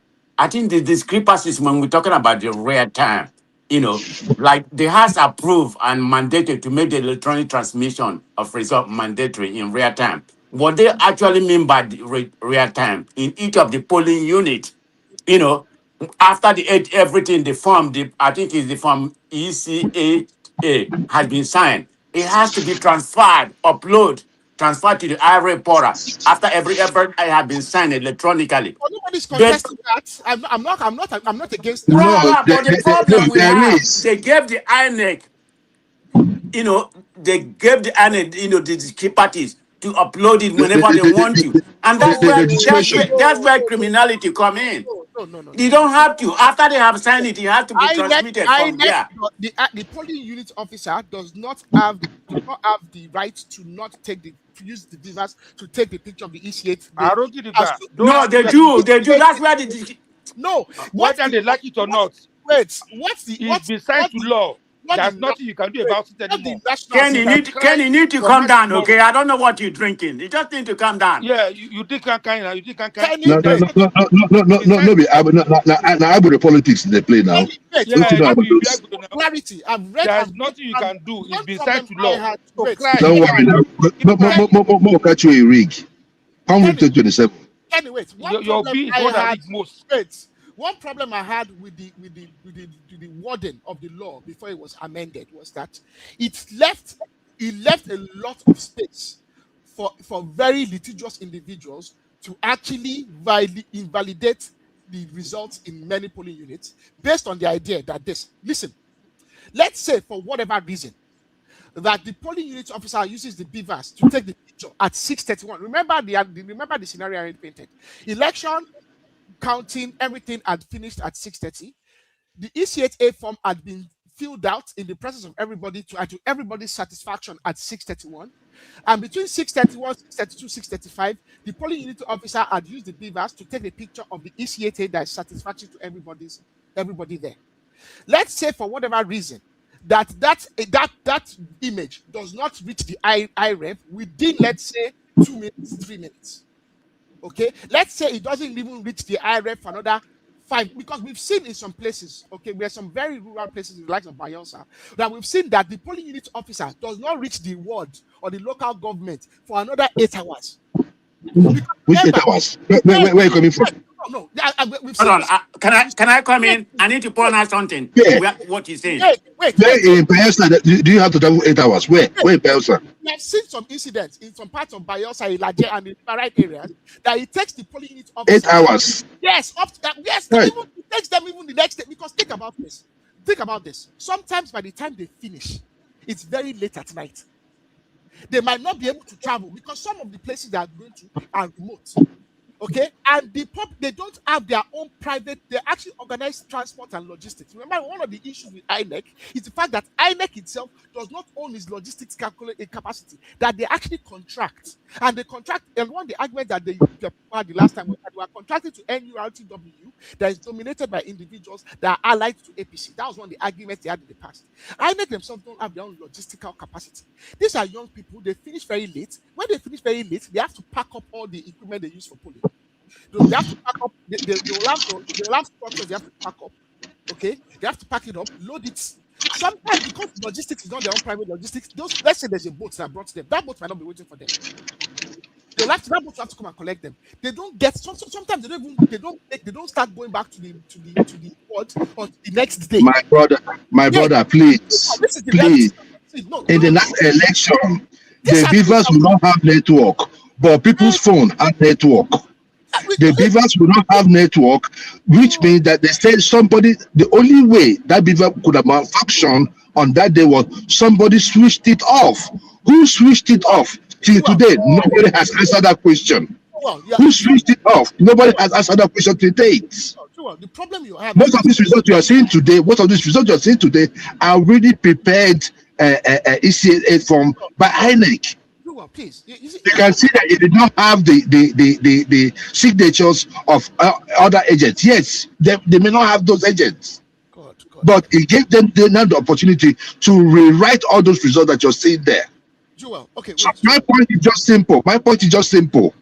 If INEC themselves that built the machine just said they have never had a situation where it took them 5 minutes, 10 minutes to get somebody that has that. Even if you don't have, you can get Wi-Fi from somebody. You can get Wi-Fi, but on that day, that beavers was not working. Wait. That is the point. Well, I want you to ask me. So we are saying make it mandatory so that they won't say revert to the EC8 form, because what they are saying is that if there's any problem with the machine, then you have to revert to the EC8 form. That is where they use the incident form to do all the digging. There's no more incident form. Don't bring the word incident form in. No, but that is what it states now. Because if you're going to present if there's a discrepancy between what was uploaded and the EC8 form, the paper copy, that one of the paper copy will go ahead. That's the point we're trying to fight. Why do you think we're outside? You think we're just outside if everything was answered? Why do you think we're outside? Wait. Please wait. Wait for 1 second, okay? Because this aggrandizement is pissing me off. Okay, do not aggrandize yourself, the absolute authority. It's not aggrandizement. I'm telling you why the people were outside yesterday. You are here in the United States or somewhere. You don't know what is going on in Nigeria.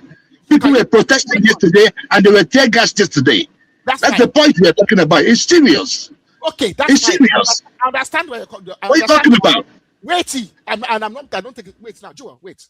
Are you? Do you know how many polling units are in Nigeria, across Nigeria? Do you have an idea?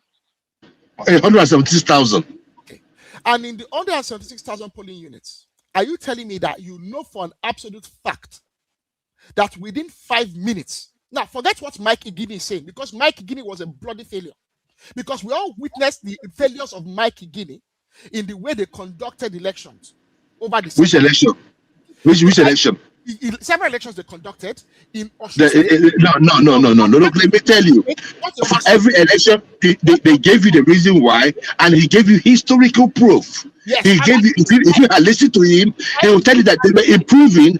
As they were going, they were improving on the previous election. So that's what was going on. So it doesn't make him. It doesn't make him a failure. A bloody hypocrite, because Mike Igini It's not. Almost all the interviews he's giving. It has more integrity than Tinubu. Far more integrity than Tinubu. I've listened to Mike Igini over the years, and Mike Igini, for whatever reason, he's not in INEC anymore, so he probably has a more. He's probably able. He has retired. He's more able to express his partisan position probably more openly now. That is why he's trying to do an about face.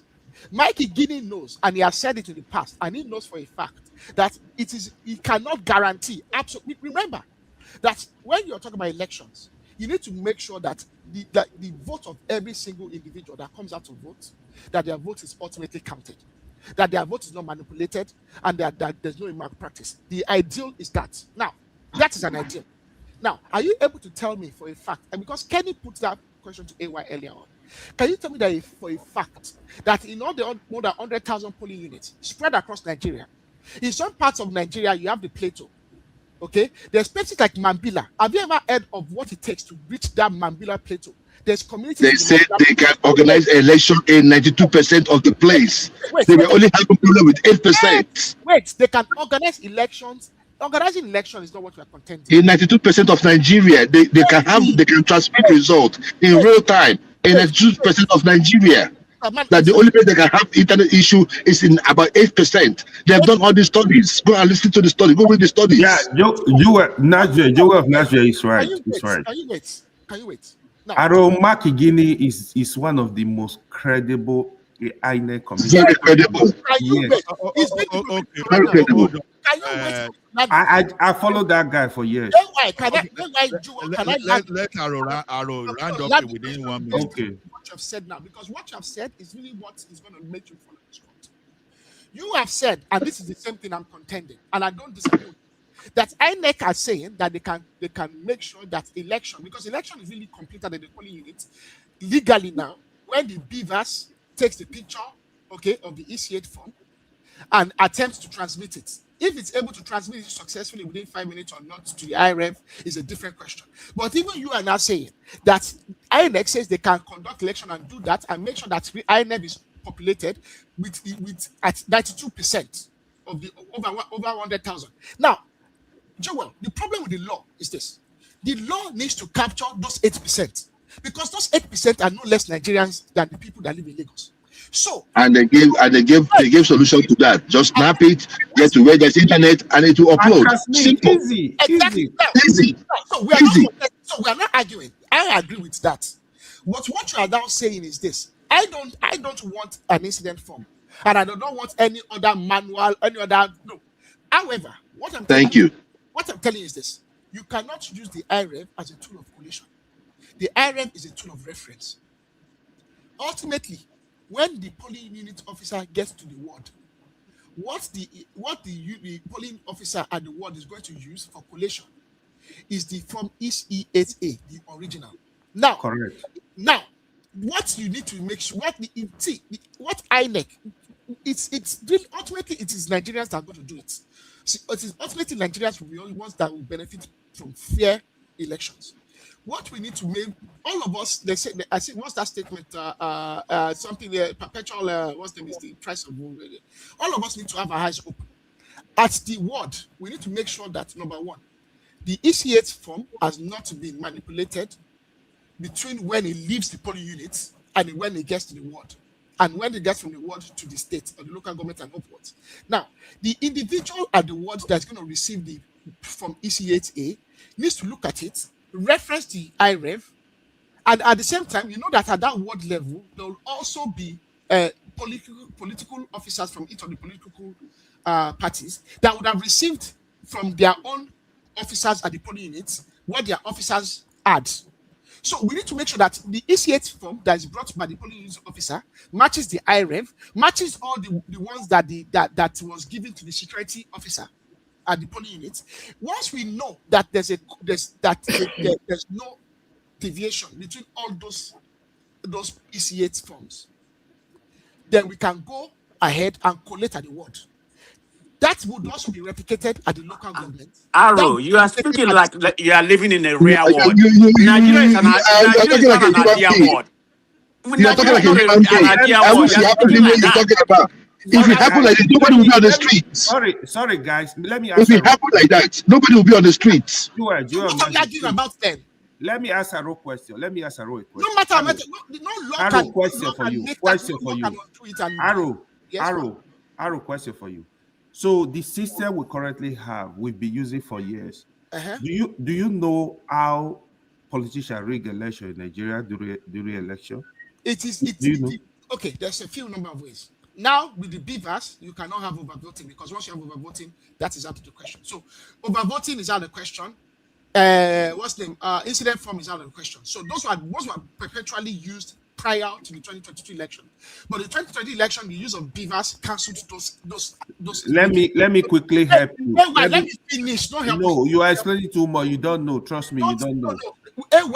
Collation centers. That is where elections are. Exactly. Let me get there now. Let me explain to you what I know. Nothing to explain. Just say it. Wait. Now, what is being used? And you know, I mentioned earlier that what we need to make sure that what we can focus on is the integrity of the EC8 form and the collation process. So this is where we need to focus our attention. And the new law and the old law would not undo that. Even if you bring 10 million laws, it is ultimately individuals that are going to do the collation. What we need to make sure is that all of us are fair, and the collation is not subject to manipulation.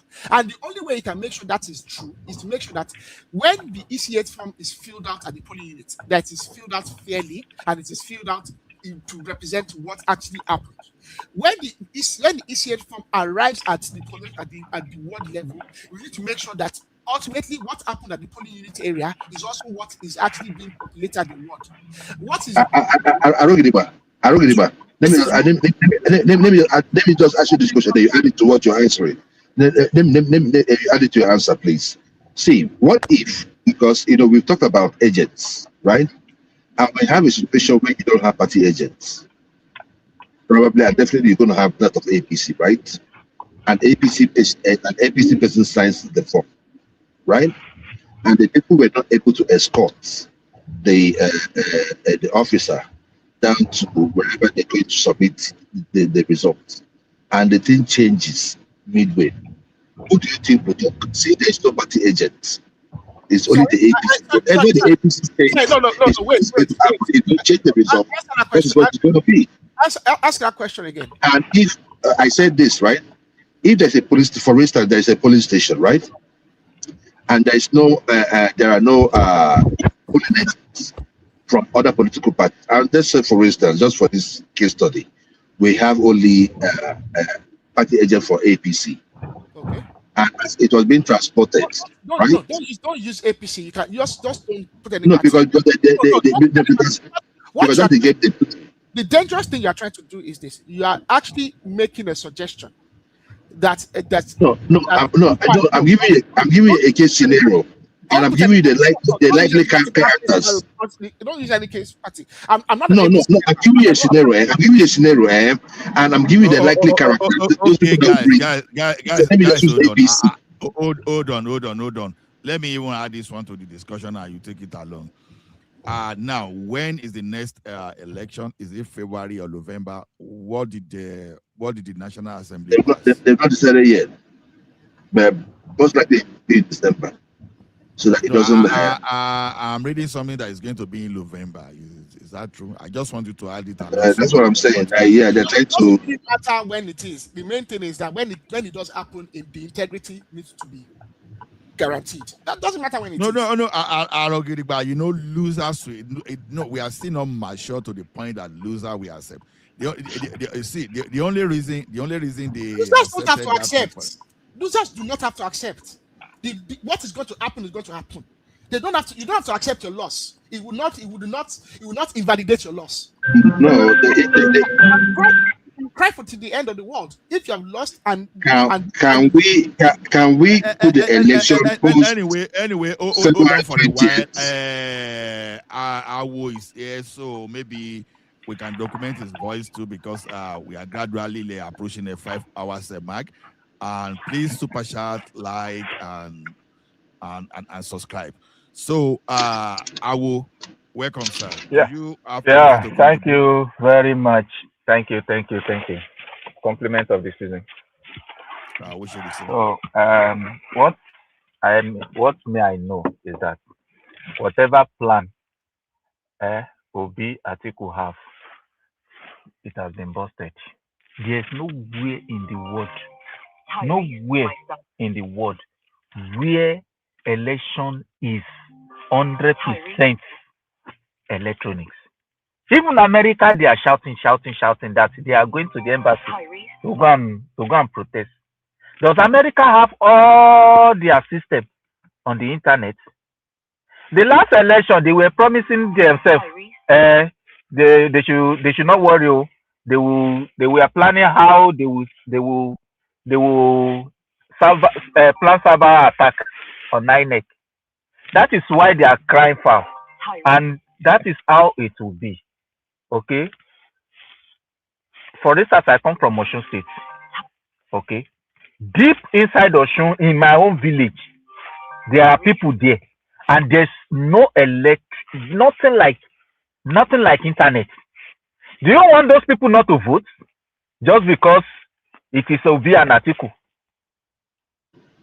They're going to vote. There's no math, there's nothing, and you are shouting, yeah, electronics must be 100%. Where in the world, which country play with put their election 100%? Even as you are talking, most of them as they are talking now, do they get did they get 100% telephone service on their phone? Does internet not just break once in a while? Not to talk of where there's no mass, no internet completely. All those villages in each of those states. So they should not vote. I don't know why people are should just so vote. They will rigid like start, this. and when they get to internet, it will upload. I don't know what they're talking about. They should take a picture of it. You don't need internet to take a picture. When you take a Okay. picture of Now, it, did they now from cancel? the Did they now cancel the internet? They didn't cancel it. They said 2 of them should go pari passu. So what is the cry foul there? Why? The foul there is. You want me to answer you? I will just give you 30 seconds. The problem is this, right? They said that if, for instance, there was no internet, right? Then they should resort to the EC8 form. Meanwhile, when there is internet, they should do it the normal way they're supposed to. Yes, I know as Nigeria is now, that day there won't be internet. So that's what people are talking about. That when you give the politicians a loophole, that any loophole that politicians put in there, that's what they're going to do. They also give an example of when they gave loophole for people that have no hand, and the whole local government, none of them had hands. So that's you just say nonsense. Jewel, can you hear me? Jewel, you listen. Hold on, it's my turn now. Hold on, it's my turn. Let me ask Jewel one question. Jewel, let me make it clear to you. The EC8K form is the only form used for collation. Nobody's using IREV. So I think the problem you have is this: you think that IREV will be used for collation. No, IREV is for reference. The EC8A form is the original that will be used. IREV will be used for reference. That is why they said there's a discrepancy between what is uploaded on IREV and the EC8 form, that the EC8 form is what is going to go. That is the way the problem is. So in that case, Jewel, okay, if there's a discrepancy, then when you get to court, you then have it in the court, and you get to court and you go to the Supreme Court and you say, well, my lord, there's a discrepancy. I can tell you that the discrepancy is because there's been a manipulation. I can show you the case now is both electronic and manual. With this law, it means both of them are tenable in the law court. Why the cry? For goodness sake. Both of them are tenable. It has been passed to law. That means the law recognizes both manual and electronic. He recognizes so what is agony? If not that you people, that the politicians if not that, who are the politicians? Are you the politician? Is it not your B and article that they are planning how to attack the APC? The APC that is in charge. APC that is in charge of INEC, the judiciary, and now the legislature. Those are the ones. My brother, let us be reasonable. Let us be reasonable. Both electronic and manual, okay, with this law now, okay, are tenable. So if you want to make a request that is reasonable. You cannot say it must be 100% as you want, so that it can convenience for you to carry out your attack. In my own village, for instance, it can never be. Okay? Are you saying people in my village should not vote? The excuse you people are giving is not even reasonable in any way. Because you're the one that is reasonable. We have said that you can vote, but we are talking about uploading it. See, if you are talking about upload, okay, uploading is the least of the problem in electoral fraud in Nigeria, and neither of the all candidates can say they are completely innocent. Okay, so don't do that. Let me ask you this one question. Why is it that in the last election, the beaver had no network? People's phones around the beaver had network. Okay. In how many police units do you know in Nigeria? It happened. No, there was glitches. You forgot. Hold on. You're asking me a question. You're asking me a question. And I will answer you this way. How many police units did you know in Nigeria? Many. How many? On that day. On that day. I said how many police? How many police units? A lot how of many them. Police units? A lot of them. Yeah. How many? How many did you know? The whole police, the whole police units in Nigeria. How many are they? 176,000. Above 176,000. Yeah. So, okay. How many by your own record?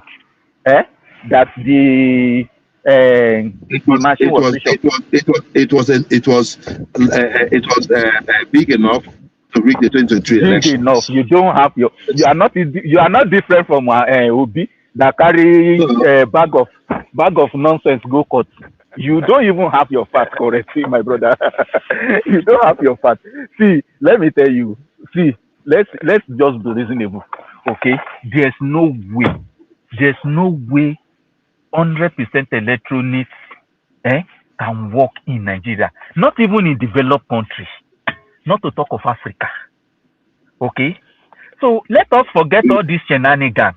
Let us focus. If Nigeria wants to get a credible police, okay, where they should start from is by putting a strong law that will criminalize people who are buying votes, which no politician in Nigeria.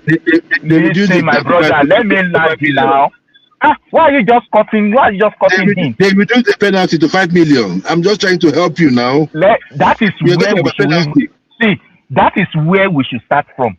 If our focus is for credible election, not this mago that all this opposition are planning how to attack INEC server.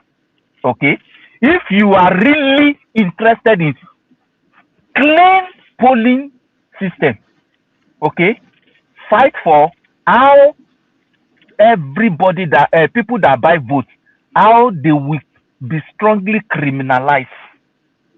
That is where we should start from. And who amongst them can raise up his hand and say he doesn't buy votes? No, nobody can say that, but Speaker, are you talking? So let us channel our energy to something that is Do you think they're terrorists? Do you think they're terrorists? Please, President, hold on, please. Do you think that electoral riggers are terrorists? It depends on how you define your own terrorist. Thank you very much. Thank you. It depends on your definition of terrorist. Everybody hold on. So I know that Prince Daddy want to interguess. Let him please go ahead. Okay. Oh yeah, thanks. I was going to ask the speaker talking. If you want to punish the receivers or the givers when it comes to buying of the votes, that'd be. If there is no seller, there cannot be buyer. No. The givers, people, right? No, the givers should be punished. The givers. Yeah, but the giver that is hungry. Good luck catching the givers. Okay, good luck catching them. But see, to the speaker, I didn't catch speaker's name, but what you said earlier, I'm not sure if it's correct. See, the electronic transmission of the election results is subservient to the electoral current law, the way it is. See, you can say that both of them go concurrent. Both of them go concurrent. I don't know. But that is why before you stick to an argument, you first understand the issue. Okay, get your facts right. No. Before you speak on argument. No, I don't think you. I don't know who you are. I don't think you're the INEC chairperson. I'm talking based on analysis from an expert on the Nigerian television. So you two, I don't think you know it all. So please listen. See, the experts you are watching on the television, most of them don't even read the law. They are just giving emotional statements. Okay, Mikey Guinea. Of Well, course. see, It's not a woman being. Michael Guinness is not a woman being. Guys, Okay, let me hold tell on. you. Hold on. The village where Michael Guinea come from, does internet work there? Everybody, hold on. Oh, everybody, hold on. I think give Prince Daddy the floor, please. Okay, let me speaker. What's your name? Because you two interject a lot. What's your name? I will. Okay, so so what you're saying, in other words, if they go to court and you're saying that this the electronic result can be easily or equally substituted for the manual paper. No one is substituted. Both of them go concurrent. That is the same way, okay. the same level of way of law. This one has, this one too has. Okay, so it is now meant for juxtaposition. Hold on, please. Okay, so if there's a discrepancy between the two options, which one do you go with? Which one does the court go with? If for instance, now you said there's discrepancy in the one electronically transmitted, okay, and the physical okay, manual paper. Now, let me answer that. Okay, for instance, there's discrepancy in the one electronically transmitted. Okay, so it is now left for the juxtaposition of your own agent, my own agent, police that stand as neutral. Okay, so if any of those one are not, there's no discrepancy, it definitely means the manual one will go with it. Okay, so if the one you have manual, is there's discrepancy in it. Okay, but the one in electronic transmitted corresponded with the one the agent, party agent 1, party agent 2, party agent 3, party agent 4,